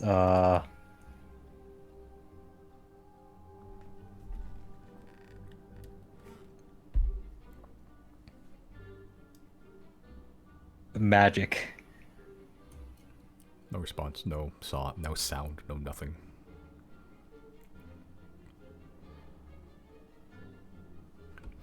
Would you like to open the door?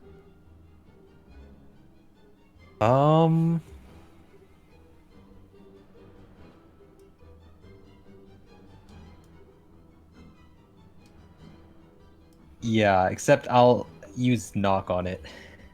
You cast knock, with a very loud, thudding sound. The door opens. It appears to be some sort of fountain, or it's kind of hard to tell. It looks like a cross between. It looks like it has seats on it, like near the upper levels. But it looks like a fountain.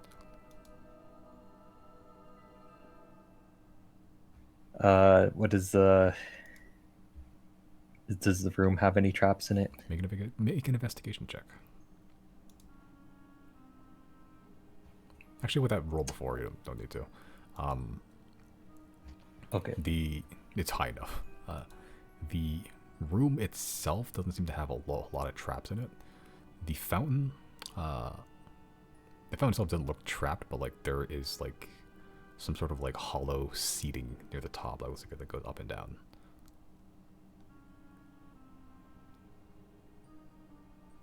Okay. A little strange. Like I'll go in it. It's a seat with like a hole in it. Okay, you go in.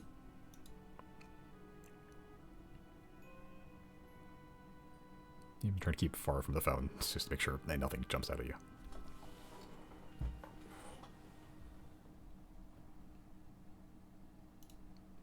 Can I toss a silver in there? You toss a silver. It hits the water and it begins to just sink to the bottom. Oops. Ignore that. That does not exist.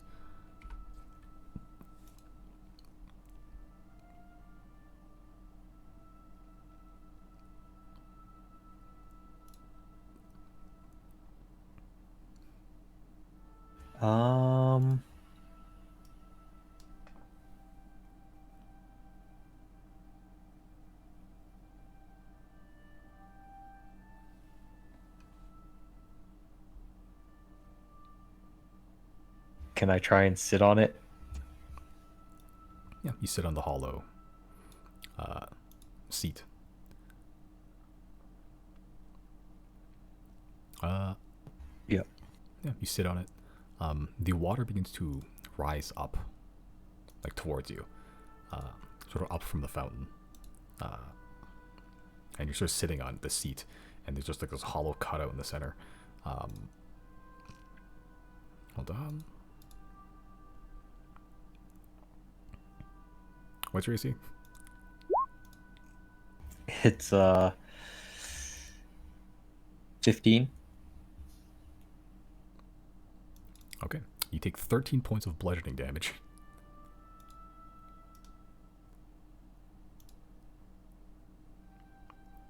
As almost this serpent-like creature begins to just rise up out from the water, or more accurately, it is the water itself, and has wrapped around one of your legs and is like crushing it and beginning to wrap around your body as well, and is crushing it, is pulling you into the water, into itself, and you're almost in the you're about to be drowned. You are grappled and restrained. Okay. Can I cast Thunderstep? Yeah. Where are you going to?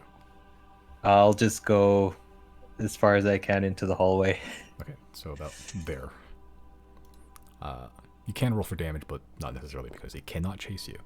As you get far enough away from it, you can see it trying to reach out towards you, but it appears to be bound towards the actual fountain itself. And then once it gets too far, then the water begins to dry up. It can't go any further.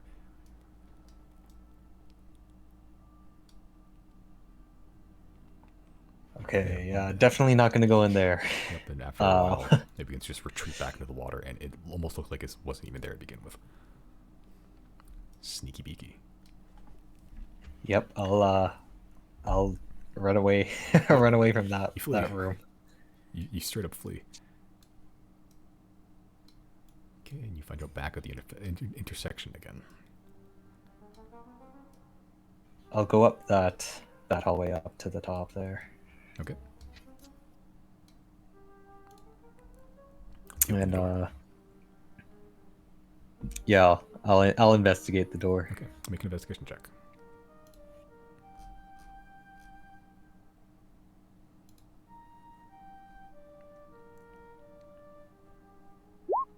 Okay. The door not trapped. There is a golden plaque on the front of it though. That says, "What do you see when you look within my eye?"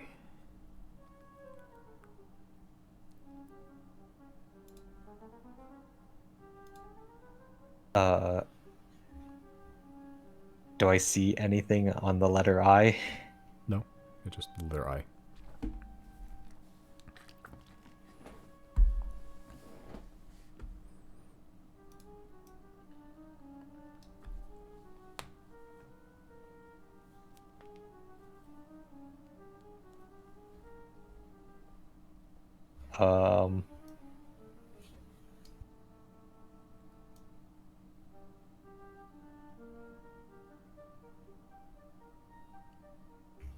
Do I see any eyes? Looking around you, no. It's a hallway with a wooden door with a golden plaque just bolted in front of it. What do you see when you look within my eye?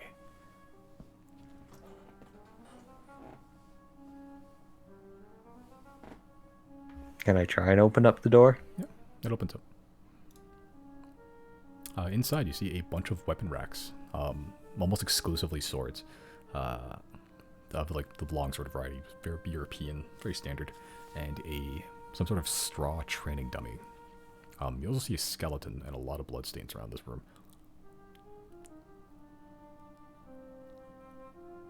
Okay. Do I see any immediate danger? No, not looking around you. Looks like weapon racks. The training dummy is surrounded by blood, which is a little sus, but you know. Okay. I'll step in one space just to take a look around. Yep. You see more weapon racks. You see more bodies, more bloodstains. On the far end of the room to the left, you see two reliefs of what looks like beholders, sort of facing each other, made of bronze.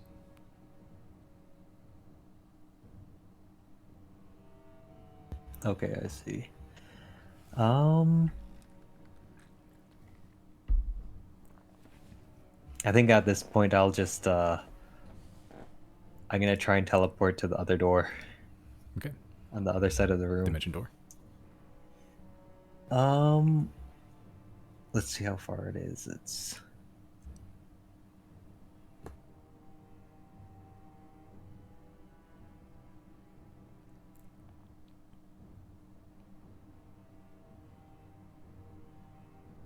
I'll get about there and then I'll Misty Step to that point. Or You're about here.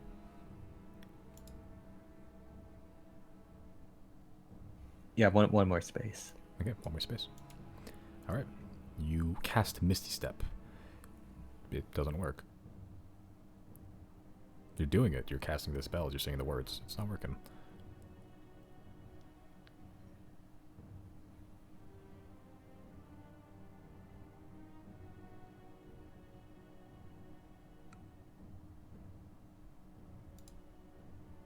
Um, do I know how the beholders work? Like just in general. Yeah. Yeah, like they are for you as a grand wizard. Yeah, they have a central eye that projects a cone roughly, and within that cone, no magic can exist.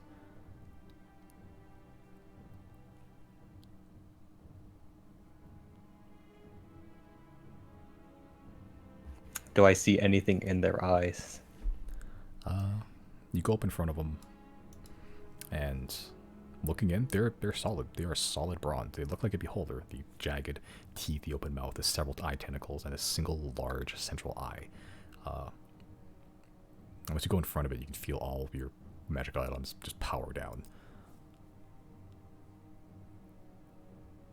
The swords around you in the weapon racks begin to shudder a little bit, sort of almost like rattling in their rack.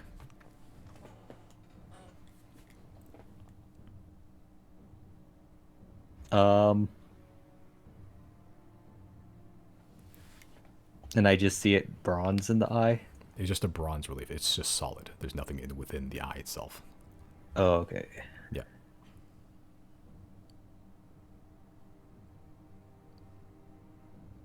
Yeah. What you doing? Uh, I think I'll just go to the end of the to that door. Right there. Yep. Okay. As the door opens normally, the shuddering stops. As you just walk through. And then I'll go up and then to the left. Okay. Yep. There's an intersection, a little bit, but yeah, you can see on the map that it pretty much all connects back to each other. Yeah. And I guess at this point I'll just I'll just exit. Okay. Yeah. As you leave the two bedrolls that were very old in the now dim campfire, you're back in the old room where you were before, where you started everything. 3 people entered.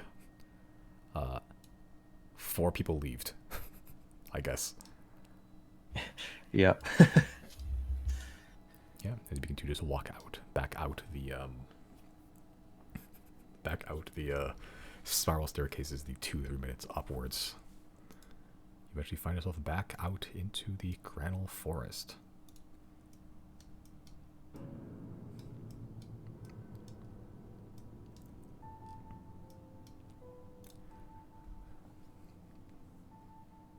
Yeah, what you doing now?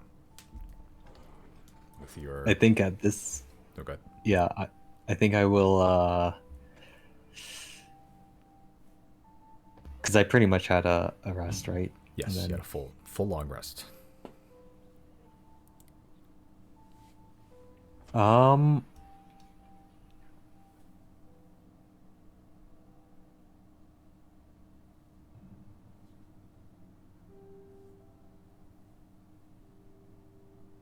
I think for now I might just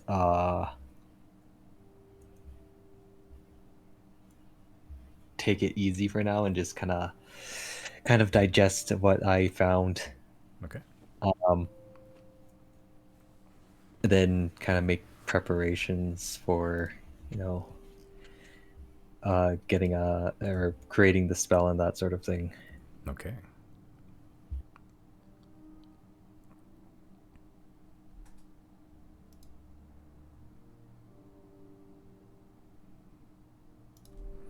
Okay. As you begin to uh,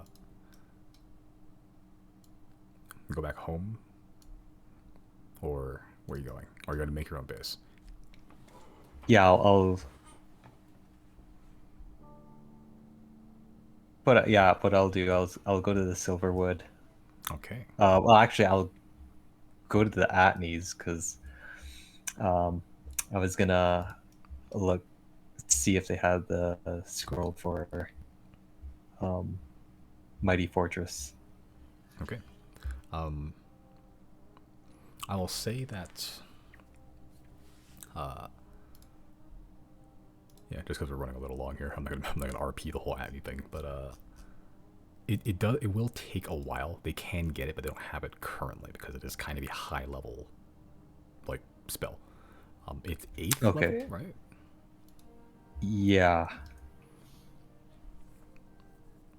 Okay.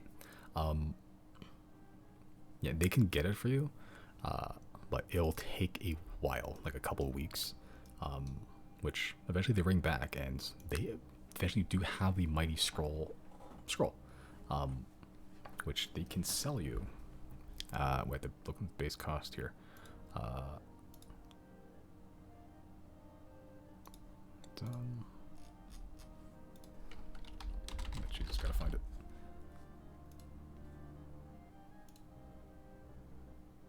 Uh, for about, oh yeah, there we go. About 30,000 gold. Okay. Big scroll.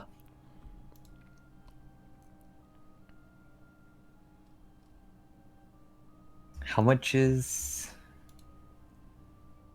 20 27,000 or 20 27, 27,000 silver. yeah, Uh, that would be 2,700 yeah. and plus. Okay. So, You can try to haggle them down if you want to. yeah, I'll try to. Okay, make a I'll try to persuasion check. do.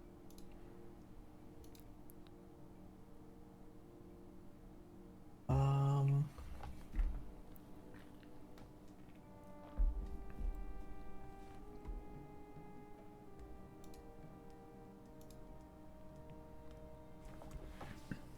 Damn, natural 20, and but the 14 is the one we're going to go with. Not rolling great. yeah.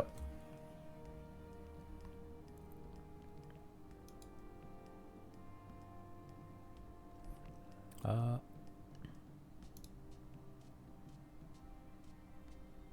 God, what am I looking at? There we go. Yeah, so with that persuasion check, uh, they can get. They can give you the scroll for the amount for the amount you have currently, which is pretty much 100% of your money. But you'll need to pay the extra 5,000 at some point. Okay, I see. Um, Because you are a trusted customer.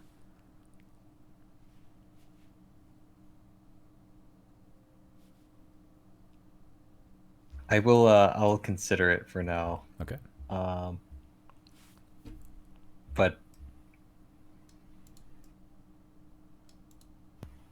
but I do want to create my own spell, so maybe I'll focus on that first, Okay. then see what expenses I have left over. Okay. Cool. So we'll start with the spell first.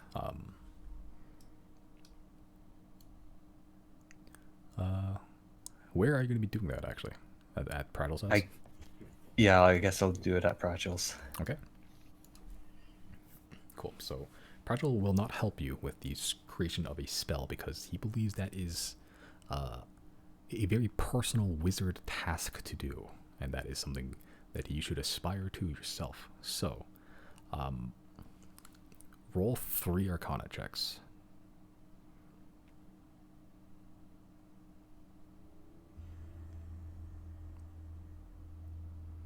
Okay. It'll take you some time. You can. I'll give you the choice. You can have the spell in about like a fifth of the year, like a month in game. 73 days. Pretty short for creating a whole 8th level spell, but it'll cost you more money to do so. I'll say probably about 10,000 gold to make the whole spell complete by the end of the month. Or you can choose to spend the remainder of the year just focusing on the spell slowly, at which point you may not be able to make a base at that point, but you will be able to have the spell for free. It's up to you. If you still feel like trying to make the base, you can pay the 10,000 and try to make some money elsewhere.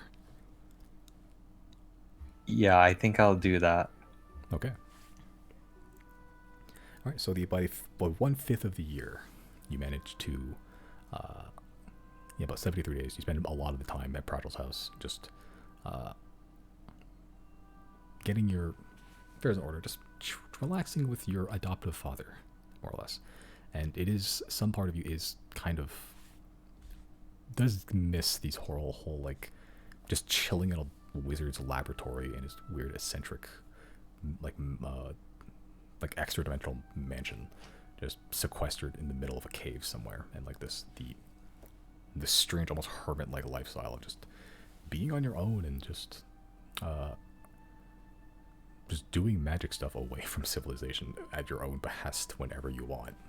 And like, yeah, well, Pragil can get strange. It's not necessarily unwelcome at all times either. And you get to see your little fish child grow up too. It grows up quickly, like fairly quick. Like by the time you get back by the end of the month, it's like, he's already grown like a foot, like 2 feet. Still a dumb little fish thing, but like, Yeah. you could have gotten around to it. You got used to it, and it's starting to learn how to be like a good assistant. It's still not a good assistant, but like it's learning.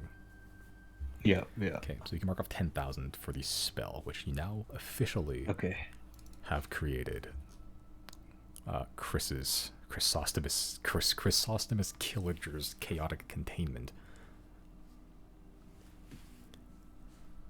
That is now a new spell you have. God help us all. Yeah.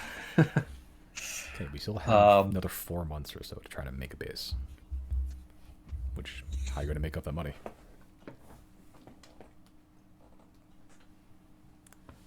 Yeah. You said that like the whole downtime would be like about a year and a season. Give or take. I'm not keeping it super strict. So like, if anything, your session might be like the sounding rod of like what the hell is sound? No, wrong one. The baseline for which we all reconvene. Okay. Then yeah, I'll do. Yeah, then I'll try and make the base kind of around in the Silverwood area. Okay. Cool. So you're still missing the I think, how much now? Like 15,000 still? Yeah. Okay. How are you planning on making up that money? I guess I could go into Obethys here and there because it's on a weekly basis that I have to cast the spell, right? I believe so.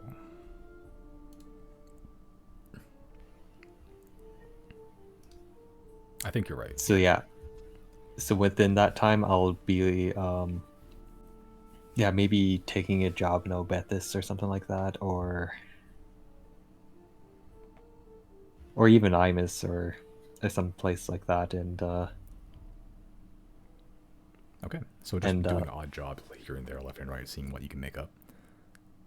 yeah, or particularly maybe even uh magic stuff for people. Oh, renting out your services. Yeah, Okay. yeah. Yeah, it's a little harder to do because you're also trying to be incognito while not trying to be caught, but there's, you know where the black market is. Depends on how scrupulous you want to be.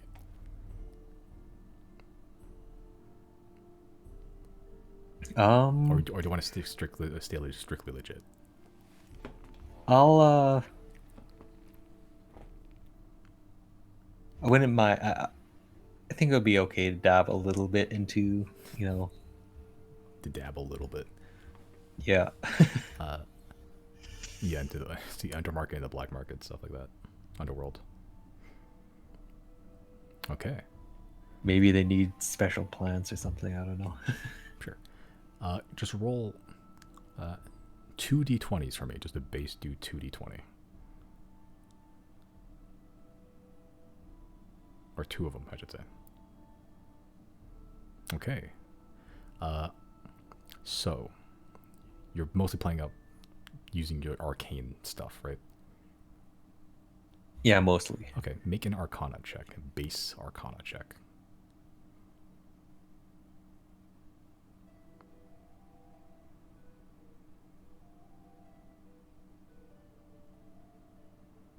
Jesus. Okay.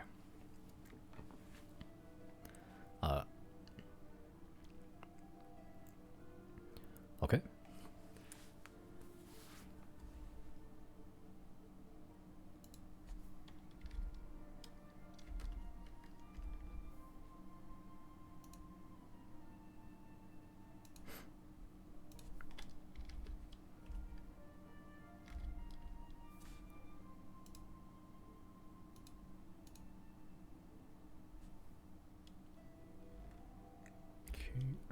Sorry, running some calculations here.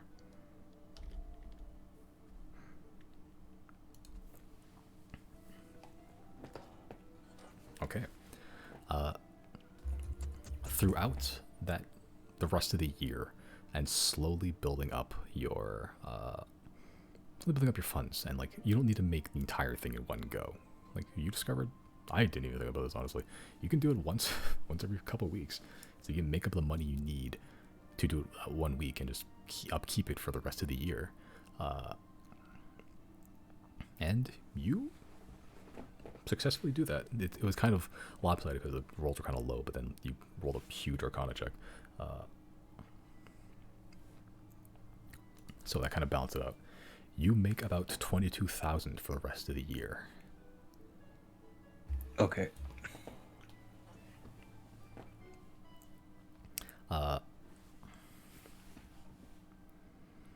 Yeah, and I'll say that includes the materials to actually do the thing.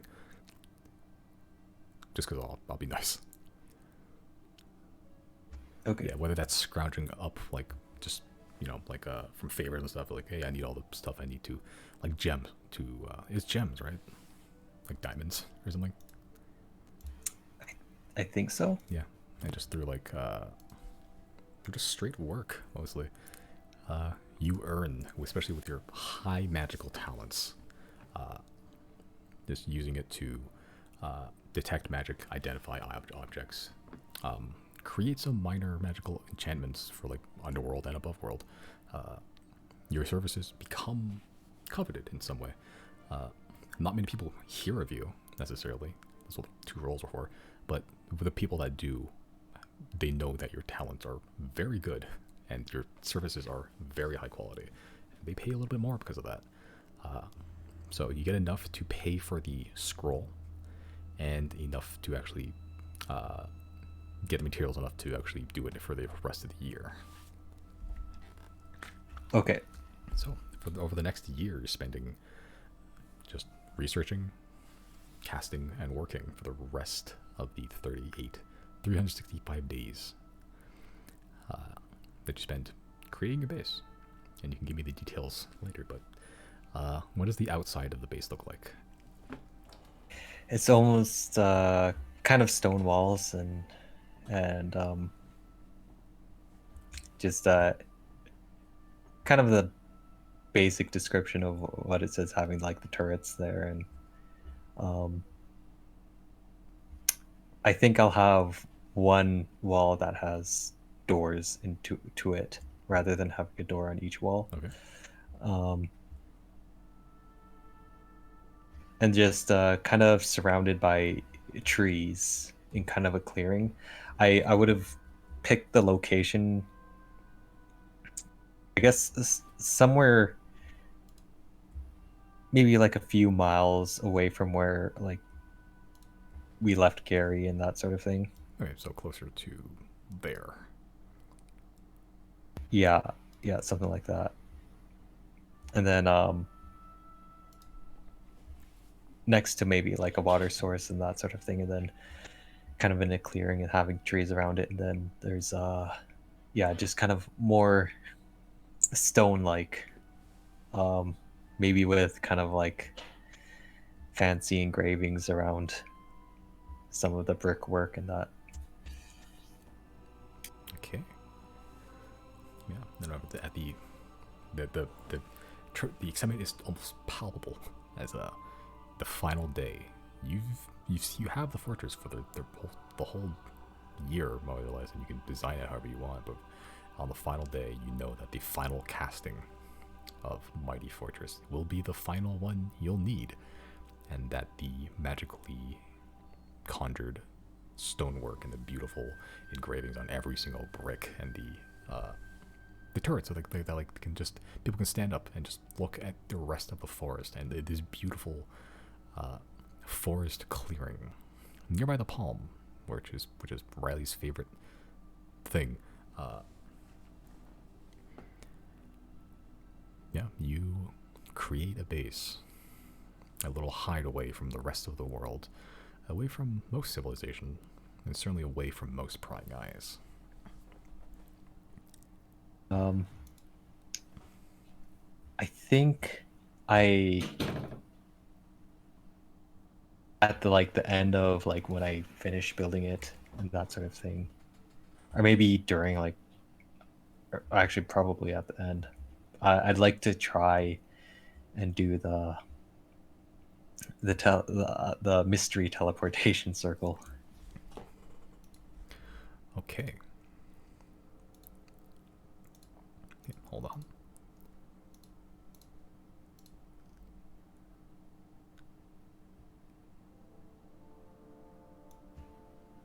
If that like needs more time to go through, we can also maybe do it next weekend or something like that. It's not gonna take long. Okay. Okay.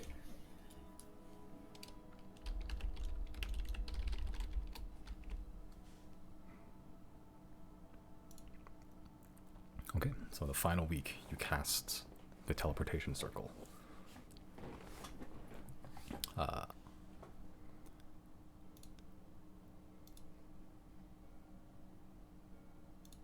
okay. Let's double check something.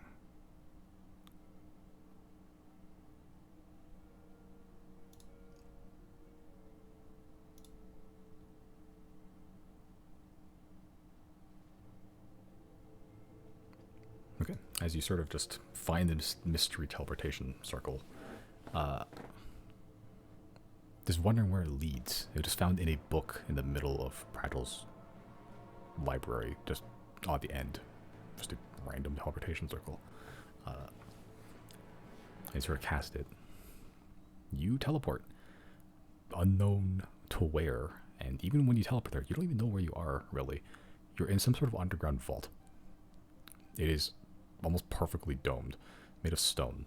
No entrances or exits, really. But there's a single magical light source hanging from the top. It smells of dust and must, but very, very dry.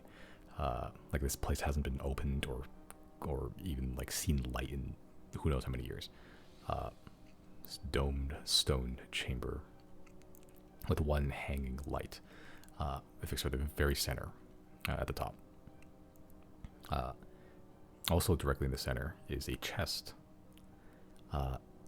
You are in another teleportation circle, standing in the middle of it, just off kilter to one side.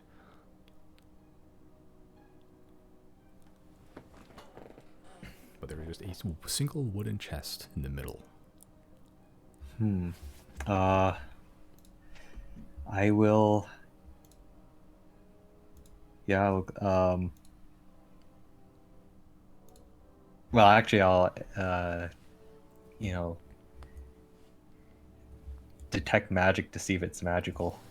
As you cast Detect Magic, the teleportation circle is magical. There is something inside that is magical. Okay, then I will open up the chest. Okay, open up the chest. Inside looks like a book, a very nice, like blue-green book cloth with a gold filigree with just the letter C in it, sort of just like beautifully scrawled across it. I will. That is what's in the chest. On the lid of the chest, as you open it up, there is a note that just says, "To Chrys." Oh. I will take it. Add another note to your handouts. It is also in Wilderness.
Yeah.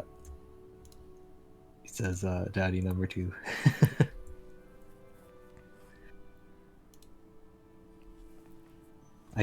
I'll open up the book. Okay. As you open up the book, it's blank. It's entirely blank. There's no spells in it. But on the first page, you just, as you pick it up, the ink immediately just begins to form, and it just says Chrysostomus Killager at the top of the page. And then, as you're holding it in your brain, you hear in your mind, "Hello? Are you perchance Chrysostomus?" Yes, I am. "Oh, jolly good. I am your new spellbook. I was created by Grinus Pratchell, Archmage of Conjuration, Mad Wizard, as he's like to call himself." Oh, yeah, this is a surprise. I never knew you existed. "I knew you existed. This was supposed to be a little secret, in case you were a bit curious. Which you were, as you eventually found me. A bit of a reward for your academic fervor. And as a test of your abilities, you would not be able to enter this chamber were it not for your ability to cast a teleportation spell. High level." Yeah, it took me a while to get around to it, though. But here I am. Oh, that could be chalked up to perhaps your preparedness. Perhaps it was dangerous. Or not. It wasn't. A bit of caution goes a long way. Where is this located? I believe this is below the entire facility, the cave, Selenic Ridge. Oh, I guess yeah. Haven't been down there too much, but An offshoot cave, sealed up. Double sealed up. Sealed up this chamber, and then sealed up the cave entrance to this chamber. so entirely protected. More or less. That's a Well, surprise. Surprise. well, I guess I can make use of this space now. If you would like. It is just a dome underneath a mountain.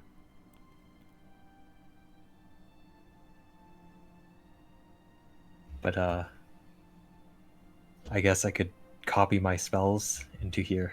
Oh, just place the book face or open and press it to my pages. Okay, yeah, I'll definitely do that. Okay, as you sort of open both of your spell books, and you do the just like $2 like now kiss. Yeah. The ink from one book begins to seep into the other, the new spell book, as the spells begin to just fade from your old spell book, the one you've kind of had for the rest of your life, or for as early as you can remember, as it begins to sort of flow. The ink begins to seep off the pages, and like almost like one of those like an hourglass, but horizontal, begins to just splatter against the other new spellbook as the spells begin to replicate, as almost word for word, page for page, exactly how you left it. Just now a talking spellbook. That is a new magic item. You can check it if you'd like to. Okay. Oops, I made a typo. Hold on. There we go.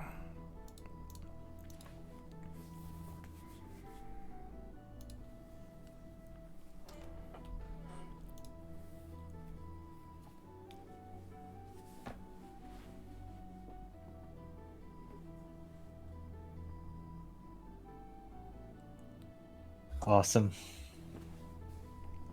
Yeah, just a general Yeah. overall upgrade. Yeah. A lot of new stuff. Legendary item. Legendary item. I hope I'll be of some use to you. Oh, yep, definitely. It'll be a great use for me. Please don't drop me or get me wet. I will. I'll do my best to take care of you. Thank you. It's pleased to serve, Mr. Killager, or Chrysostomus, or Chrys, or my boy. All of the above work. Mr. Chrys, then. That will work. Yeah, that's good. That's okay. Well, where were you hopping to off to now? We'll see.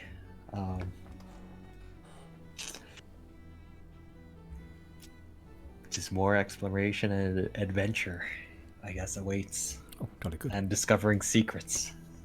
Oh yes, and you can record its secrets within my pages. Yep, absolutely. Oh, I'm pleased with this new partnership.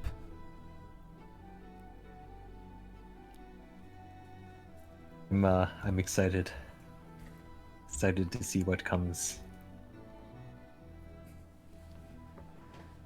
Well, we shall see it together.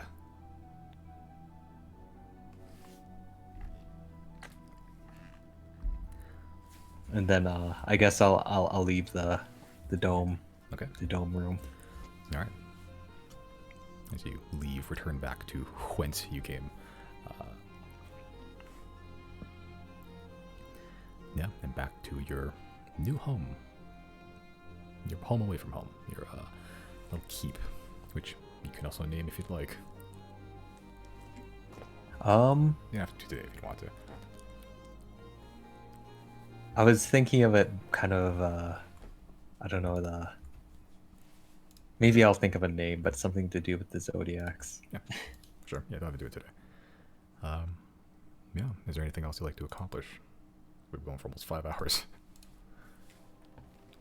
I think for tonight I'm good, but if I think of something else, I'll let you know.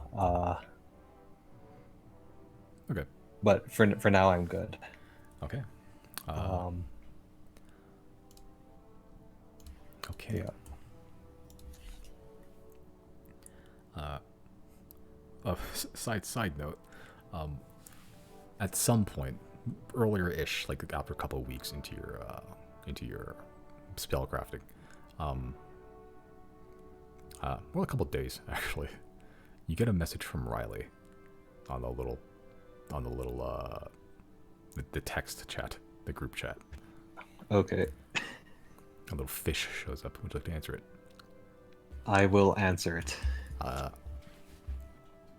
Okay, you hear in Riley's voice. I found information about Lily Wolfspeaker.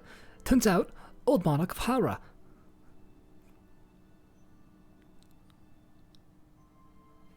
Do I know a Lily Wolf speaker? Do you yourself know about a Lily Wolf speaker? I don't think so. That's about as much as you get. Is the old monarch of Hara. Okay.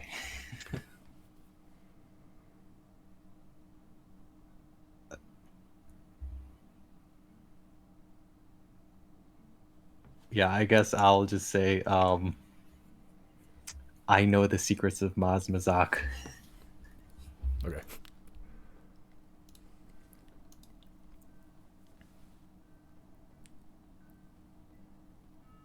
Ooh, I'm gonna have to keep a log. Okay, hold on. If there's gonna be conversation between Downtime. Oh boy, let's see. Hold on.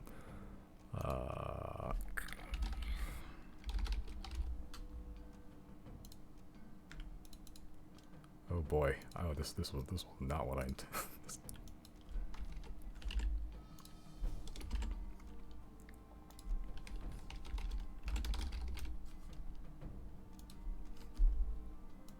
Okay, so you're gonna say.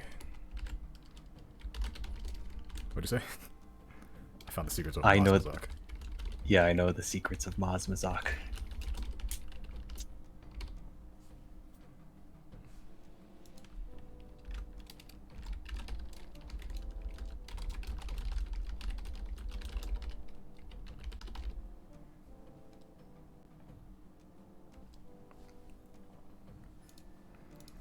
Okay.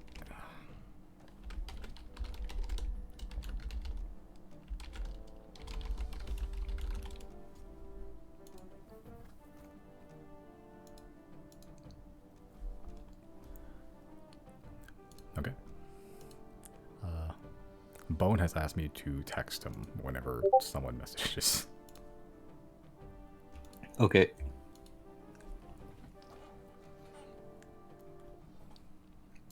I have no idea what that means.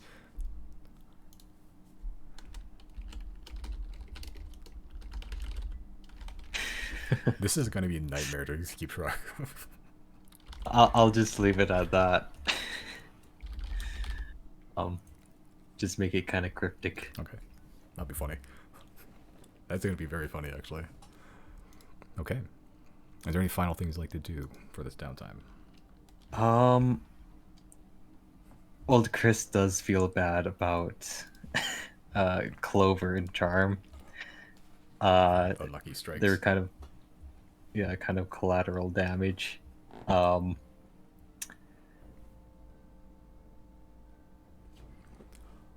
I'm not sure if I have the resources or to engage in like trying to resurrect them or anything, but because I don't even think there's a body for resurrecting No, Clover not for anymore. Clover, no. Yeah, that could be something to attempt. Yeah, I think small stuff. I think yeah, if it's just like a couple things like on the side, not necessarily like a big goal. You can probably even like do it over text, even if you don't feel like doing a whole nother session for it. Depends if you want to do that or not. Yeah, it's like maybe start gathering resources to resurrect the lucky strikes. or one Yeah, half maybe. lightning strikes. Yeah, maybe I'll do that. Like during the weeks, I'll also gather resources to try and do that, Oh, I perhaps. just realized that's your first collateral damage kill. That's your first accidental kill. It really That's your is. first accidental kills, and it's a double kill too. Well, kind of a triple kill of killing myself. It's true. You did kill yourself, didn't you? Almost. You were so lucky with those fucking death saves. I was so scared I was gonna kill you during downtime. Yeah, I'm like, did I just kill myself? Because you put down in your own character sheet a very powerful bomb made of condensed arcanium, and then blew it up about 10 feet away from you. I was like, oh, okay. Yeah, what I could have done is I could have like brought the Drake outside. Actually, I could have. That's true. Yeah, you could have. I could have teleported up like 500 feet, casted Fragile Monstrum Translocation, teleported it up in the sky, and then And it dropped about 500 feet in the air. yeah. I'm just gonna roll. I'm just gonna roll. That is 50 d6 damage. Would that have killed it? Oh yeah, that would have instantly killed it. Yeah, that would have instantly killed it. That'd be a very funny idea. I could have done that, but I was like, The bomb. You got a bomb. You gotta use the bomb. yeah. I only thought of that afterwards. I'm like, oh, I could have done that better. I mean, blown up bomb was pretty. You wanted to use the bomb, man. That's it. Yeah. And he did. Yeah. Alright, but yeah, as the downtime winds down, you create Chrys's chaotic containment. You create a new base, a fortress with which is very well defended, at least from normal attacks. Magically created from your own hand, through your own hard work, your own sweat, blood, and tears, and from your adoptive father, Daddy Number 2, you have a new awakened spellbook. Who does not care if it's named or not? It's your spellbook. As seemingly you discovered your own secrets, as seemingly did Riley. Yeah. As the time winds down,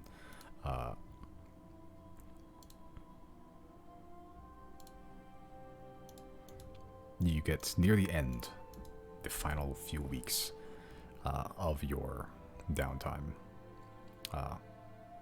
Probably even sooner, to be honest, but closer, after a year closes or so, you hear from your brain, Riley. Well, we have a ship now. I'll be in Golden Harbor. Come get me when you're ready. Okay. Now you got a ship, and a fortress, and a flying dragon.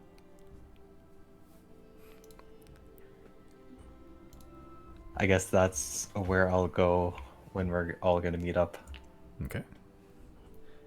Yeah, and we can see where we can reconvene from there. See how everyone is going, what everyone's doing. So 2 of 4 people to do. All right. And I'll stop recording now.